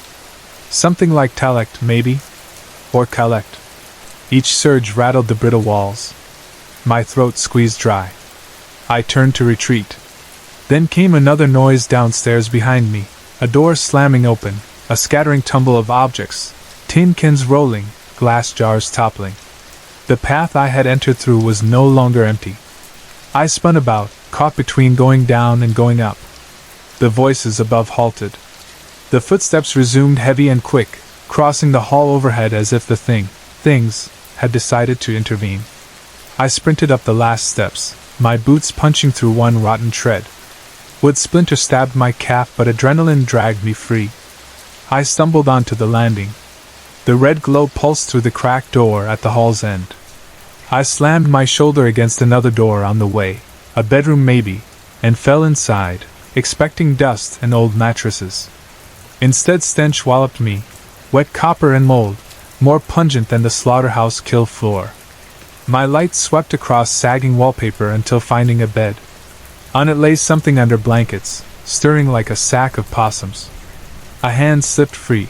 Gray-white skin stretched tight over sticks of bone, nails long and curved black. The hand gripped the quilt as if waking. Twin yellow eyes opened, gleaming in the flashlight like animal reflectors. They stared at me with an expression I can name only as weariness, as if whatever owned them had waited too many years for interruptions. The blanket slid lower, revealing shoulders deformed, ribs rippling beneath parchment flesh. The mouth parted in a sigh that became a soundless laugh, lips curled around teeth needle-thin. Then voices in the hall barked sharply, the chanting note cracked to a command. The creature in bed jerked upright, the motion insect quick despite its frail shape. Its jaw widened far past human hinge, stretching into a black tunnel studded with teeth. A roar exploded, not mine or yours but a layered echo like many mouths inside one. Behind me something pounded the landing boards. Every nerve screamed run. I swung the door shut, bounding back into the hall, glimpsing shapes streaming from the ceiling, gray limbs dropping like spiders descending. I didn't wait. I charged for the stairs, phone beam flailing. Something swiped close, claws whipping air near my back. I vaulted the landing railing, not stairs, crashing onto the first floor corridor. Pain shot through my ankle, but I crawled, scrambled upright, half ran, half limped through the kitchen. More crashes behind me. Walls shook under blows. The chanting churned frantic now, rising into a single wail that made timbers vibrate like tuning forks. The front room with its inverted crucifixes spun past. I slammed through the sagging front door into evening light dimming fast. My truck was beyond the ditch, at least 100 yards uphill. I sprinted, lungs burning. Behind me the porch rattled. Something heavy bounded down the steps. I dared not look. Grass slapped against my shins. Cars rusted quiet as tombstones flanked me. A roar tore out behind, mixed with that same cracked laughter. I gained the driveway, boots ripping tufts of dandelion. Another roar, closer. I reached the slope. Each step upward felt syrup slow. Gravel slid beneath my soles. Breaths heaved acid. Midway up I risked a glance. At the tree line below the house crouched something tall on its haunches, pale hide hanging like loose cloth over thin bones. It tilted its head, regarding my climb, yellow eyes glowing hotter in the dusk. It didn't pursue. It only watched. Then it smiled, if that rictus could be called a smile, and raised one hand, wagging a long jointed finger, a scolding motion mimicking someone telling a child not to steal cookies. My heart kicked harder. I scrambled the last yards, threw myself over the guardrail, tumbled to my knees. The highway stretched empty both ways, sky turning bruised purple above. I shoved the pickup door open and yanked the keys. The engine stuttered alive. When I roared onto the road, dust billowed behind. I didn't ease the pedal until lights of red wing bled comfort through my windshield. That night I showered 3 times, scrubbing slaughterhouse grime and woods dirt until my skin nearly bled. On my calf a sliver of rotten stare buried deep required tweezers. I stared at it under bathroom light, half expecting the fragment to move like a worm. Every sound outside my apartment, neighbors talking, cars passing, made me flinch. I tried telling myself I exaggerated the memory. Shock distorts perception. Maybe squatter hippies painted the crosses. Maybe a drugged old man lay delirious in that bed. But each rationalization dissolved against the clarity of those eyes, the weight of that roar shaking my ribs, the laugh echoing inside my skull, the dent it left in my truck bumper I found next morning, a perfect imprint of thin claw tips though I never heard or felt a strike. Days later I returned to the pull-off in broad daylight with a coworker who liked abandoned sites. We found the house, but different. The roof had collapsed further, porch half fallen, as if weeks had passed in days. Weeds had overtaken tire ruts, disguising them better than before. The door still hung open, but inside no crosses remained. Just bare walls, paint peeled where outlines suggested something once hung. The kitchen cabinets were gone. Only a rectangle of sunlight fell onto a dirt crawl space where floorboards had been ripped up. No stairs. No second floor. Like the house's innards were devoured overnight. We stood stunned until my friend suggested we leave. He mumbled about unstable structures and lawsuits. Back on the highway, I checked my rearview. Nothing but silent pines swallowing the roof peak. For years since, whenever I drive that stretch, I keep eyes forward. Yet from the corner of my vision I sometimes swear I glimpse a shape where the house used to stand. A pale figure watching from the shade, patient, hands folded as if waiting for curiosity to return. I have not gone camping in those woods again. My dad asked why I avoid our favorite trails. I told him work keeps me busy. He nodded, maybe guessing more. He always said silence in the forest can mean something does not belong. Now I know sometimes it means something belongs all too well, and it remembers who dared to trespass. Marcus and I have been best friends since 8th grade, which means we have spent more than half our lives doing just about everything together, pushing our bikes up the same hills, sneaking the same bad movies into the same sticky-floored theater, clocking in at the same jobs that paid the same lousy wages. By the spring I turned 22 we were both working second shift at the aluminum parts plant on the south side of town, a brick sweatbox that rattled every time the press lines slammed. Tuesday nights were always the worst, no overtime rate, never any supervisor in a hurry, just one long, humming, fluorescent evening that seemed to refuse to end. The whistle blew at 10, and the two of us filed out with the rest of the crew, steel-toed boots sliding on oil spots, backs wet through our cotton shirts, arms dotted with tiny burns from spark splash. That particular Tuesday felt harder than most, the air heavy enough in the shop that it sat on your shoulders. We were so tired it felt permanent, the kind of tiredness you would still feel after a full dreamless sleep. Outside the plant the night air smelled of river water and cut grass, a mercy after the press oil reek. We stood beside Marcus's Honda, damp handprints already gathering on the faded blue paint, and did what we always did, argue for 5 minutes about what to eat. Tuesdays gave us just enough time to snag something before every kitchen in town shut down. A proper diner was out of the question. By the time we got there, they would be turning over chairs. Fast food was the only option, but even that narrowed to a handful of joints. Burger chains were predictable, but Marcus wanted grease you could feel through the box, the sort that left salt crusting on your lips 20 minutes later. I wanted something warm enough to fog my glasses when I popped the lid. We both knew the partial solution lived at the edge of town. There is a Kentucky Fried Chicken sitting just off Route 17, a little north of the intersection where the highway slips under the railroad trestle and a mile south of the turn that snakes into the state forest. It is an older unit, one of the 1980s models with the concrete brick lower walls, the bright red tin roof pitched like a cheap barn, and the drive-through window that sticks out like a mismatched addition. Some franchisee still runs it under corporate branding, but the place sits back from the main drag and always looks a hair neglected, paint baked half a shade too pink by sun, light poles flickering in a range of sickly whites, asphalt cracked into a jigsaw of tar snakes. You either get comfort from that kind of age or you don't. We do. Old buildings carry the smell of food deeper in their walls, like smoke soaked into denim. We pointed the Honda toward it without another word. The drive takes 7 minutes if you catch the lights. Marcus cranked the windows down even though the night was cool, letting the road wind slap our sweat-damp faces. The radio fizzed between stations, too many hills, one decent transmitter, so we rode with engine noise and our own thoughts. Some nights we joke, but that night no one bothered. You could feel the hunger sharpening us. We crested the final slope, and the KFC slid into view, red roof barely visible, lot lit by 3 halogen poles, 2 of them buzzing so loudly the hum reached our ears before we even rolled into the driveway. Beyond the building, a solid black wall of trees pressed close, pines, maples, a few birches catching strips of moonlight. In daylight you can see how the forest curls around that back half of the lot as if it has been edging forward for decades, trying politely to nudge the restaurant off its patch of earth. At night the tree line blends into a single dark shape. If not for the buzz of the lamps or the C-shift line of pickups idling at the drive-thru, you could imagine the building already swallowed.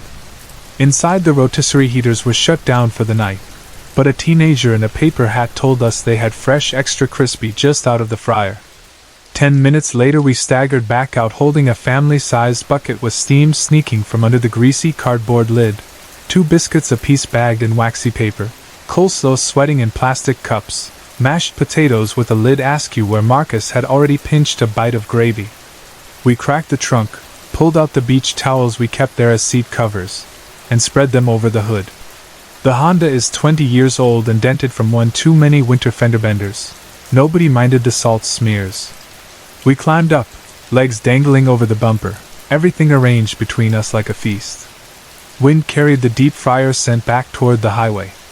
Somewhere an 18-wheeler shifted gears. You can never escape that slow groan. But otherwise the parking lot felt like a bubble around us. 2 tired men, 1 bucket, and the glow of stuttering bulbs overhead. We ate in quick double-handed bites, chicken skin crackling, crumbs rolling down our chins. "I'm telling you," Marcus mumbled through a mouthful, grease shining on his lips. "Soon as I hit the Powerball, this is step 1.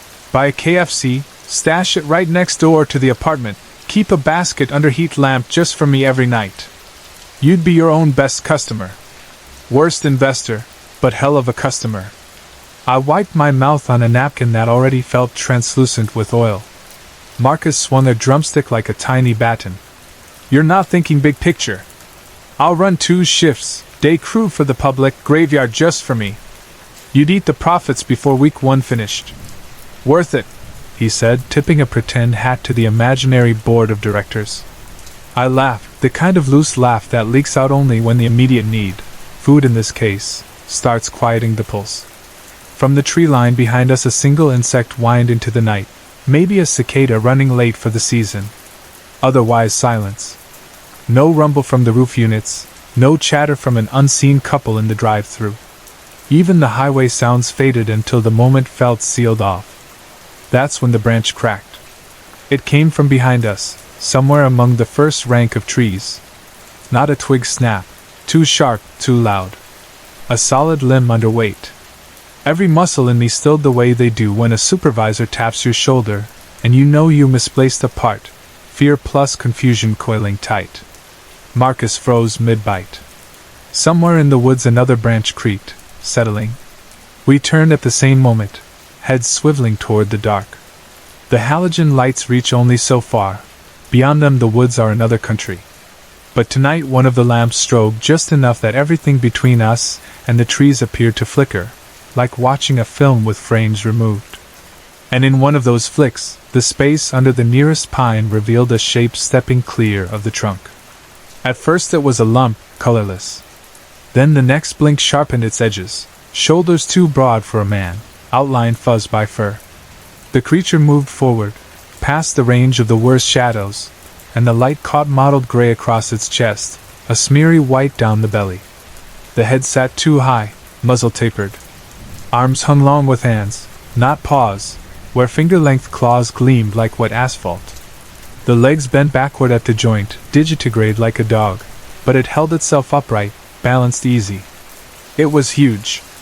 We measured the parking lot lights later. The bulbs stand 16 feet off the ground. Under that glare the thing's pointed ear tips came near 7. Time slowed to molasses. My tongue stuck to the roof of my mouth. Marcus's biscuit tumbled from his hand and thudded against the hood before sliding to the pavement. The creature's head turned at the sound, ears twitching. Then its eyes snapped to our faces. That stare, God, I feel it even now trying to describe it. Eyes like a coyote, reflective, a shade of gold that ought to read animal. Yet behind that glow was something unmistakably human, weariness, hunger, something that looked like having had too many disappointments. I have seen my own eyes in the mirror after double overtime, the beaten slouch of them. The creature's gaze felt older. Marcus made a noise, half a word, maybe my name, and I answered without turning my head. Don't move. I doubt my voice carried across the hood. The creature inhaled. I could see the ribs expand under patchy fur. It stepped closer. Another step. 20 feet now separated us, maybe less, the distance of a backyard. It sniffed again, nostrils flaring at the smells of breading and salt and fat drifting off our bucket. That was the moment my vision sparkled from holding breath too long. Something deep in the primitive brain whispered, "You feed dogs, they don't bite." Maybe that thought linked to every childhood memory of offering scraps across a chain-link fence. Or maybe I was already beyond rational action, frozen between flight and faint, grasping for one more option. I slid off the hood on the side opposite the creature, moved slowly to show no threat, and reached into the bucket. Grease slicked every finger. My mouth said something to Marcus. I can't recall the exact reassurance, but my heart battered at bone like it wanted out. I walked around the fender, holding the drumstick in open palm. The asphalt felt soft beneath my boots. Sweat dripped down my sides though the air had cooled. I kept my arm extended, hand trembling so much the meat danced. The creature's ears pushed forward. It closed the last distance one cautious stride at a time until its shadow stretched over my sneakers. The smell coming off it was earth and dry leaves, not rot like you'd fear, but the musk of a den. It reached. Claws touched my fingertips, cold and rough, lifting the drumstick gently, deliberately, as a child takes candy from a teacher's hand. I didn't flinch. Couldn't. The thing retreated 2 steps, sank to a crouch like a rower settling on the edge of a dock. It brought the food to its muzzle and bit. No, bit is wrong. It sheared the meat away in one soundless rip, as if the bone were soft bread. Another bite removed the rest. It chewed slow. All the while its eyes never left mine, only blinking once each half-minute. Behind me Marcus finally exhaled loud. The creature's gaze flicked to him, then to the bucket on the hood, then back to me. It made a sound, difficult to capture with letters. Somewhere between a fox's chirp and a dog's expectant whine. I reached again, offering a thigh. Same ritual, careful handoff, deliberate eating. We gave up a wing, then a breast. When the 4th piece was gone, the creature licked its finger-length teeth, rose with barely any shift of weight, and made that small yip again, 2 syllables, almost polite. Then it turned. The backward bent legs carried it in easy bounds across the lot, past the last flicker of halogen, into shadow. One final glimpse of pale torso between trunks, then nothing but forest. We waited, bucket cooling, until the buzzing of the lamps seemed to ramp from background to tinnitus again. I tried to speak but coughed instead, lungs finally remembering they needed air at a normal pace. Marcus rubbed both hands down his thighs, smearing grease on denim. "You gonna say it?" I asked when my voice returned. He stared at the place we'd last seen the figure.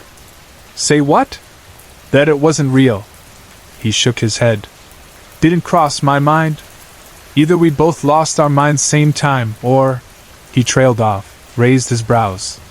"Or," I echoed.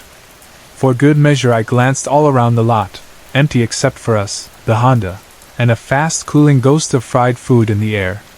The lights flickered in and out. Somewhere down the road a tractor-trailer's tires hissed on pavement. No more branches cracked. "We feeding it again?" Marcus asked.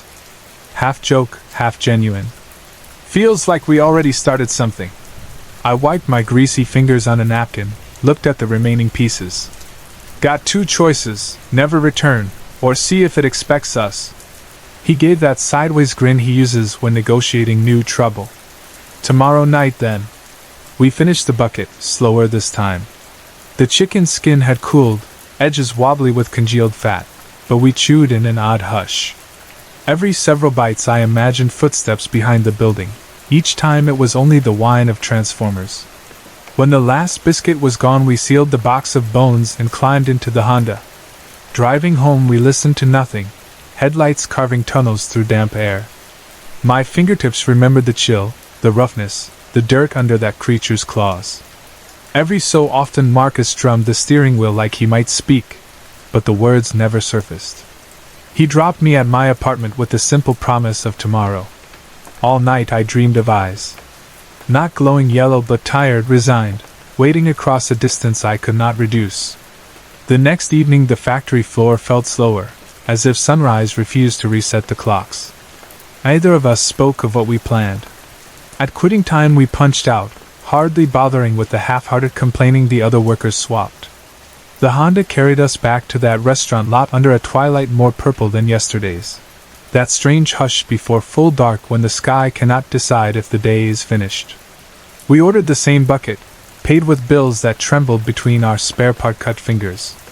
The same teenage cashier looked bored and sweaty.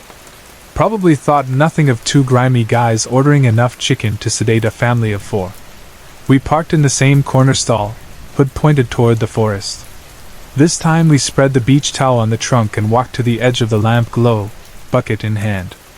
I set 2 pieces on the cracked pavement just where the light began to fail, forcing myself to crouch, ignoring how my knees shook.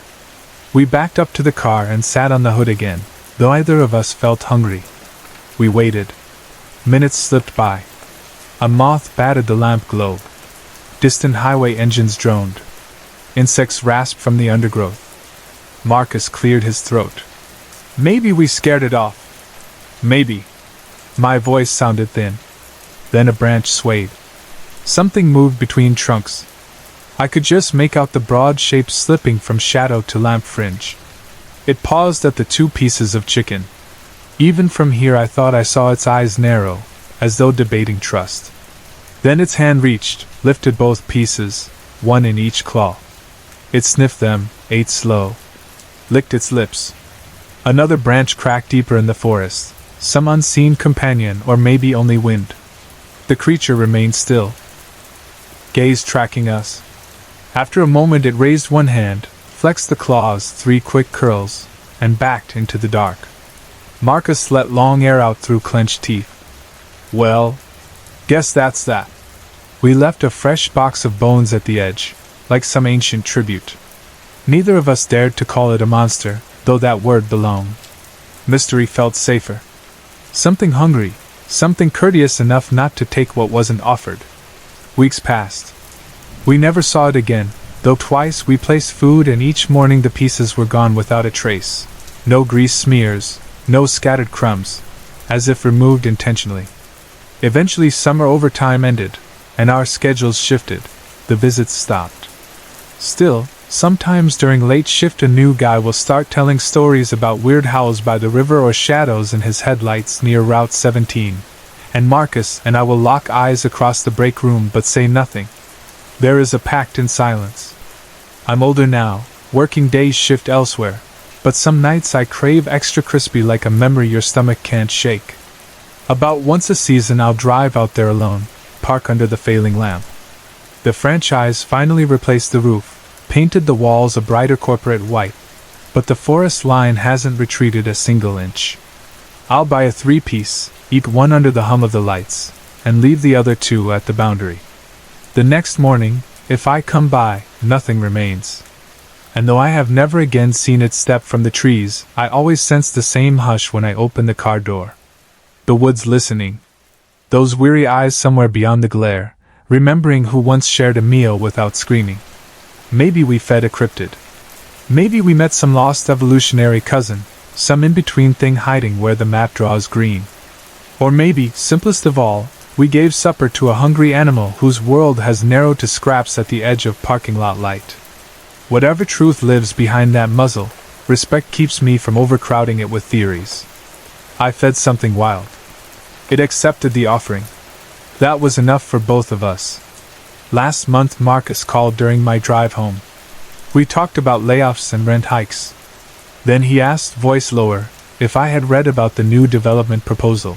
Some supermarket chain planning to pave half the forest behind the highway. I hadn't. He sounded uneasy for reasons beyond nostalgia. They say progress means brighter lights, more customers. Maybe the creature will retreat deeper, or maybe it will find another quiet lot where 2 tired workers eat fried chicken after shift. All I know is the night Marcus dropped his biscuit, I looked into eyes that felt as human as mine, and saw a hunger I recognized. If bulldozers come, I may drive out there one final dusk, park by the last standing pines, and set down a full bucket, skin still crackling. Just in case it needs a parting gift. Something greasy, salty, dipped in sauce, something to remember us by when the lights go out and the forest moves on.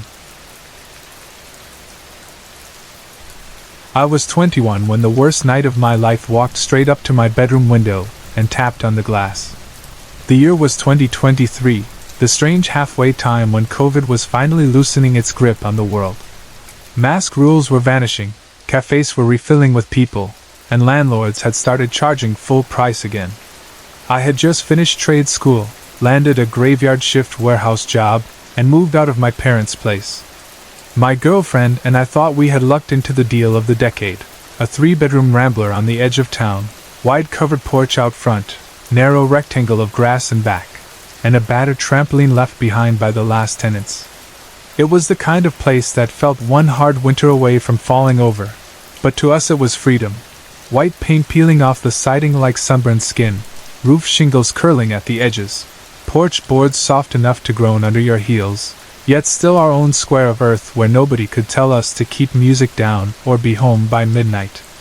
The first months were the usual blur of adulthood, second-hand furniture deliveries, learning which breaker controlled which outlet, discovering the kitchen faucet only produced hot water if you turned it all the way cold first. After every shift I drove home under the stale yellow light of the industrial district, shoes squeaking with grease, arms humming from moving pallets, brain running solely on salt cravings. Around 2 in the morning my girlfriend and I would curl side by side on the couch with leftover noodles and whatever streaming show was easiest to follow while half asleep. She worked days at the clinic, I worked nights among forklifts, so we caught each other in the overlap, sunrise goodbyes and midnight hellos, and made soft promises that one day we would live like normal people with weekends off. Nothing felt unusual about the house until we decided to clear that trampoline. It had sagged in the yard since before we arrived, springs stretched, mats speckled with moss. Getting rid of it meant extra room for tomato plants and a second-hand picnic table I wanted to sand down. We spent an entire Saturday undoing bolts rusted together like welded iron, prying legs apart, stacking curved frame pieces in neat piles. We finished after sunset and hauled the final load to the curb for a charity pickup. I remember leaning on the porch railing, sweat cooling on my skin, feeling proud of the cleared grass. The yard looked bigger, as though we had peeled off an old scab. That night, I crawled into bed at a responsible hour, responsible for someone who slept through daylight anyway, set my phone on the crate serving as a nightstand, and let the darkness settle. The window above the headboard was cracked for fresh air, blinds down but not shut tight. Spring bugs hissed in the grass. A neighbor's dog barked twice then quit. Normal sounds. I drifted on the edge of sleep. Then came a sound that didn't belong. Tap tap across the porch boards. Slow, cautious, almost experimental. Footstep on the wooden steps, not heavy boots, not clacking claws, but something in between, as though toes as long as fingers were lowering weight gently. I opened my eyes. The room was black aside from the faint glow of a street lamp leaking through the blinds. My first thought was raccoon, but raccoons don't walk upright and don't weigh enough to make planks complain. I listened harder, held my breath until the pulse in my ears became drums. Again, tap tap, footstep. 15 times at least, each a fraction closer, then silence underneath the window. Every reasonable explanation, loose screen door, branch rubbing the siding, kids sneaking a shortcut, evaporated when the knocking started. Tap tap tap. Fingernails on glass, not claws on wood. Knuckles, deliberate, just inches from where my head lay on the pillow. 3 beats, a pause, 3 beats again. No shadow crossed the blinds. No silhouette of a hand. Nothing but that polite insistence. The fear was thick enough to taste, like copper coins on the tongue. I did what children do under blankets. I squeezed my eyes closed, pulled the quilt to my chin, and waited in frozen misery. Minutes turned viscous. The knocking never changed rhythm or force. It kept me awake until sunrise carved thin orange bars through the slats. Light banishes courage-eating noises. As soon as rays hit my face, the taps stopped. My heart slammed against ribs while I debated looking. Curiosity finally beat terror. I stood, gripping the mattress edge like a life raft, lifted 2 slats, and stared straight into emptiness. The porch boards below the window were bare. For a heartbeat I believed it had all been dream sludge. Then something pale slid out of sight at the corner of the house. An arm, only an arm, being dragged downward beyond my angle of view. The skin was almost translucent, bluish veins underneath, longer than any human limb should be, elbow bending wrong. The hand at its end reached nearly to the knees of an invisible body. 5 fingers, joints sharp as broom handles, nails too thick to be called nails. And cuffed around the wrist was a sleeve, gray fabric torn into ribbons, as though it had once been a suit coat decades ago and had never been changed. In 2 seconds it vanished. Silence swallowed the porch. I slammed the window down, heart ricocheting off my throat. Of course I forgot to lock it. I was too busy trying not to scream. When my girlfriend woke, I spoon-fed her every detail. She rubbed sleep from her eyes, pointed out I had worked a 12-hour shift the evening before, and suggested overtired hallucinations can feel very real. Lack of sleep, leftover stress from pandemic life, maybe a raccoon standing on the grill. She believed none of it, which almost convinced me as well. Almost. 6 uneventful months passed. Time heals disbelief. We painted walls, planted tomatoes in the newly empty yard, laughed about my haunted house nerves. The warehouse kept shipping.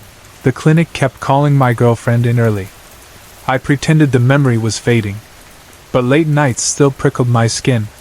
One Friday she went out with coworkers to celebrate a promotion. I stayed home, ordered takeout, and parked on the sofa to binge cheap detective shows. Around 10 I muted the TV and realized how loudly the fridge hummed. The porch light burned steady outside the front window. My eyelids sagged. That's when footsteps pounded directly overhead. The house only has 1 story. Anything on the roof should have been a raccoon or possum, maybe a stray cat. But these steps were wrong. Heel-toe placement, heavy enough to make dust drift from the ceiling line like someone stomping in work boots. They traced a straight path from the back edge of the roof toward the window over the sofa. Toward me. Ice rushed my veins. The windows upstairs, windows I rarely touched, flashed in my mind. Unlatched.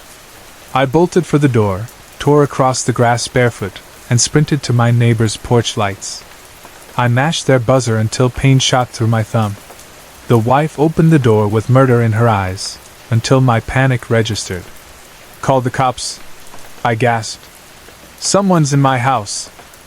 She ran to the phone while I turned back toward my place. Under the dim street lamp I saw a head peer below the frame of the bedroom window.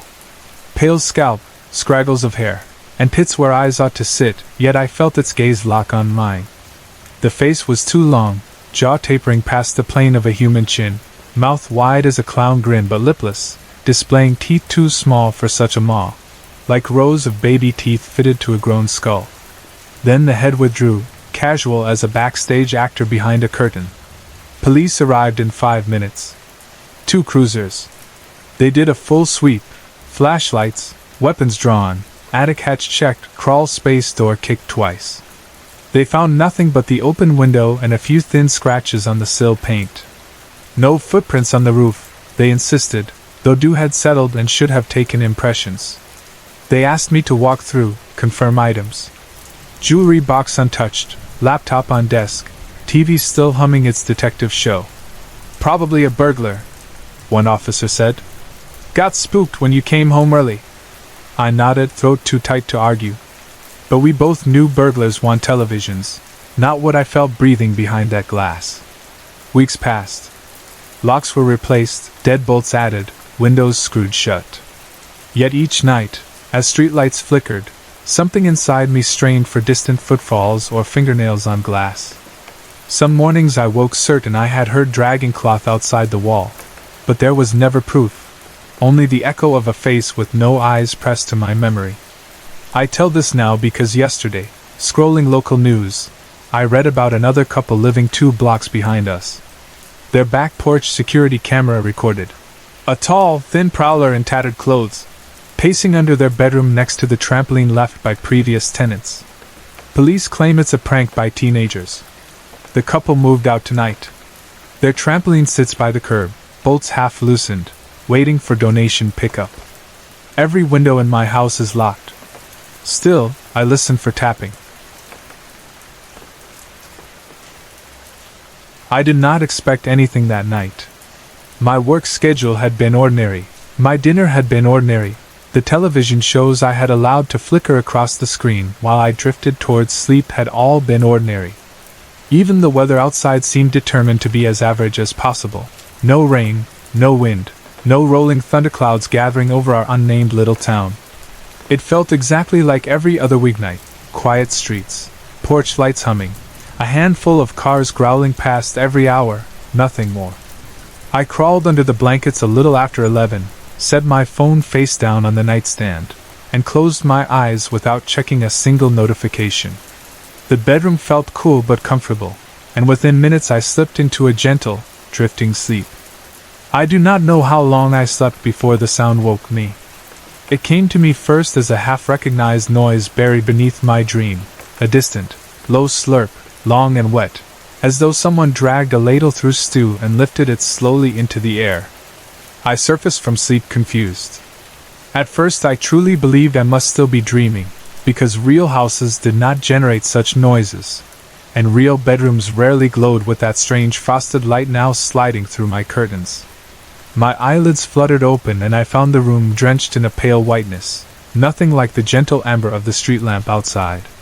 This glow felt colder, more clinical, almost metallic, and it cast hard edges across my walls. Instantly my heart began to beat in my throat. I reached for the digital alarm clock without sitting up.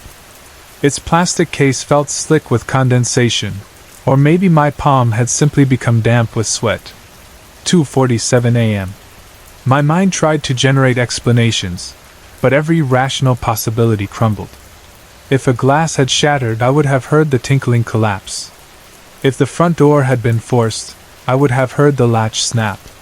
If a window had been broken, shards would still be rattling across the floorboards. Instead, there had been only that single, unhurried slurp, the sound of a straw drawing liquid from an invisible, bottomless cup. Even half awake, I knew the rules of this neighborhood. Burglaries come in clusters, moving from one weather-battered house to the next. Anyone who owns more than a rusted sedan learns quickly to keep a weapon within reach, and my father had beaten those lessons into me long before I could spell burglary. Beneath the mattress, at the very edge of easy reach, rested the answer to almost every question, a 12-gauge pump action, loaded years ago with buckshot that had not been inspected since that day. At 2:40-something in the morning, every single scenario feels the same, and every scenario ends with the same cold steel pressed against your shoulder. I slipped a hand under the mattress, found the stock, and slid the shotgun out carefully. I eased my feet to the floor, bare feet on chilly hardwood, and moved step by slow step. The walls themselves seemed to pulse with that glowing light. My hallway is narrow, barely wide enough to extend an elbow without touching drywall. Tonight it felt wider, empty in a way that made me shudder. I crept past the closet, holding my breath. I am not an expert, and do not pretend to be. I had fired the shotgun only twice while hunting rabbits years earlier. Still, muscle memory told me to keep the muzzle down, finger outside the trigger guard until I knew what waited beyond the doorway. The glow brightened as I neared the kitchen. My brain told me to hit a light switch, push back against the darkness with a familiar yellow bulb, but a deeper instinct refused. Any creature that brought its own illumination did not need mine. I paused at the threshold, shotgun cradled tight against my shoulder, and listened. Silence. Even the ordinary refrigerator hum had vanished. The whole house felt stunned, as if everything metallic or electric were holding its breath too. That was when I noticed how impossibly bright the windows had become. All 6 panes in the kitchen glared white, no difference between glass and night sky, as if someone had built fluorescent light boxes outside. The intensity stung my eyes. I squinted and saw movement, slow rippling humps that reminded me of silk curtains stirred by wind, only there were no curtains. The light itself seemed to ebb and flow like thick liquid. Then I saw it. A shape slouched on the linoleum, half in shadow, half in that blinding glow. At first I mistook it for a pile of laundry sacks. The outline bulged strangely, many soft folds overlapping, and a faint sheen clung to its surface. I edged closer, heart hammering, until I stood just inside the kitchen doorway. With one trembling hand I reached toward the wall and flicked the light switch.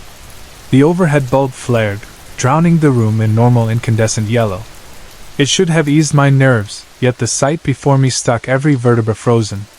It was a cocoon. That is the only word my mind could produce. Picture a silkworm's creation magnified 1,000 times, but twisted into unnatural geometry. Roughly barrel-sized, lying on its side, tapering to a blunt nose at one end. The color churned between blue-green and seaweed teal, swirling under the kitchen light. The surface resembled blown glass and raw jelly at once, smooth yet wet, shimmering like fish scales beneath water. I had never imagined an object could appear brittle and gelatinous simultaneously. Every instinct screamed that this thing did not belong in a domestic environment. While staring at it, I realized the glow outside had strengthened. It bled under the back door, along cabinet edges, between floorboards. I could taste electricity in the air, metallic on my tongue. A single drop of sweat slid from my brow to my upper lip. Shotgun or not, I felt as vulnerable as a fawn. Panic finally overtook curiosity. I tilted the gun muzzle toward the cocoon, then hesitated. Whatever sat before me might not be solid. Pellets could ricochet off glass or bounce back into me. I needed guidance. And for reasons I still cannot articulate, the first person who flooded my mind was my uncle. He had served 3 tours overseas, had seen men and creatures do impossible things, and when I was a boy he told stories that kept me up at night, legends of glowing orbs above deserts, of hunters who vanished into pines leaving only steaming piles of clothes. He lived 40 minutes away, but his number remained first in my phone. My uncle would know what to do with unearthly pods glowing at dawn. I retreated to the living room, shotgun barrel jittering, and grabbed my phone from the couch cushion. Reception in my town is weak after midnight, but I managed to unlock the screen. I dialed him. The signal bars flickered. Then the call connected. but instead of my uncle's drowsy greeting, I heard a roar of static, like tuning an antique radio between dead stations. Beneath those waves emerged a voice, deep, distorted, guttural, repeated on a choppy loop. "Wake up. You're dreaming." I stabbed the red button, heart ramming my ribcage. My uncle never used speakerphone. This voice could not be him. And the phrase, "Wake up, you're dreaming, why that?" I dialed again. The same result, though quieter now, the static thinning. The voice repeated softly, "Wake up. You're dreaming." Until the line cut. I flung the phone onto the sofa and tried to fill my lungs. The world tilted. The kitchen bulb shrilled overhead like a fly. A wave of blackness spilled across my vision, and I felt the floor tilt.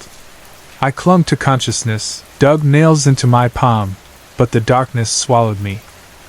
I awoke doused in sweat, sheets twisted around my torso. Sunlight slid through curtains in weak stripes. For a moment I convinced myself it had been nightmare start to finish.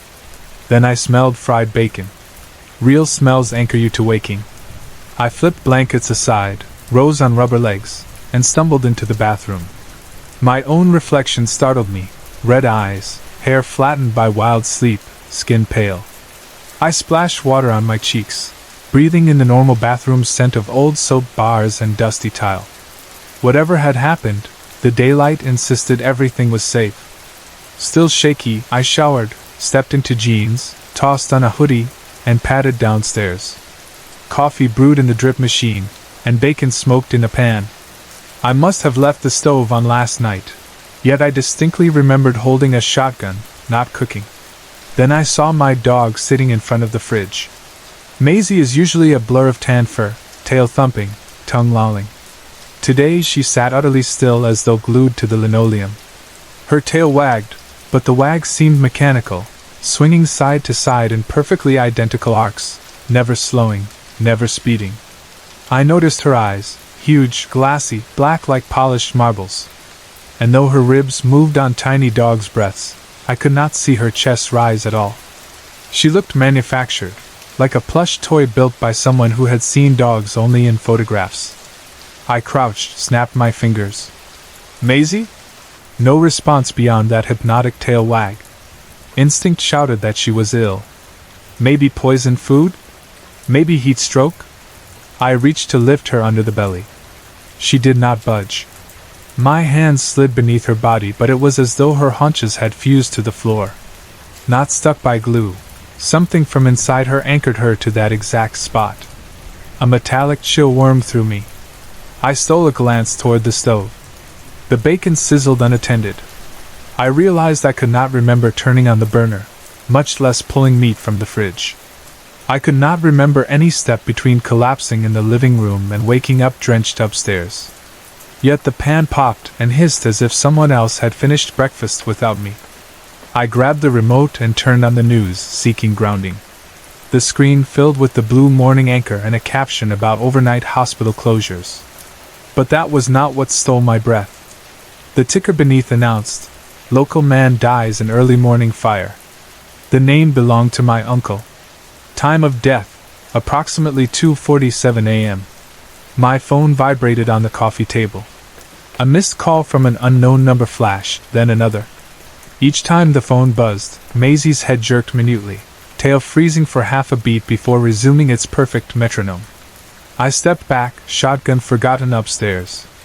From outside, just beyond the kitchen window, came the faint clanking of machinery, gears meshing, metal plates knocking, followed by that same long slurp that had awakened me.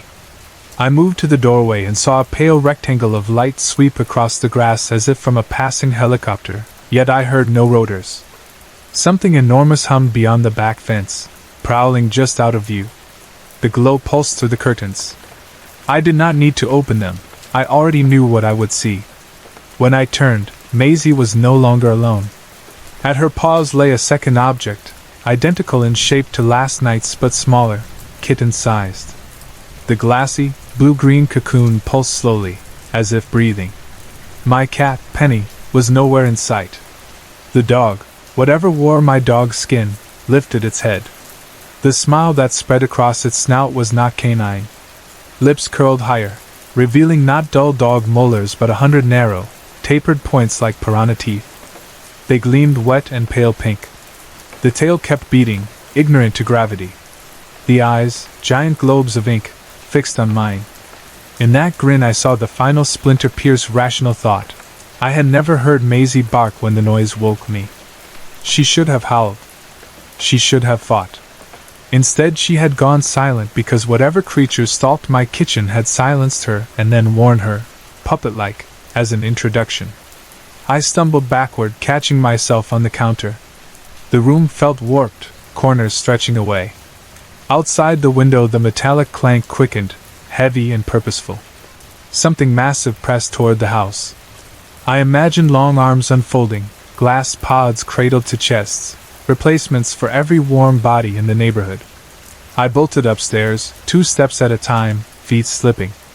I snatched the shotgun from the bed, heart hammering. My bedroom window still latched. The morning sun glowed innocent through thin curtains. The front porch looked empty of cocoons. Behind me came the thuds of heavy footsteps that were not paws on stairs. Each step metallic, like an iron boot. I wish I could say I turned and fought. Truth. I dropped the gun, grabbed the car keys, and launched myself through the side door. The bright day outside stunned my eyes. I sprinted to the car, engine coughing alive, tires spraying gravel. In the rearview mirror the kitchen window exploded outward, shards glimmering. Something lean and pale stretched half out the opening, too long for the frame, skin bulging against wooden edges. It turned its head, smiling that needle-toothed smile. The last thing I saw were its fingers brushing the window frame, fingers that looked exactly like the ones I had almost mistaken for my dog's tail. I did not stop driving for 30 miles. I pulled into an abandoned rest stop and sobbed until dusk. I did not phone police. I did not phone friends. I typed one text to my employer, family emergency, and shut off the phone for days. I never returned to the house. Realtors found it empty except for my car's old spare tire, the couch, and wilted tomatoes on their vines. They also found Maisie wandering the yard apparently healthy, Penny curled asleep on the trampoline frame. Both animals behaved normal under observation. No one believed my story. They attributed the damage to burglars and feral dogs. I still do not keep pets. No cats brushing ankles at night, no dogs greeting me at the door. After years in quiet apartments I sometimes miss the steady breathing of an animal at my feet. And then I remember how still a living body can seem when it has been hollowed out, how silent a phone can ring when a familiar voice has been swallowed by static, and how a smile containing far too many teeth can follow you forever down the hallway of memory. Sorry to interrupt. If you're enjoying the story, let me know in the comments and tell me where you're watching from. Don't forget to like and subscribe for more. Mike Carlson had been waiting for this small taste of independence all month. The factory where he worked part-time let out at 5, the sun was starting to droop behind the roofs of Red Willow, and his mother had finally agreed that he was old enough to walk the 4 miles home without a ride. It felt like proof that he was edging away from childhood, the way a chick edges out of a shell. He was on the track team, tall for his age, quick on his feet, and his parents trusted his common sense. Stephen Ferris, the boy who always took the same after-school bus, was walking the same direction. Until this semester they had been little more than passing acquaintances, 2 names in the same attendance book, Mike the runner, Stephen the kid who dressed in black, wrote song lyrics on his notebook covers, and practiced a heavy metal growl under his breath when he thought no one was listening. They never chose the same tables at lunch, they never paired up for projects, and each assumed the other lived in a different orbit. Then one cloudy Tuesday Mr. Phelps from the office cornered them by the vending machines and told them it was school policy that students walking the long bus trail home should do so in pairs if their parents could not pick them up. The news annoyed Mike and seemed to annoy Stephen even more, but the rule was the rule. Now here they were, pacing side by side along Sutton Road as the last bands of gold settled on the hills. Fields lay open on either side, grassy meadows dotted with leftover clover and crisp leaves that had blown far from any tree. Ahead the road dipped toward the cluster of maple trees that marked the edge of town. Beyond that dip lay neighborhoods, porch lights, dogs barking, kitchen windows glowing orange with dinner. In theory the walk should have taken an easy hour. Mike swung his backpack onto one shoulder and tried to make conversation. "We'll pass Lindsay's barn in 10 minutes," he said, half to Stephen, half to himself. "After that it's only a mile to the first streetlight." Stephen grunted, eyes hidden behind dark contact lenses that looked almost navy under the fading light. His trench coat flapped at his calves, more dramatic than the breeze required. "Storm's coming. Forecasts called clear." Mike shrugged. "I checked before practice." Stephen's lips curved into a faint smirk. "Forecasts only talk about clouds and rain. They don't talk about other things." Mike couldn't resist rolling his eyes. "Look, man, it's just a walk." They continued in silence. Grasshoppers clicked somewhere near their ankles. Above, swallows darted through mid-level air pockets, chasing gnats that glimmered in the last badger stripe of sunshine on the horizon. Somewhere an irrigation pump coughed itself awake for the evening cycle. Then the wind arrived. It was not a gentle wind, not a playful swirl. It was a sudden, deep inhale of the evening, as though the world itself had gasped. Both boys flinched. Mike yanked the zipper of his varsity jacket all the way to his chin. Stephen lifted his collar and tucked his chin inside, movements crisp, almost choreographed. Yet despite the chill, Stephen's posture suggested he felt nothing at all. The gust died as fast as it had come, leaving a silence so wide it swallowed the normal rustle of dry weeds and the buzz of distant traffic. Mike shifted uneasily. He had been raised on farm roads, knew the difference between natural quiet and something that seemed to sit on your eardrums like a weight. He cleared his throat. "Probably just the front moving through." 1 minute later they heard the first cry. Mike stopped mid-step. The sound hadn't come from any recognizable direction. It was everywhere at once, a single note that rang like a wineglass tapped with a spoon, high and mournful. Stephen's head snapped to the left. "Not wind," he whispered. "It must be." Mike forced a chuckle. "Sound bounces out here. Could be a barn door." Stephen gave him the kind of look a lion might give a cub. There was a gleam behind those dark contacts, as if he could see things balancing on the edge of dust that Mike could never see, like he knew exactly which door and which barn had just creaked for reasons no meteorologist could chart. Still, they kept walking. Each step gathered speed until they were almost trotting. Mike told himself it was just the chill pushing them forward, but the truth was cruder. Something inside was beating a drum against his ribs. 100 yards later Mike glanced back along the path. A figure stood on the gravel where they had been moments earlier, a figure shaped like a man but moving in a way that betrayed its own bones. It limped a yard, paused, hopped forward, lurched, then swung an arm like a pendulum. Every joint seemed to bend beyond its natural range. Every stride looked wrong, like nails scraping beneath skin. The way the figure's head bobbed, chin to chest, chin to sky, made Mike's throat close. He tugged Stephen's sleeve. "We're not alone." Stephen's gaze cut over his shoulder. "I see it." Something else moved. The sun rolled beneath the horizon, flipping the world from copper to bruise purple. In that instant the figure's outline blurred, as though the last slice of daylight had masked its true anatomy. What remained looked taller, with shoulders that sagged, arms that dangled lower than any man's. Its gait accelerated. Loose dirt sprayed behind every step. "Run," Stephen said, voice flat. Mike's legs obeyed before his brain swallowed the command. Track muscles fired. The air sluiced past his ears, muffling everything except the rasp of his own breath. Stephen was shockingly fast, trench coat billowing behind him like a crow's broken wing. They vaulted over a busted culvert, pounded across a narrow footbridge, skidded onto the asphalt of County Route 88. Footsteps 4, 6, 8, hammered behind them, each thud rolling through the gravel path like a bouncing rock down a canyon. Mike chanced another glance. The pursuer was closer than physics allowed. The head no longer looked human.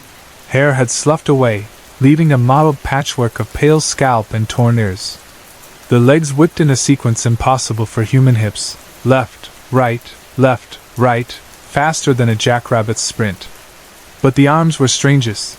They no longer pumped for momentum but dragged beneath the torso, fingertips raking dust, gathering speed. Either the creature's spine had extended, or the torso was stretching, unwinding into something serpentine. Mike tore his eyes away. A stitch jabbed his ribs. He fought to keep stride with Stephen, who had pulled a yard ahead. Stephen's voice floated back, crisp in the brittle air. "Cut through the orchard!" Mike knew the route. Old Mr. Henley's apple orchard bordered this lane and edged right up to Maple Grove, Mike's neighborhood. But that orchard had one problem. The path through it was little more than packed mud, riddled with low branches and half-buried stumps. Easy to trip. Easy to slow down. The thing behind them shrieked. A blue phosphorescent glow spilled from its mouth, as though its lungs were filled with swamp fire. The light carved gashes across the shadows, illuminating broken fence posts, a rusted tractor skeleton near the ditch. Mike's knees buckled at the sight. He sucked a ragged breath. Stephen veered right, hurdling the ditch. Mike followed on pure adrenaline. Branches slapped faces, twigs clawed legs, but they stayed upright. Apples lay forgotten between fallen leaves, slick underfoot. Twice Mike nearly rolled an ankle on bruised fruit. Each time he swore under his breath. Each time he heard Stephen grunt ahead, "Keep going." A minute inside trees feels like an hour, but somehow they emerged onto Maple Grove's eastern sidewalk scarcely winded, though fear was beginning to ossify in Mike's thighs. Porch lights winked through budding lilacs. The pleasant scent of split pine drifted from a chimney. Civilization, at last. Then Stephen tripped. Coat tangled in his knees, he pitched forward, rolled head over boots, came up sprawling. Mike skidded to a stop too late. His heel carved a furrow in the lawn, momentum yanking him backwards onto his butt. Pain flared along his tailbone. He forced his eyes up. The creature burst from the orchard gap. Its feet, were they even feet, hammered on sidewalk concrete, sparking blue light with each impact. It howled, jaws splitting wide enough to unhinge. The mouth poured cold azure radiance across the grass. Mike felt every hair on his arms rise. His mind tried to map the creature's skull structure, elongated jaw lines, double rows of teeth, but fear blurred details. "Get up!" he bellowed, scrambling to his own feet. Stephen stared, paralyzed. The blue sheen washed across him, painting him the color of steel. Then something flickered in his eyes. He lunged upward. Mike grabbed Stephen's coat collar and hauled. Together they stumbled through the last yards to Mike's driveway. Heartbeats turned to thunder. The creature was now only a house length away. Mike's house glowed like a lighthouse, porch bulb, living room lamp, kitchen window golden with warmth. He yanked Stephen across the lawn, up the 2 wooden steps, through the storm door that banged once, slammed the main door behind them, and jammed the deadbolt. He leaned his back against it, sucking air, shotgun in his thoughts though it lay forgotten upstairs. Stephen collapsed against the opposite wall, hair matted across his eyes. They stared at one another. Mike wanted to speak but words dissolved. He could still feel the creature's glow on the skin of his face, as though frostbite had nipped him during the run. Footsteps padded down the hall. Mike's father, Mr. Carlson, wearing reading glasses and holding a paperback, surveyed the foyer with raised brows. Then Mrs. Carlson peeked around the kitchen arch, a dish towel draped over her shoulder, the aroma of cinnamon apple cider trailing behind her. "Boys?" his father asked. "Everything all right?" Mike's voice came out a croak. Someone chased us." His father frowned, set the book aside, and stepped to the window. He peered through the curtains into the calm suburban night. Nothing stirred except the usual hush of dense lawns and distant tires on tar. No blue glow. No tall sagging shape. Just wind chimes tinkling from the neighbor's porch. Mrs. Carlson reached to brush mud from Mike's knee. "You look shaken. Stephen, are you staying for dinner?" "I've got plenty." Stephen opened his mouth, shut it. He stared at the family photographs above the shoe rack as if they were coded messages. Eventually he nodded. Mike's father clapped his shoulder. Whatever happened out there, you're safe now. Come on. Hot cider, boys. Best cure for a fright. But Mike couldn't let go. He slipped to the window beside his dad. He scanned every shadow between hedges. His skin expected the blue illumination to cascade from behind a shed or a pine trunk. He waited for claws to scrape across concrete. Nothing. The ordinary night smelled of wood smoke and autumn. Stephen drifted closer, stomach growling at the smell of pork roast. He leaned near Mike's ear, whisper quiet. Don't talk about it right now. Mike swallowed. Did you see its eyes? I saw its hunger. Was it human? No. Was it? We're alive, Stephen said, his voice steely. That's what matters. Mrs. Carlson called them to the table. Plates gleamed under pendant lamps. Mashed potatoes steamed like small mountains. The normalcy tasted almost bitter after what they had seen. Mike managed to spoon gravy onto meatloaf without spilling. Stephen sipped cider, his hand shaking only once. Conversation flowed around them, his father describing a coworker's practical joke, his mother reminding Mike about a dentist appointment. Stephen offered polite nods. No one mentioned running at dusk, or blue light, or jaws wider than any skull. For 10 minutes Mike believed maybe they truly had outrun the nightmare and left it locked outside. Then a soft thud came from the porch, too heavy for a falling leaf, too soft for a boot. The house fell silent. Mike's spoon hovered above potatoes. Stephen's pupils widened. His mother's knuckles tightened around her mug. A second thud. Something pressing weight on the wooden porch boards, testing them. A slow slide, as though claws scraped paint. Mike's father rose, forced a neighborly grin. Probably raccoons after the pumpkins. He strode to the foyer, confidence built on decades of normal nights. Stephen's chair scraped. He shook his head once at Mike, stay. But Mike's feet ignored him. He followed his father, limbs tingling. Together they reached the door. Mr. Carlson unlocked the deadbolt, swung open the door with bravado, and found nothing but crisp air. The porch was empty except for 2 jack-o'-lanterns grinning lopsidedly. A single apple core lay on the doormat. Mike's father chuckled, jittery.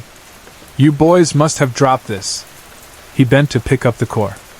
Mike's lungs squeezed. Dad, don't. The porch light flashed out. Cold flooded the doorway. Something exhaled, a breath so cold it vaporized in the glow of the living room lamp behind them. A blue light flared across the porch, illuminating the edge of a coat, a glimpse of ragged teeth, the dark hollow of a maw big enough to swallow daylight. Mr. Carlson froze, apple core in hand. Mike grabbed his sleeve and yanked him back.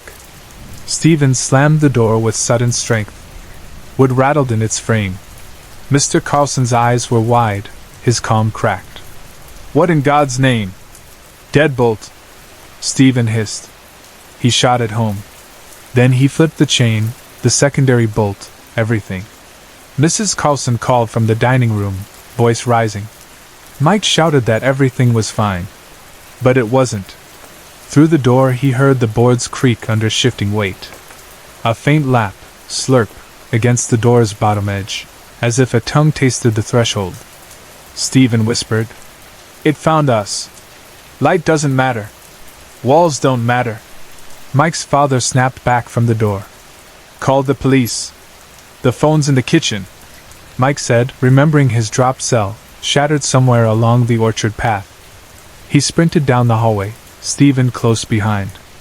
Mrs. Carlson appeared, blocking their path. What is happening? She demanded.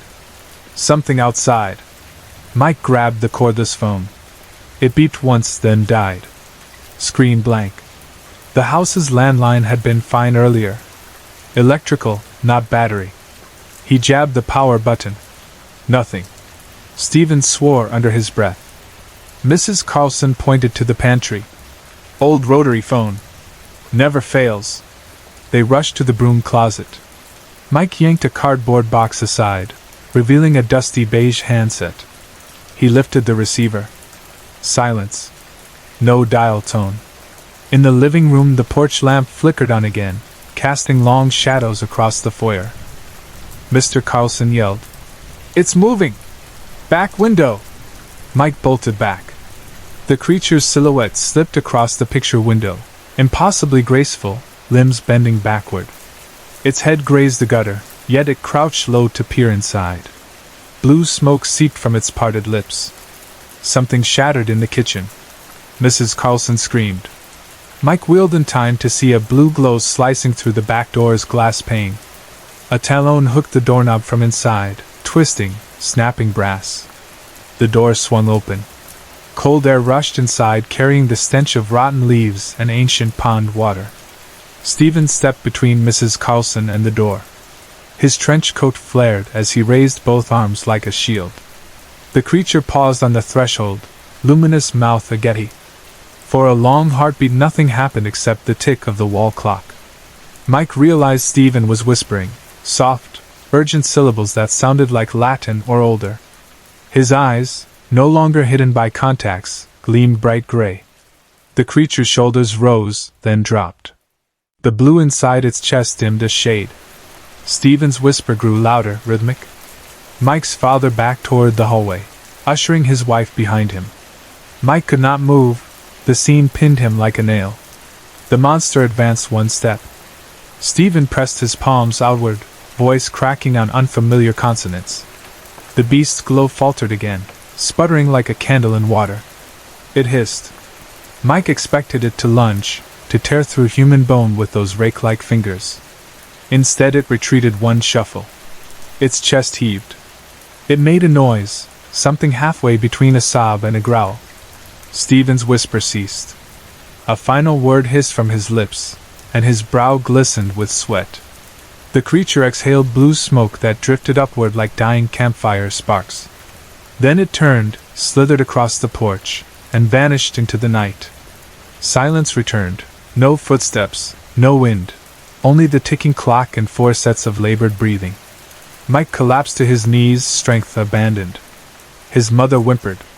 His father stepped forward, hand on Stephen's shoulder. "Son, what did you say to it?" Stephen wiped his mouth. "The old language. Words it recognizes. Told it to leave." Mike stared. "How do you know that?" Stephen's eyes reflected porch light, old eyes in a young face. "My family keeps the words. We dress in black for a reason." Mrs. Carlson hugged her son so hard he gasped. Mike's thoughts tangled. Shovel the broken glass. Call neighbors. Lock every door again. Ask Stephen to finish explaining. But nothing coherent formed. Only one truth burned bright. Stephen, the boy Mike had labeled freak, had just saved them all. Mr. Carlson ushered everyone to the living room. They shut curtains, switched on every lamp. No one ate dinner. Coffee brewed though no one asked for it. Mike's father phoned the police on his cell. The officer promised to patrol the area though his tone carried skepticism. How could anyone describe what had prowled their porch? They agreed not to mention blue fire or shrieking slurps, only a very large intruder. Hours dragged. The police cruiser's headlights swept the street twice, then disappeared. Midnight found the Carlson family and one shaken teenager still gathered around the cold pot of coffee, faces pale under the kitchen fluorescence. Stephen refused the guest bedroom. He sat in a dining room chair, trench coat draped across his knees, eyes fixed on the back door as if expecting it to breathe again. Near 2 a.m. Mike's father insisted the house was secure. His mother guided Stephen to Mike's room, pressed extra blankets into his arms. Mike lay awake on the floor while Stephen took the bed. Neither slept. They listened for slurps, for creaks. Only the heating ducts sighed. At dawn, sunlight poured golden through blinds. No broken branches in the yard, no footprints in the mud, nothing except an apple core on the porch rail, already browning. Mike picked it up with trembling fingers. He dropped it into the trash and turned to Stephen, who watched with sober calm. "You're not normal," Mike said, voice husky with awe. Stephen nodded once. "May there is the world. Will it come back?" Stephen considered. "Probably. Not tonight. But someday." Mike felt the answer settle like cold lead. Yet alongside fear bloomed respect. He offered a hand. Stephen hesitated, then clasped it, grip firm, warm. Whatever came next, Mike knew he would not face it alone.